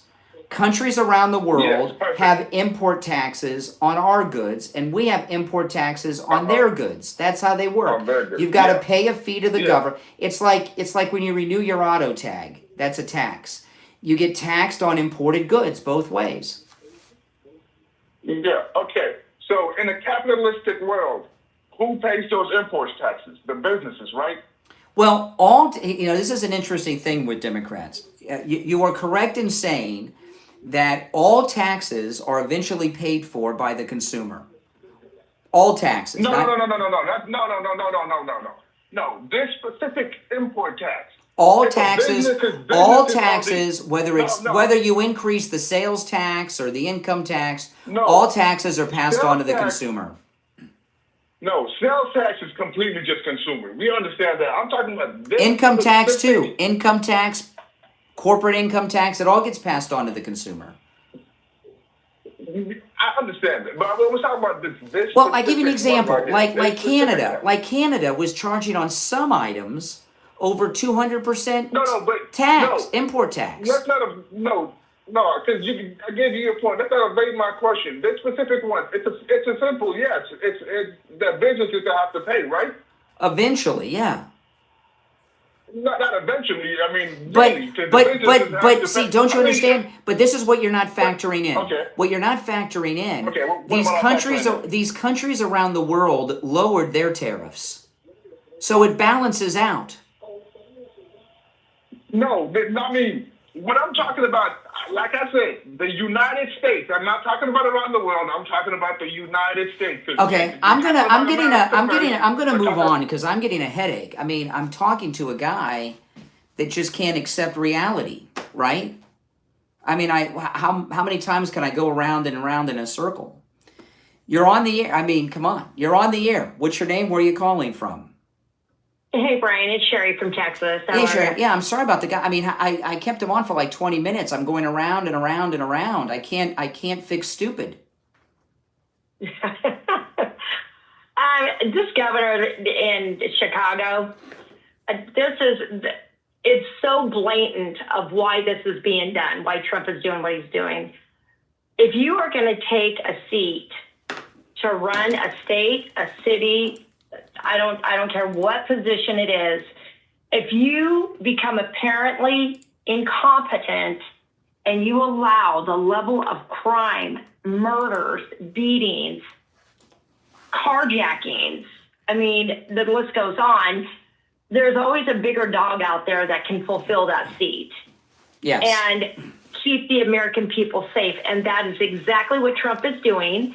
And if you don't want Trump in your city, and if you don't want Trump in your state, then I suggest you get off your duff, you do the job that you were elected to do, and you will keep the president out of your city or your state. Okay? Exactly. But if you're not willing to team up with the president and you don't care enough about your people who voted you in, who elected you in, then maybe you need to be removed because the people that are rioting in the streets and not wanting this, they're part of the problem. Okay? Who would not want to live in a safe city? Here's the thing. These blue cities like Chicago, the governments have failed. The number one job of government is to protect its citizens. They haven't been able to do it for decades. I'm sorry. You know, so basically you have an anarchy. You have a non-functioning anarchy in some of these cities. So what are you supposed to do as president? Allow your citizens to be raped and murdered? Or do you move in? I mean, this Ukrainian woman who was just, I can't even put words into it. I mean, why would you, whether he's mentally ill or not, something has got to stop. Something has to happen. All murderers and sex offenders and violent offenders are mentally ill.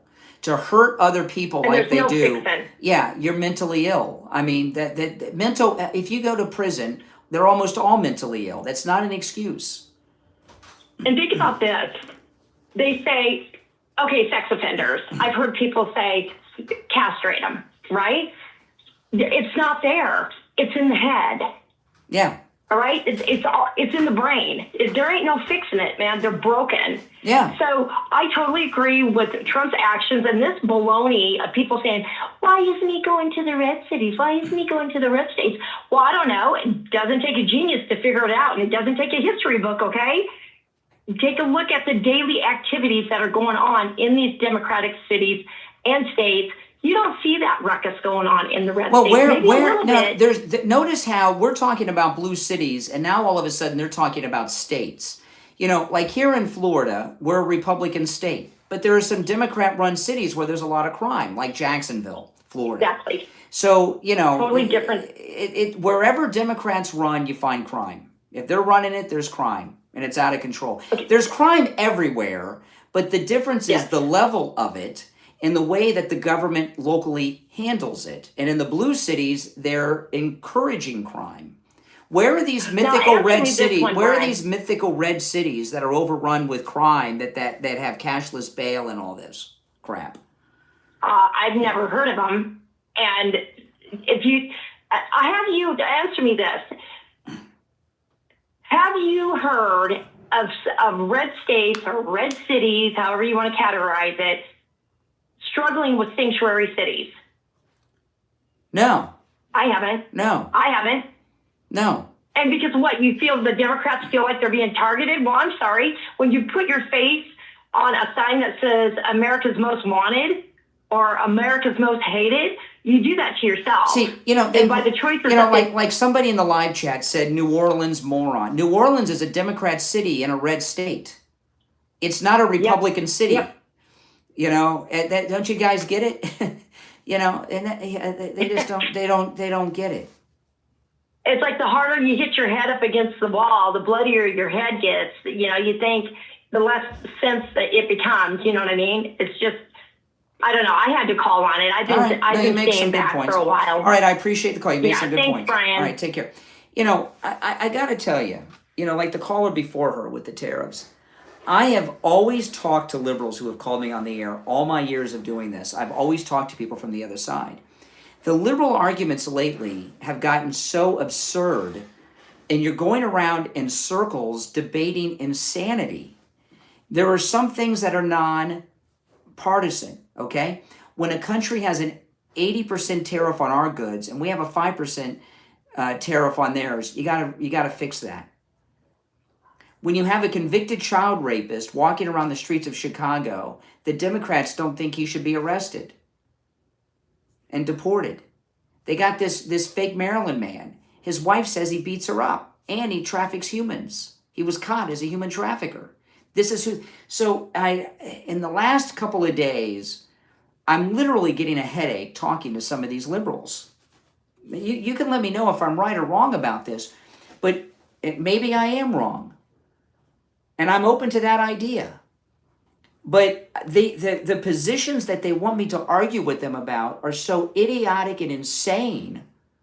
I just can't dance around the merry-go-round with insane, crazy people. You're on the air. What's your name? Where are you calling from? My name is Jason, and I'm calling from Wisconsin. All right.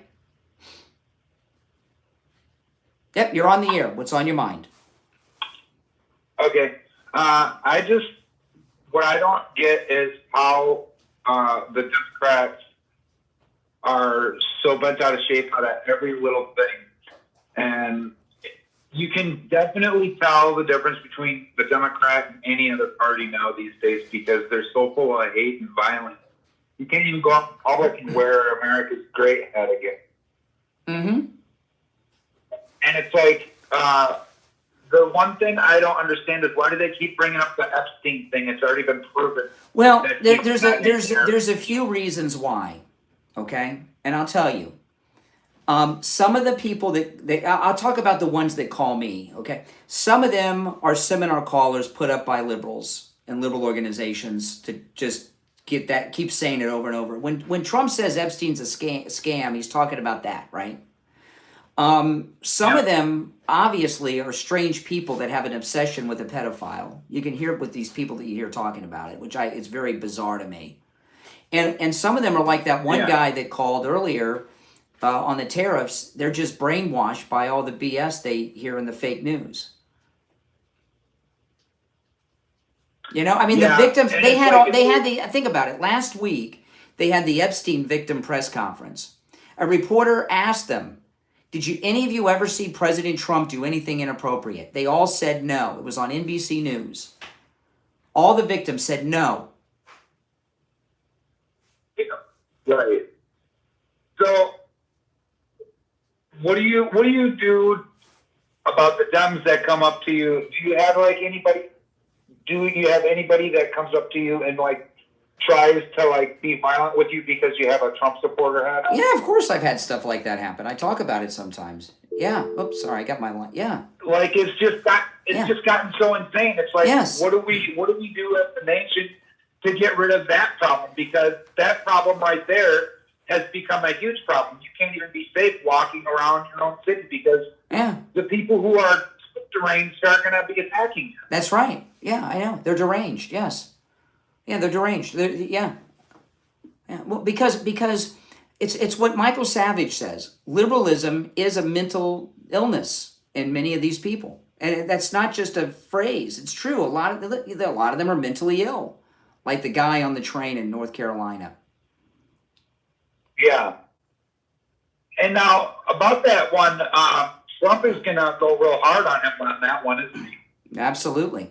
Well, I appreciate the call. All right, you take care. All right, let me take another call or two before I say goodbye. You're on the air. What's your name? Where are you calling from? Yes, I'm Ari, and I was just wondering what you thought about the recent release from the Wall Street Journal about that letter that showed Trump writing to Epstein on his birthday. See what I mean? All right, well, let me ask you a question. I'm going to respond to that. Are you in some Reddit group or something that talks about Epstein all the time? How did you find me? No. How did you find me? How'd you find me? I don't know. You were just appeared up and recommended somehow, I guess. Okay, I'm recommending to you on YouTube. Okay, I'm just curious because I hear from a lot of young guys that are obsessed with Epstein. I'll tell you, there was this card that had Trump's signature on it with some artwork, a drawing to wishing Epstein a happy birthday. That was debunked. Yeah. That was analyzed. That wasn't Trump's signature. And when have you ever seen Trump draw a picture of something? You ever seen Trump do any art? Ever? He's quite a lot, actually. No, you haven't. I've never seen him draw. What has he drawn? Okay, let me just look at this. No. You say you see him. He's an artist. Since when have you seen Trump ever draw a picture on something in the over 10 years since he came down the escalator? Okay, so, we have a picture of him with the skyline. I mean, the skyline of New York. When have you seen him draw something? I literally have an image of a drawing that he's made. Yeah, you know why? Because he doesn't do it. If he went around drawing stuff, this fake story with the card, okay? Think about this. And by the way, it's been analyzed. The handwriting and signature is not Donald Trump's. But that card, it looks a lot like Trump's, but okay. It look a lot like it doesn't mean it. Yeah, it says Donald Trump. It's not his signature. If Donald Trump was a drawer, right, they would take that card on CNN and put it up against other drawings he's made. Why do you think they haven't compared it to other drawings that President Trump has made? I thought you said that Trump hadn't made other drawings. No. There are no other drawings to compare it to because he doesn't draw. He's not an artist. I literally have... You have the card. You have the card. On my browser, I literally have an article saying how Donald Trump's alleged note to Jeffrey Epstein compares to his previous drawings and letters. No.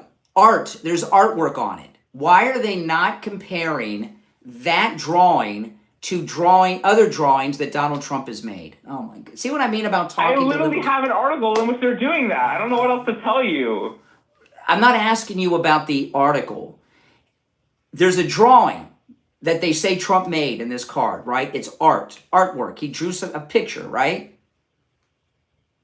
Yeah. Why are we not seeing articles or television stories or websites that compare that drawing to other drawings Donald Trump has made?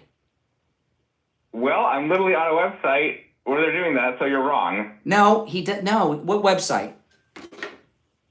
Give me the URL. I can have a link to it and I can put that in the no, chat. give me the. No, you can't put links in the chat. It won't work. You got to give me the URL. What website? Okay. Is abc.net.au. Oh, wait, you got it. Hold on. I'm typing on my iPhone. abc.net. .au. Wait, abc.net.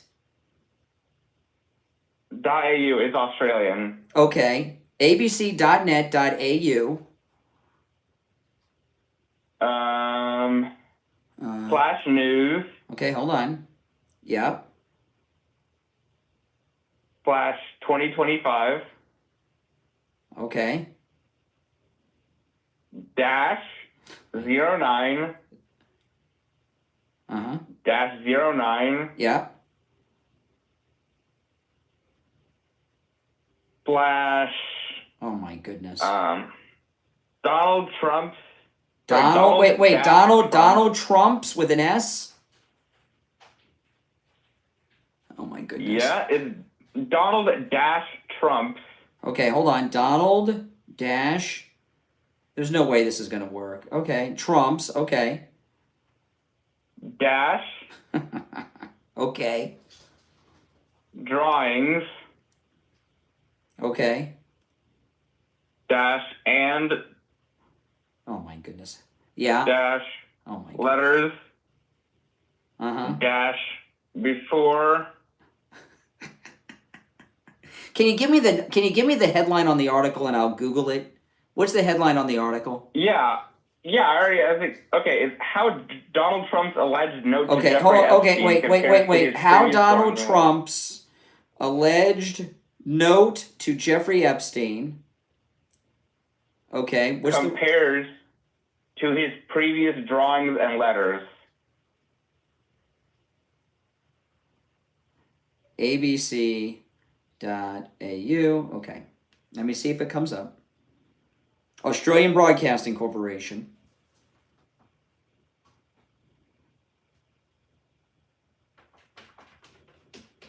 Okay, I'm pulling it up. This is the one. This is in the press all over the place. It's been analyzed. That's not his handwriting. They've had handwriting experts analyze it. It's been all over the news the last 24 hours. I've got 3 or 4 articles on my X about it. Brian Craig Show on X. Go and look it up. That's not his signature. Okay. We see him sign his name like 10 times a day on executive orders. That's not his signature. People's signatures can tend to change over time, especially over like 20 years, 30 years. He's been signing things publicly for like 50. He's been famous since the 70s. Yeah, people's signatures tend to change over time. Not his. They've done analyzing of it. That doesn't match his signature ever. Why is his suddenly different? Why is everyone else different? Because you've got a bunch of scumbags that are trying. Listen, they shot him. They tried to shoot him again. They've arrested him. They were trying to put him in prison. Don't you understand? These never-Trumpers will do anything to stop him. Hey, listen, I appreciate the call. What the heck? You're on the air. What's your name? Where are you calling from? Hey, Brian, it's JJ from Mass. Oh, my goodness. I got to tell you, brother, you've got the patience of Job. Jesus, Mary, and Joseph. I can't, that was painful. But, I mean, listen, sometimes when you get these callers, it's like they're in the horror sci-fi section of the bookstore, and, you know, you're trying to talk reality, and they're talking fantasy. You know, there's thespians gone wild. You know, the kid about the kid that talked earlier about the Rikers, 500,000 per criminal. Remember that guy? Yes. Okay. That is such a bogus number. It is so fantastical that kid, but he really believed that. Yeah. I mean, he actually believed that. Yes. And that's the problem talking to Democrats. They just believe things that are not so. What's going on? Let me tell you what's 45 going on. Go ahead. I am talking to people that they live in an alternate reality. It's like, you know, there's a very well-known science fiction author named Harry Turtledove. You ever heard of Harry Turtledove? No. Okay, he writes science fiction novels that are alternate history, like What If? His first book series was called Earth in the Balance. Aliens invade Earth during the Second World War. And it goes over all the way through till the 60s. What would have happened if aliens invaded in the middle of World War II? You know, and you talk, okay, alt history. You know, he did another book called Guns of the South, where some South African white supremacists took AK-47s back in time and gave them to General Lee. Okay? So when I'm talking to a lot of these liberals, they're living in an alternate timeline of events that they think are real that have not happened. And, good analogy, right? And it's very difficult, and I'm losing patience talking with them with this alternate universe they're in.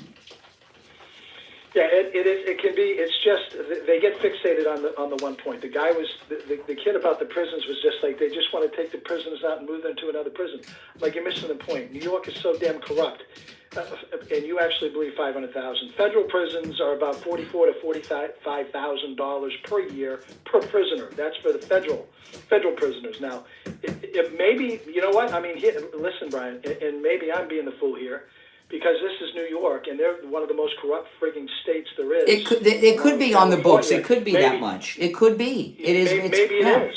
It could be. Their budget is twice. I mean, they've got less people than Florida, and the state budget is twice out of Florida. There's so much corruption in New York. It's amazing. But I can't. But there's no way in hell it can be 500,000. I mean, I know they're corrupt. I mean, 100,000 per. Well, listen, I've got to run. I've got to take one of my cats to the vet this morning. So, and I've gone 4.5 hours. So I got to run after the 4.5 hour run.